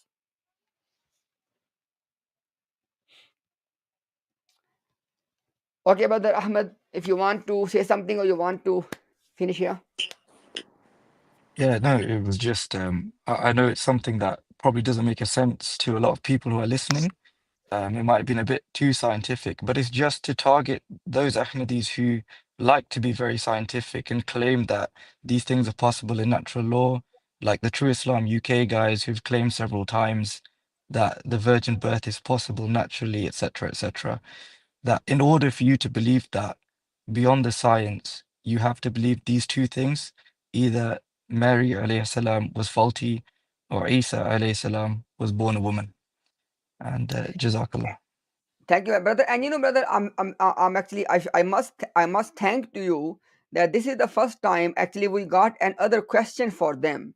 That if the first statement of Mirza was right, in which he said that both masculine and feminine powers were existing within Maryam, it means that the second statement, when he is saying that because Isa was born without father, he was lacking some traits. So these two things don't add up. One of them, actually for us, both of them, or for reason, one of them has to be wrong, right, brother? Yeah, of course. And actually, if Mary had some male faculties because of mosaicism or chimerism, which are two biological ways that you can have a different person's cells in your body, that Yeah, would mean that she obtained male cells yeah, from a male twin in the womb. And yeah. if that male twin was the father of Isa, then that would mean that Isa was a product of incest. Astaghfirullah. So Subhan. this is just, it's a rabbit hole. It might not make sense to a lot of people, but if it does make sense to you, I'd like you to think about that. Thank you, brother. Thank you very much. Actually, I really appreciate that. Even though we have discussed this point in the past as well, but really after you presented this side, now we can see that it's actually more problematic because they are actually having two positions, and both of them cannot be right, rationally speaking, at the same time. And by the way, this is not, Adnan, by look at this one. I give people one example to make this point clear, that this was Mirza's position in everything. For example, in the case of Muhammadi Begum, if the family of Sultan Beg will repent, this was one possibility. As a result of that, what will happen? Sultan Beg will not die, and Muhammadi will not come into marriage of Mirza Ghulam Qadiani. That was option A, and the outcome of option A. Option B was, if family will not repent, then Sultan Beg will die and Muhammadi will come in the marriage of Mirza Ghulam Qadiani. Guess what? In this case, Mirza was holding on to both. He was saying that because Sultan Beg has repented, that's why he did not die. At the same time, he was saying, Muhammadi will come to my nikah. Did you get it, Nan, by this point? Yes, absolutely. And in both cases, uh, he was trying to somehow reconcile the blunder, Yeah. and he failed. Absolutely, because there was a blunder, he failed to reconcile. There was no reconciliation. Absolutely, you could not reconcile the two things. Yeah, Okay, exactly. how can Sultan Beg be alive and be married to Muhammadi Begum and she marries, then she Yeah, marries him? The husband remains alive, he doesn't divorce her. She's married to him. How will Mirza marry a married woman? Is the question, yes. right? If he repented, then he should have divorced her so that she Yeah, can marry the true prophet of God, so called. But he didn't divorce her. He had yeah, children with her, yeah, Sultan Beg. And then Muhammadi Begum does not marry him. Never. She remains in the nikah of Sultan Beg. So what repentance? Repentance for what? And Mirza's Taqdeer Mubram is never fulfilled. His unchanging destiny never occurs because he said his nikah to Muhammadi Begum is unchanging destiny. It will definitely occur. It will have to happen before he dies. It never mm, happened. There you mm-hmm. go. That's it. Yeah, yeah. So, Brother Umar, if you want to bring the next guest from the backstage. Yeah, this is an Ahmadi who came here before. And but before that, Brother Imtiaz, I would like to encourage the people like the I think it's a doctor who just left. This guy, because there's many things that they try to play like scientific explanations, but actually it doesn't make sense. But because the layman Muslims or the layman Ahmadis, they don't really have time to go and research this stuff, so they just maybe take their word for it, or the layman Muslim just don't engage anymore. So we encourage the people who have this knowledge maybe to come and just like for a few minutes, 3 to 5 minutes, share with us, and in such a straightforward and simple way that is easy to understand. So I would like to thank him, Jazakumullah khair, and encourage others in a similar, who have a similar knowledge to come and share with us in future. So I'll bring Ahmad now on. So I don't know how long it will take. Welcome to the stream, Ahmad. The floor is yours. Oh, thank you. Can you hear me, brother? Yep. Okay. Actually, I came last week as well. I spoke a bit with you guys. Brother Bashir was also there. I just want to say something about, first of all, like you guys are keep going about these discussions, and it's encouraging in a way to have the dialogue. The As an Ahmadi, I just want to add one thing, which I think it's very important is, um, I mean, if you really want to talk, or you want to give your message to the common Ahmadi, the one thing is very important, and it is that a common Ahmadi is always thinking, and we have always been told that, and we have seen also any kind of persecution or discrimination, especially in Pakistan, since a lot of common Ahmadis are from Pakistan. So we always have seen that the dialogue is not possible because of some kind of discrimination or disrespectful way of reaching. So it's a positive thing that you guys are respectful. What I have seen, it's my opinion. I don't know if other Ahmadis will agree or not, but as far as I'm concerned, I do. um, Maybe you guys are doing it, but I would just push it a little bit more, just to ask. It's just an humble request. If you guys can discourage any kind of discrimination or persecution, because ultimately a common Ahmadi is facing it. Whatever the writings are written in the books, it might be that a common Ahmadi maybe doesn't know them, or not all of them, Hmm. but ultimately it's a common Ahmadi who is facing the persecution Hmm. after those reading writings. And whenever you are engaging with people like Razi or Fateh Islam or etc., they are like the professionals, they know everything. And whenever they are engaging in a dialogue, or they are doing a munazara, and in munazara, people are there to let the opponent down. There is no learning, there is no process of rethinking or researching. It's just like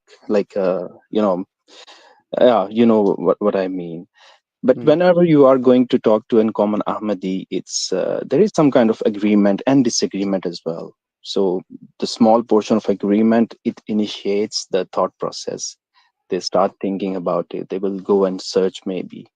So instead of going more and more with these professional Ahmadis, Why not just going to a common Ahmadi and more engaging more and more common Ahmadis? But as I said, it's a bigger the biggest blockade between a common Ahmadi and you. It might be the some kind of discrimination or persecution, which sometimes really mm, change their mindset. They don't go for a dialogue because they have been always told and they have always seen the other people.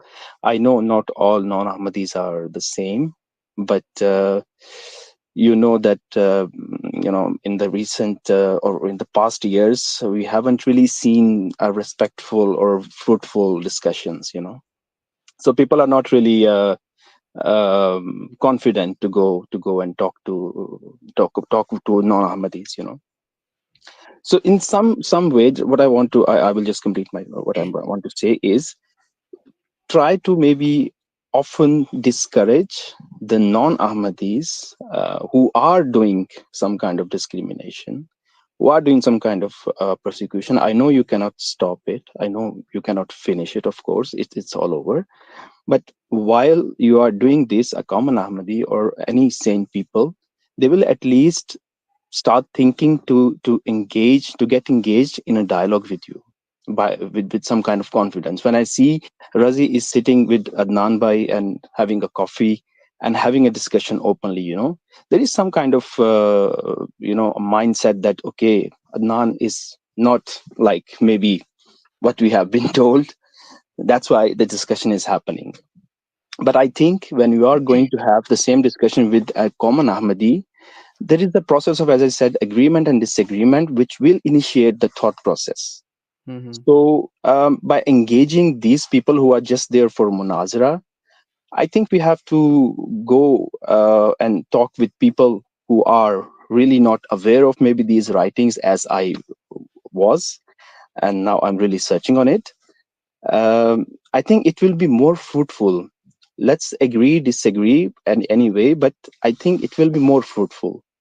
I don't know if I'm able to put my point, uh, but that's all what I wanted to actually say. जी अदनान भाई. First of all, thank you, Ahmed, for your input. Really appreciate that. And we want to keep the dialogue civil and, educational. The challenge has been that from the other side, the Qadiani Jamaat and the Murabbis, they haven't been very helpful in this, in this project or this prospect. They haven't been very helpful. They have been very we have a number of conclusions that we have shared in the previous conversations.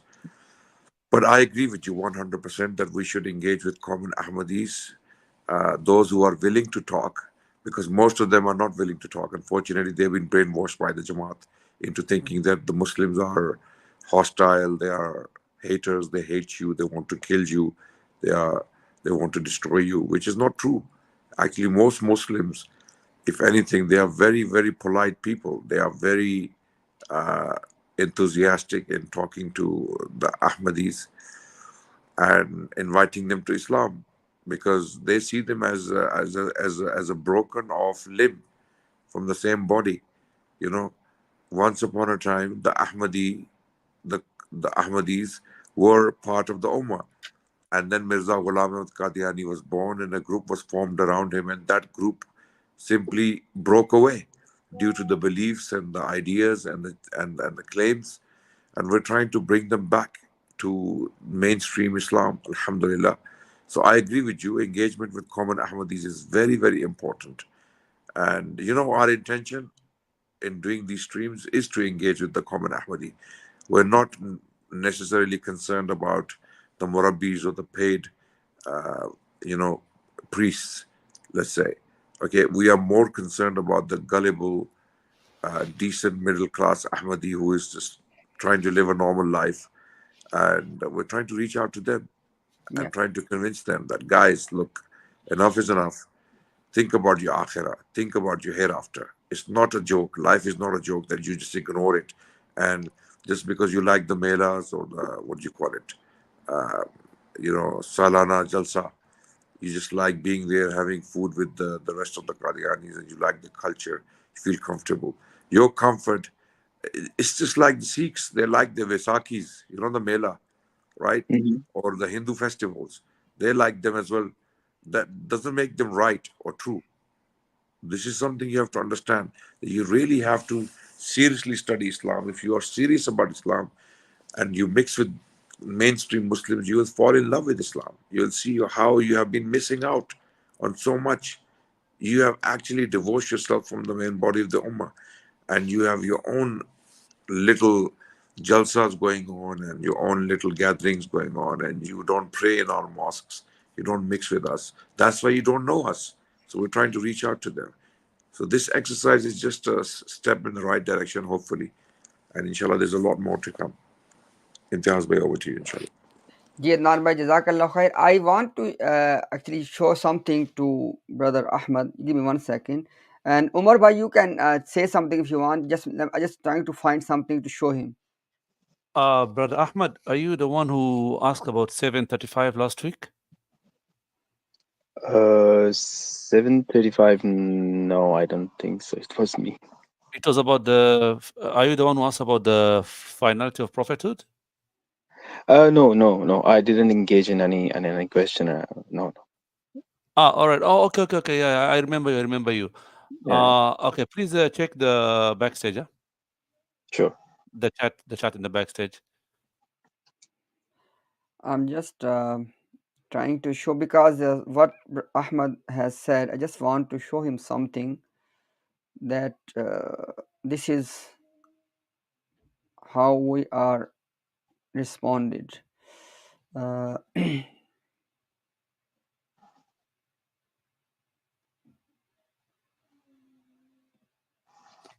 the viewers, by the way, I think you're aware of our position on this stream, and all of us, we condemn all violence against people, regardless they are Muslims or non-Muslims.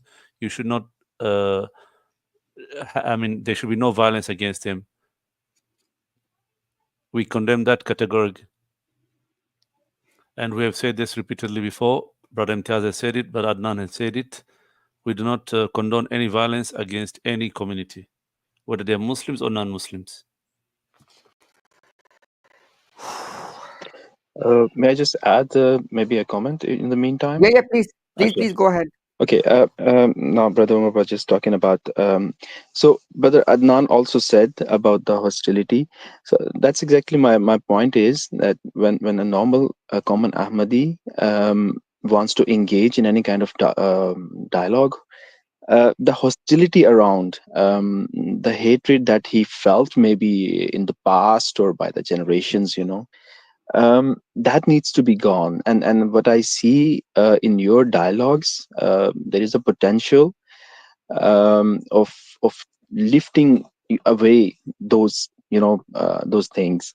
So if you continue and keep going like this, and instead of engaging the professionals, just engage the common Ahmadi. That's my point. Is if they get the comfort zone, the comfort level, and the confidence, they will come up. Lots of Ahmadis, I know a lots of sane Ahmadis, they want to ask a lot, they have a lots of questions. Even my friends, couple of my friends, but they don't really find any platform to go and to ask or to tell something, because every time they have been told, okay, either it's us, or either there are haters, or there are people who are doing the persecution. So they just see like the party A and party B. So the party A is their own people, and the party B is the who persecute them. So they need to see. No, it's not the same. There are lots of non-Ahmadi who are sane people, respectful people, and they do not do necessarily these things. So that's exactly what I want to say. Yeah, we agree, Brother Ahmad. I think, Brother Ahmad, you made a very good point about the asking for, especially for the common Ahmadis, because Brother Imtiaz has repeatedly said that there is always two narratives. The Jamaat always has two narratives, and I have seen this myself on the streams of the Ahmadis. Some of the Ahmadis want to ask questions, And the answer they got is just please contact your local murabi. If an Ahmadi or a Muslim comes right now on Imtiaz stream and asks a question, you most if it's a straightforward question, brother Imtiaz will explain it. Brother Adnan will explain it. If I can, I will explain. But I have seen on the other streams that like, please contact your murabi or let me know which area you are, and I will link you up with somebody. They do not want to address the issues on their streams. The only thing they want to do on their streams is to attack the Muslims, Deobandi, Barelvi, Firqa. That's all they want to do. And I agree with you. The common Ahmadis, if they come here, they're respectful. Inshallah, we'll engage with them and we'll clarify. And if they have any misunderstanding about our position, the Muslims, we will also clarify. I think there's also Brother, one thing. Please. Ahmad, actually, I was, I don't know why I was not able to log into my X account. I just wanted to show you something. You remember, like, I think it was maybe about a bit over a month ago, even though I don't want to know the details. Razi was, posting things online, videos and tweets that, that somebody just came to him and, somebody was swearing at him, etc., etc. Okay.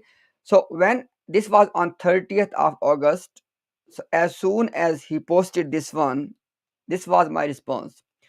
Despite our disagreements, we condemn violence, be it verbal or physical. That's not the right way. Okay. Now, in response to that, Ahmad, I would say that there was not look.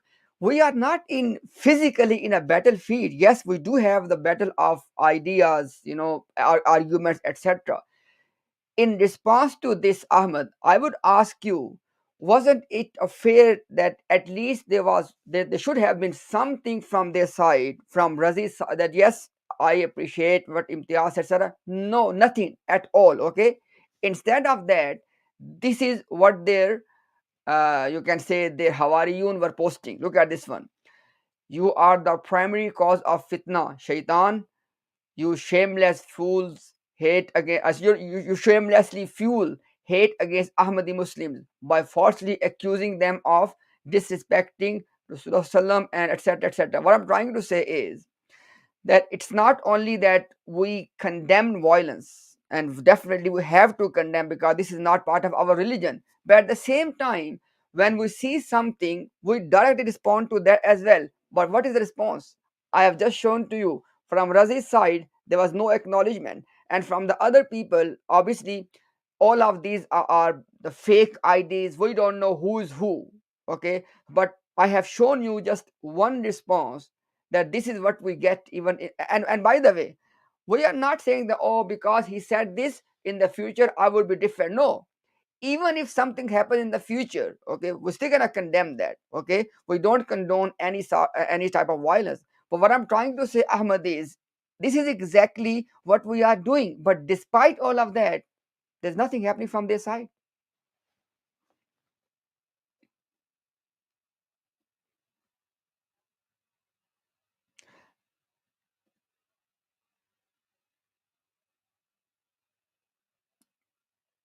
Your mic is mute, Ahmad.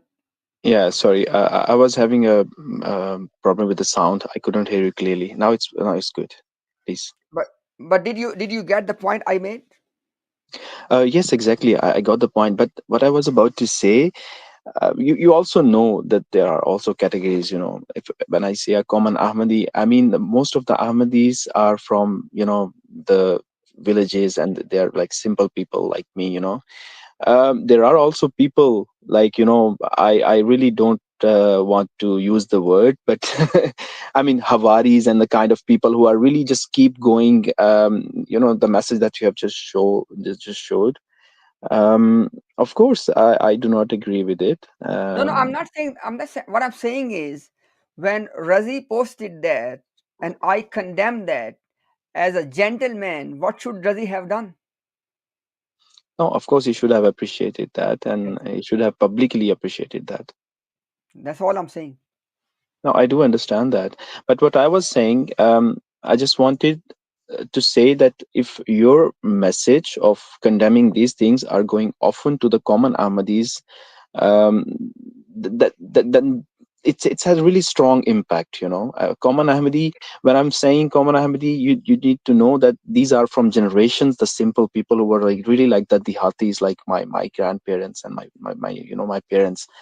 um they don't really know about all the writings of the books. They have just been told the good things. I mean, there are lots of things that they don't know. So whenever they are being told that go to a murabbi, if you have a question, go to a murabbi or go to that person, he will explain you. And there begins, the tawil and the istiaras and everything, which I sorry to say, but I have seen. You cannot go like that far with every. You cannot go for tawil for everything. Maybe it does exist, but not that much. So as I said, that a common Ahmadi, I mean a really simple person, maybe who doesn't know how to read. Those were the generations who really brought up their children's in the very hardcore mindset of Ahmadiyyat. Yeah. So as you will keep going, I just wanted to say that as much as you can, engage with a common Ahmadi. A common Ahmadi just wants to listen that persecution is wrong. There shouldn't be any persecution. There shouldn't be any discrimination. Then a common Ahmadi will be ready to listen to you. He can answer the murabbis. He can answer the other persons that, see, he's not disrespectful. He's respectful. He's not doing discrimination. He's even against it.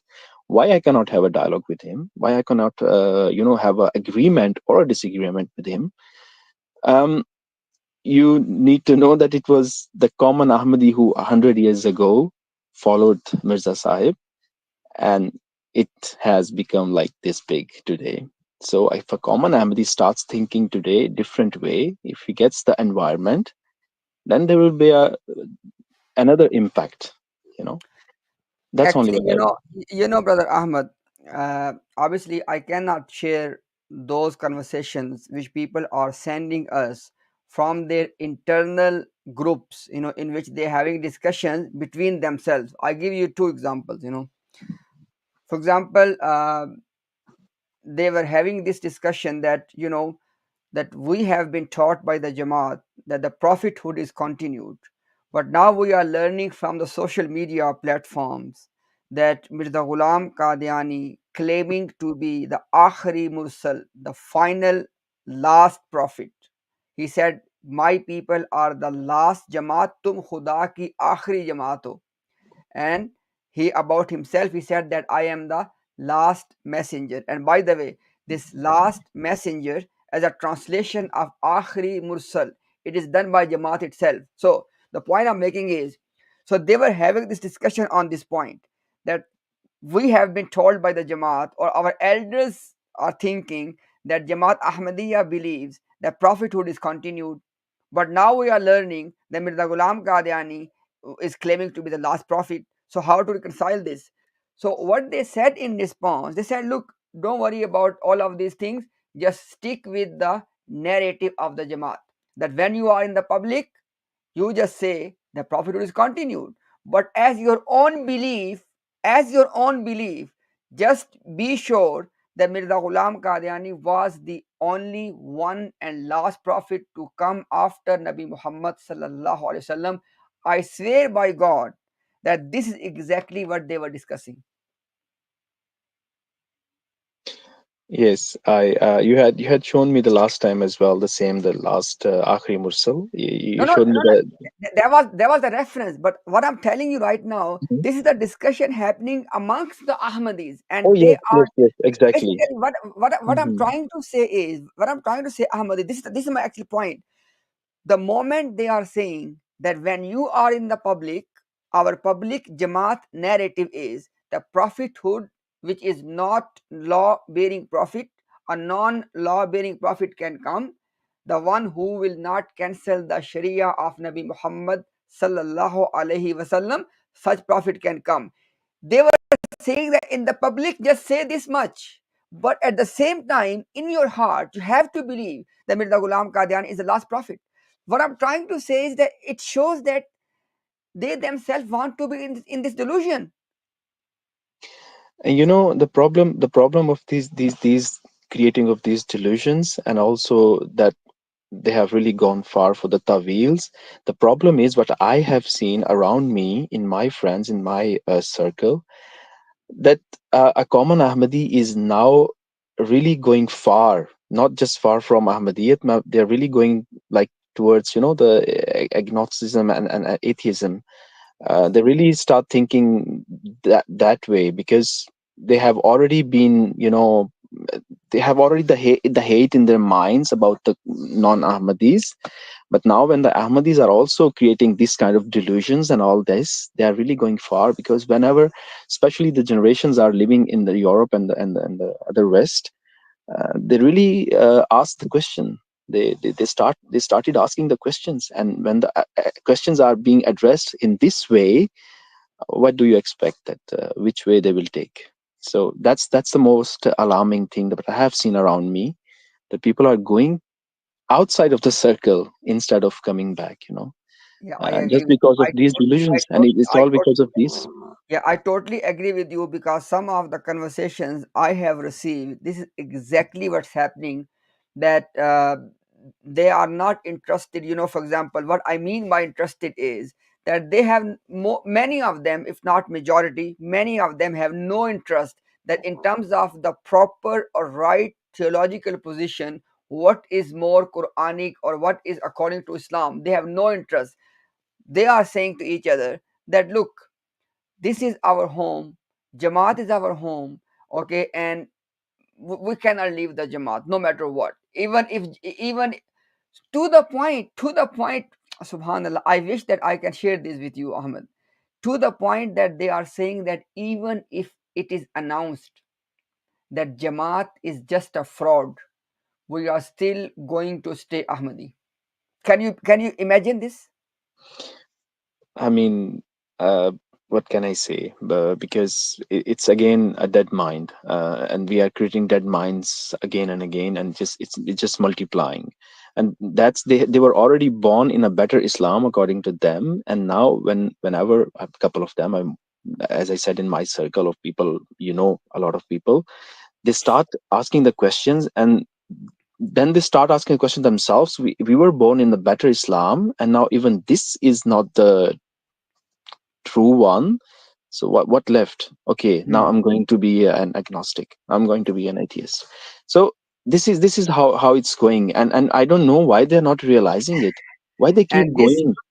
Ahmad, this reminds me of what Mirza Ghulam Qadiani said. He said, "अगर मैं झूठा हूँ तो सारा इस्लाम झूठा है." He said that if I am a liar, then Islam is all about a fabrication. And that's exactly the mindset of today's generation. Yeah. It's really concerning. I mean, what can I say? You know it better. Yeah, no, thank you very much, Ahmad. Obviously, we always enjoy this respectful dialogue.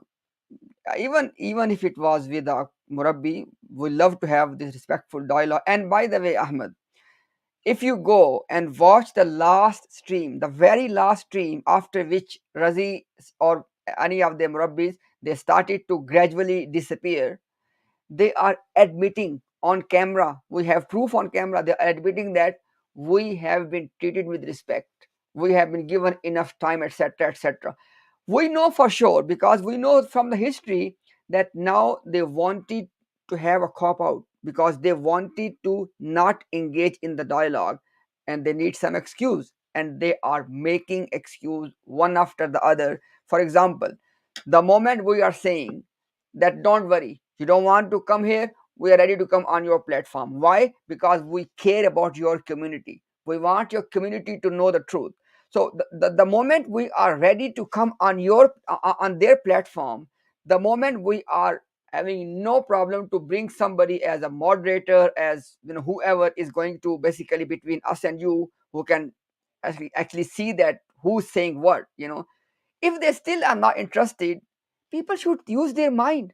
People should use their mind. I mean, for example, if today any Muslim, any Hindu, any Christian, okay, if they come on any social media platform and they say that Nauzubillah, he has the strongest evidence that Islam is a lie, okay, I would say that the Muslim apologists, they are not going to sit in the home. They are going to come on the platform and deal with them with the strong arguments. So it means that what I'm trying to say, Ahmad, is that yes, we have to be respectful. Who can deny that? Yes, we have to condemn all sort of violence.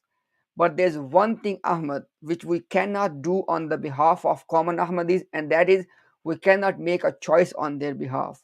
We cannot use mind on their behalf. We cannot even be commonsensical on their behalf. They have to do this. No, of course, that's very true. One need to think first, and then the others can help. Before taking your leave, I just want to just address the last point that you have raised. Yeah, the dialogue needs to go on, and if someone cannot agree on person like Declan, then who they are going to agree with? I mean, in the middle person. If Declan cannot be the one, then who else? So I think, yeah, we need to go on, Yeah. and we can have agreement disagreements. And I will all I just I want to say to all my Ahmadi brothers that come up, ask the question, ask yourself first. You might maybe not agree, it's your right, but at least you need to come up and you need to address the question that you have in your mind already. You don't have to necessarily agree with everything, of course. And before you leave, Ahmad, let me show you something. This was the last live stream on which Razi appeared. Look at this one. On a good note, Razi, Okay, look. Jazakallah. You Okay. gave me Okay. equal time. You gave me equal time today. You happy with the way Yes, you conduct me? Alhamdulillah, Thank you Alhamdulillah. very much, Razi. Did you see that? Oh, where was it? Is it on YouTube? Because I haven't seen this one. This was the last live stream. Can you please make it bigger, Umar, so I can just play one more time? Razi, let's end on a good note. Razi, Okay, look. Jazakallah. You Okay. gave me Okay. equal time. You gave me equal time today. You happy with the way Yes, you conduct me? Alhamdulillah, Thank you Alhamdulillah. very much, Razi. Razi, this was the last live stream, Ahmad, before they started to make the excuse that they are not going to come in the future. I would say that this is what he said before he left the Hmm. last live stream. Hmm. Now you I tell will. me. I just want to say via your stream to Razi that it's really disappointing by seeing the last couple of discussions that he mute the people, and he really doesn't give the time, and he goes on and on. And I really want to appreciate the non-Ahmadi brothers who are in the recent days having the conversation in with Razi, very respectful manner, and they are really having the genuine questions. I mean, so I really want to appreciate those brothers, and I want to say, Razi, please show some patience. I know sometimes it's really too much that you just keep going on and just muting other people. Let them complete, and please let's have a balanced dialogue. Even it's your stream, okay, but please give them time and listen to them. Have some patience, because when you are giving the message, uh, you have to have a big heart. You are approaching the other people, you are giving them message, you need to have a big heart. There will be all kind of questions. You won't get the loose ball all the time. There will be hard questions as well. Okay, Ahmed, before you leave, let me ask you one thing. For example, as you said that you are at the moment you are doing your own research to know that what is the truth. I mean, is it the Ahmadiyya or is it the Sunni Islam? So may I ask you this question that in your research, what is your criteria? How are you researching?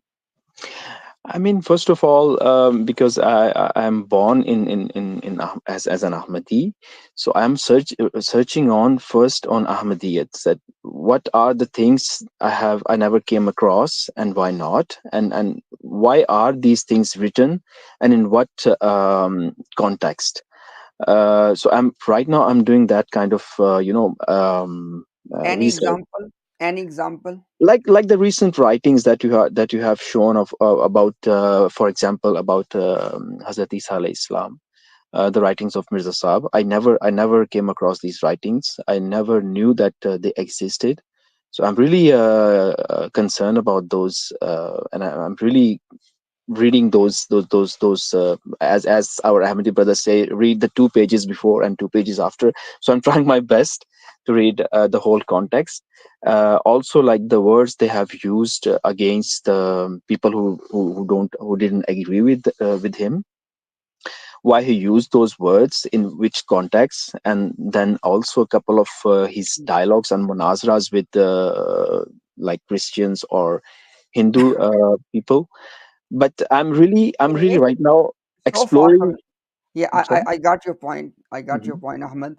So far, in which direction are you heading? For example, if we take the example of when Mirza Ghulam Qadiani is talking about Isa alayhi salam, about his birth, it's, for example, if you have watched today, when he was saying कि ये भी याद रखने की बात है कि ईसा के अलैहिस्सलाम को झूठ बोलने की भी आदत थी. He says that we need to remember that Jesus had a habit of lying.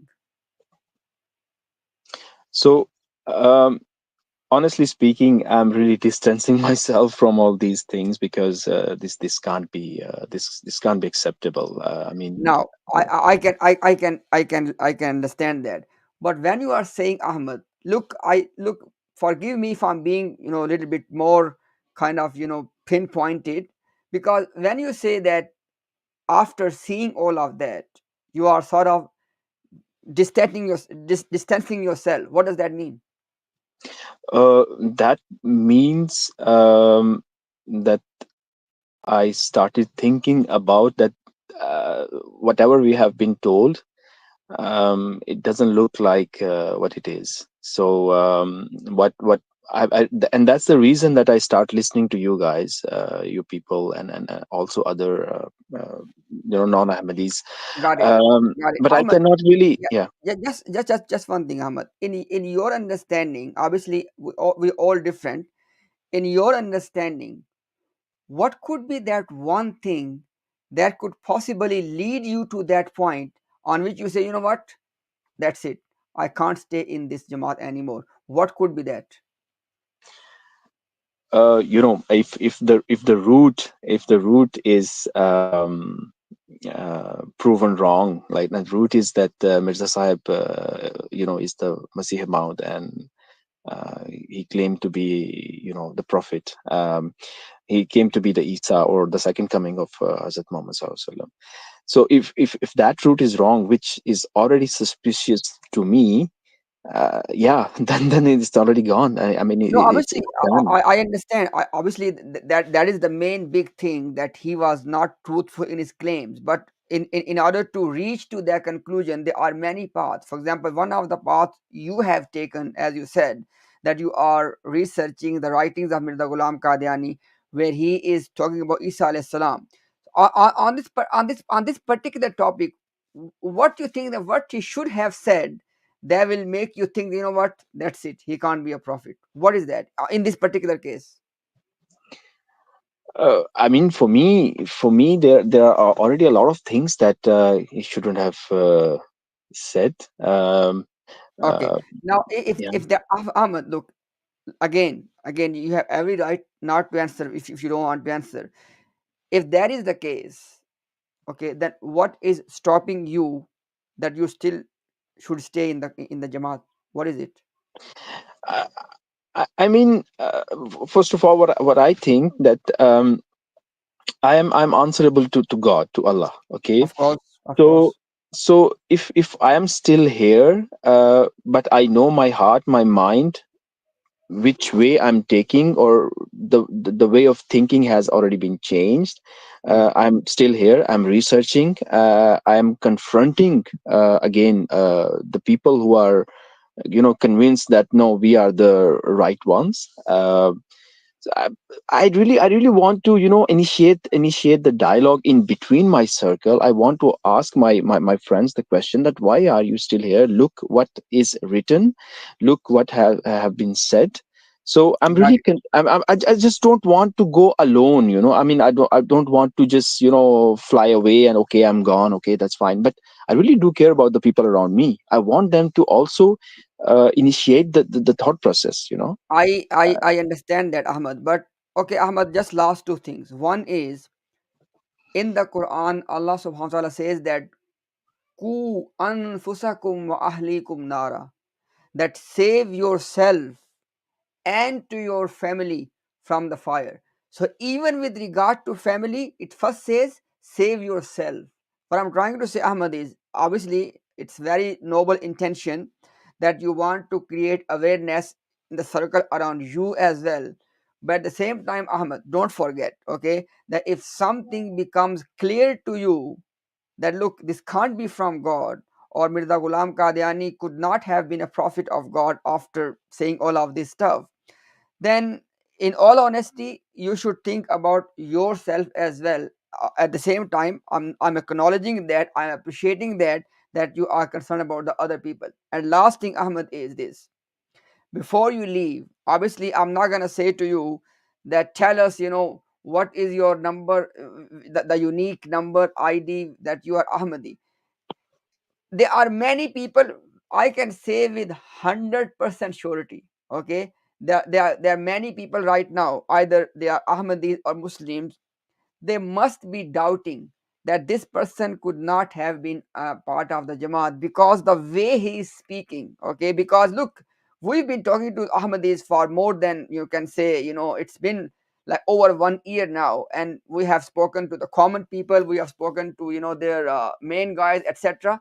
So if people, if you would you like to say something, I'm not saying you have to prove to the people, which at least can give some indication to these people who are doubting your own identity. Because people are not, to be honest, I would be very honest with you, because this is not even how even the common Ahmadis speak, to be honest. I don't want to beat around the bush.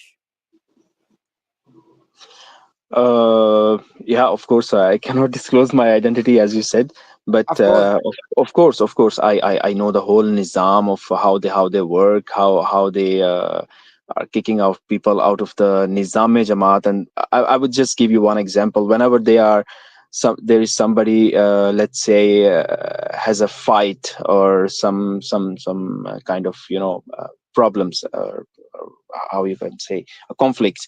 Um, there are like two parties. Both of them are kicked out of the Jamaat. So whenever I personally and my friend, one of my friends, ask the question that how can you kick out somebody from the Jamaat, whereas you say that you are just following the Sunnah, and our Nabi Akram Sallallahu Alaihi Wasallam never did this.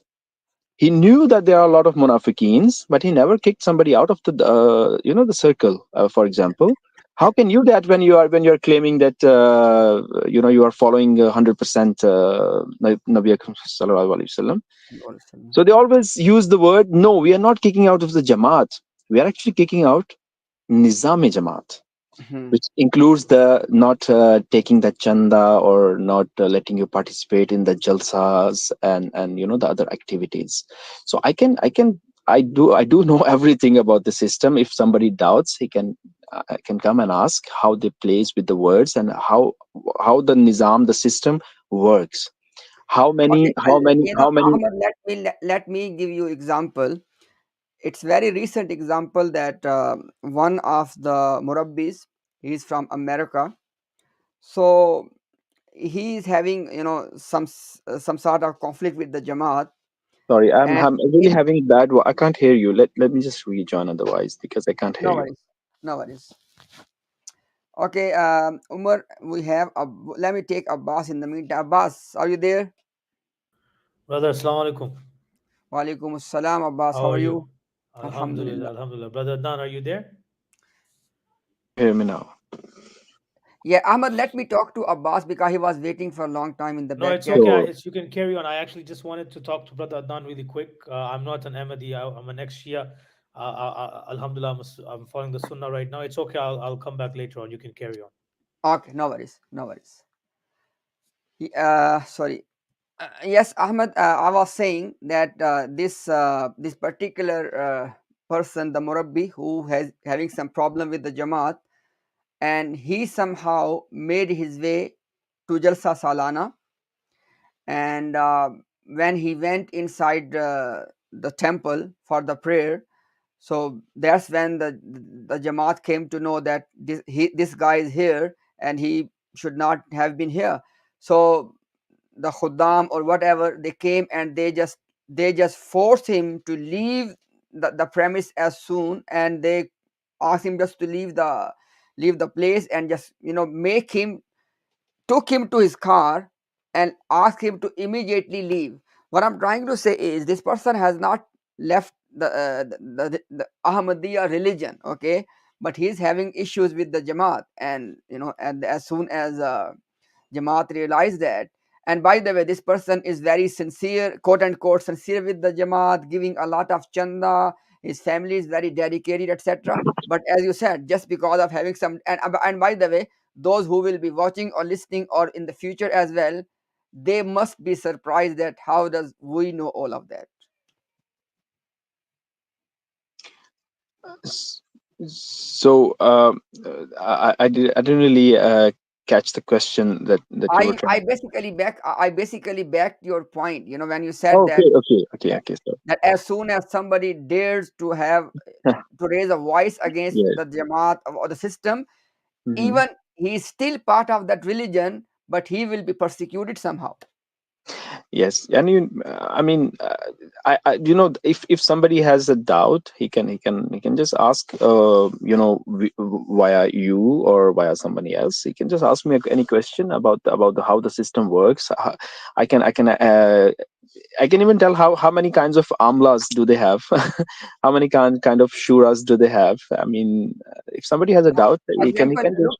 look at this one comment. For example, I just showed you one as example. Mm-hmm. You see that on the screen? Yeah, I do see. Yeah, yeah.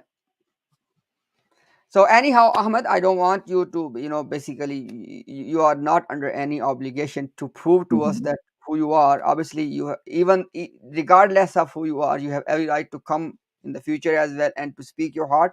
Before you leave, Ahmed, if you want to say something. No, thank you very much for giving me so much time and letting me speak my heart. And I would, as you have just shown me the last comment, I would just say that to these people and every other people, especially the Ahmadis, please come up and also speak up your mind. You don't have to agree with Imtiaz Bhai or Adnan Bhai or anyone else, but please come up and speak your mind.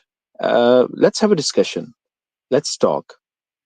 We will decide later who is fake and who is genuine, but everybody has doubts in their minds. Let's come up and speak. And I think this platform is really really good in terms of giving the respect to the guest and giving the time, especially, and I really appreciate that. Thank you very much. Thank you, Ahmed. Thank you very much, and you're more than welcome in the future as well. Thanks again. Thank you. Thanks. Okay, Abbas, you are back now. And But as well, Adnan, seek your Yes, permission. brother. Assalamu alaikum once again. Adnan bhai, before you leave, maybe Abbas bhai wants to say something to you. Yes, brother Adnan. Assalamu alaikum. How are you? Walaikum salam wa rahmatullahi wa barakatuh. I'm fine, thank You you. don't remember me, huh? I can't see you, so I I can't think it's remember. been almost a year since we last spoke. I believe on WhatsApp. My last message to you was on November 23rd, the ex-Shia, if you remember. Oh, yes, Oh, I maybe if you remember you. don't, but it doesn't matter. But my dear brother, how are you? I'm good, alhamdulillah. Jazakallah khair, thank you. Alhamdulillah, you guys have been doing a wonderful job for the whole past year, guiding our brothers in humanity. And like I mentioned last time, and I'll remind you again, my dear brother, when are you going to start this and the same way to do it with the Shia as well? Inshallah, when Allah permits, eventually it will happen. We want to do content. We have already been doing it for a long time, but in the middle, Qadianis came up and our attention was completely put towards them. But inshallah, when Allah permits, the dawah continues to whoever. We are already doing dawah to Christians, we're doing dawah to the Jews, we're doing dawah to atheists. So why not to our Shia brothers and sisters who are very, very dear to us? Yes, Absolutely. inshallah, brother. like I've mentioned many times, I've been watching you for a very long time. There was many years ago when you used to do the dawah to Shias on Speaker's Corner, and you used to speak to people who had no knowledge. So at that time, I used to get very upset. I used to get angry. I used to be like, why is this brother targeting or choosing people to talk to who don't even know how to recite one page from the Quran? And there's this video where you and Muhammad Hijab, brother Hijab, you're speaking to these two brothers, and you're saying, okay, look, if we're going to have a debate, these are the rules. At least you have to recite one surah or one page of the Quran in Arabic with tajweed, and you have to have some knowledge of the hadith. And they're like, they just refuse.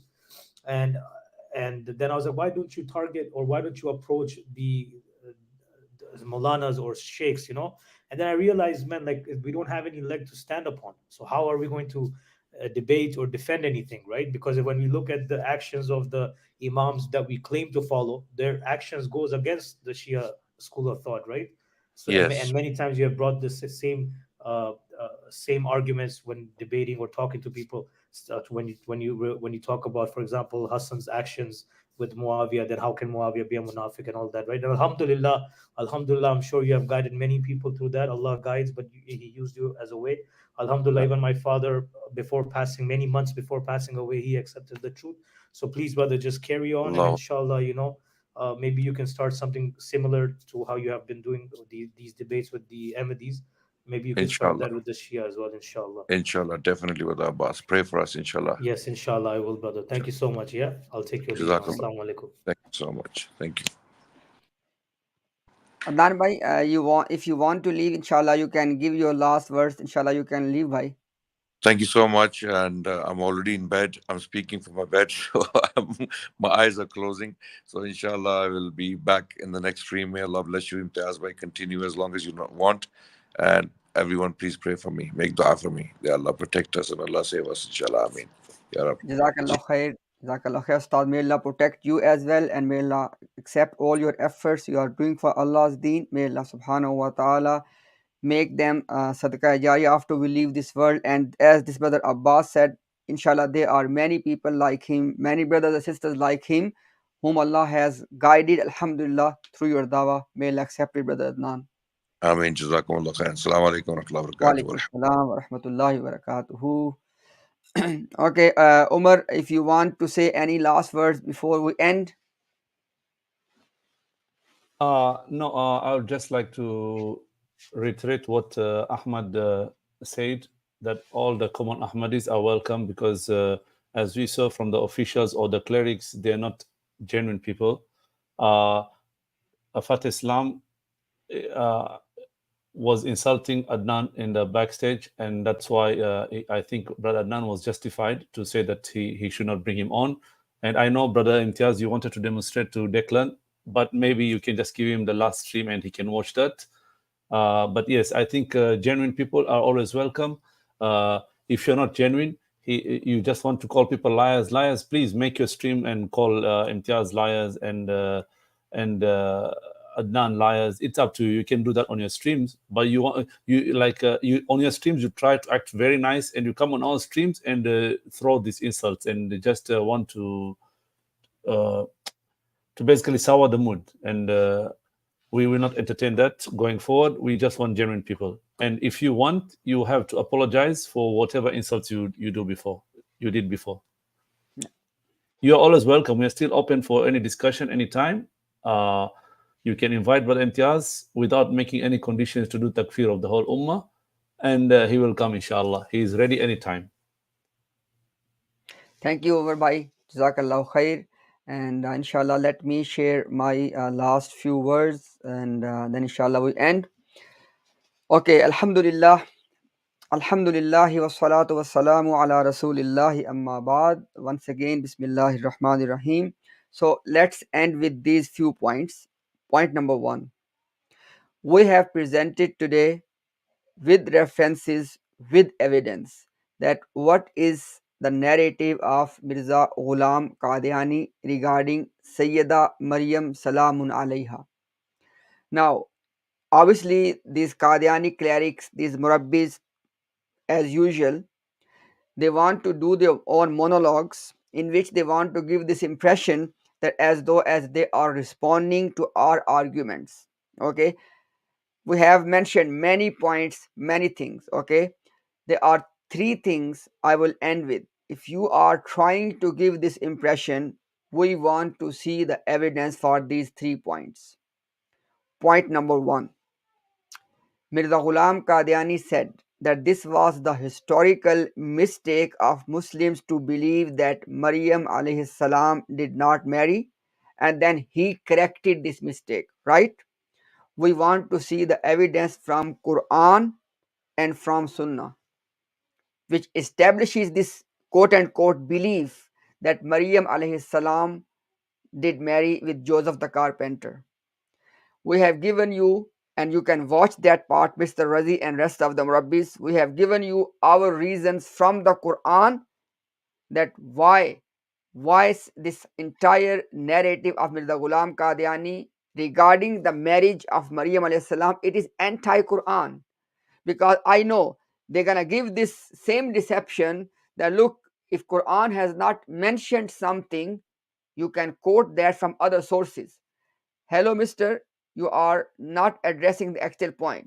It is not something which Mirza Ghulam Qadiani is quoting from the Christian authentic source, i.e., their Bible, because Mirza Ghulam Qadiani has rejected their Bible and the biblical narrative, and he went on unknown Jewish sources which he did not even name. We want to see those sources so we can verify the truthfulness of his claim, because there's no evidence he has presented that which book, which authentic history he was quoting from.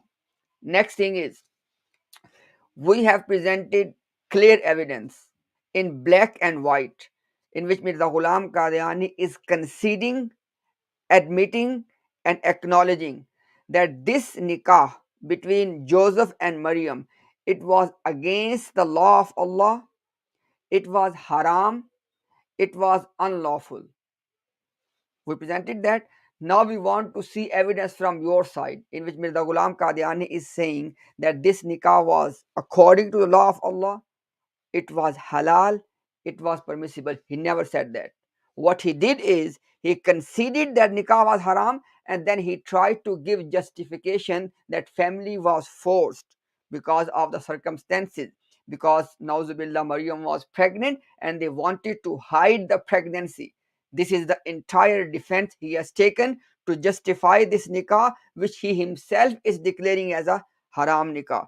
So as Adnan Rashid Bhai raised the question, that how would you justify the children which came out of this marriage which was haram to begin with? You need to address this, all of these implications which you are not addressing. Okay, now we are waiting for your response.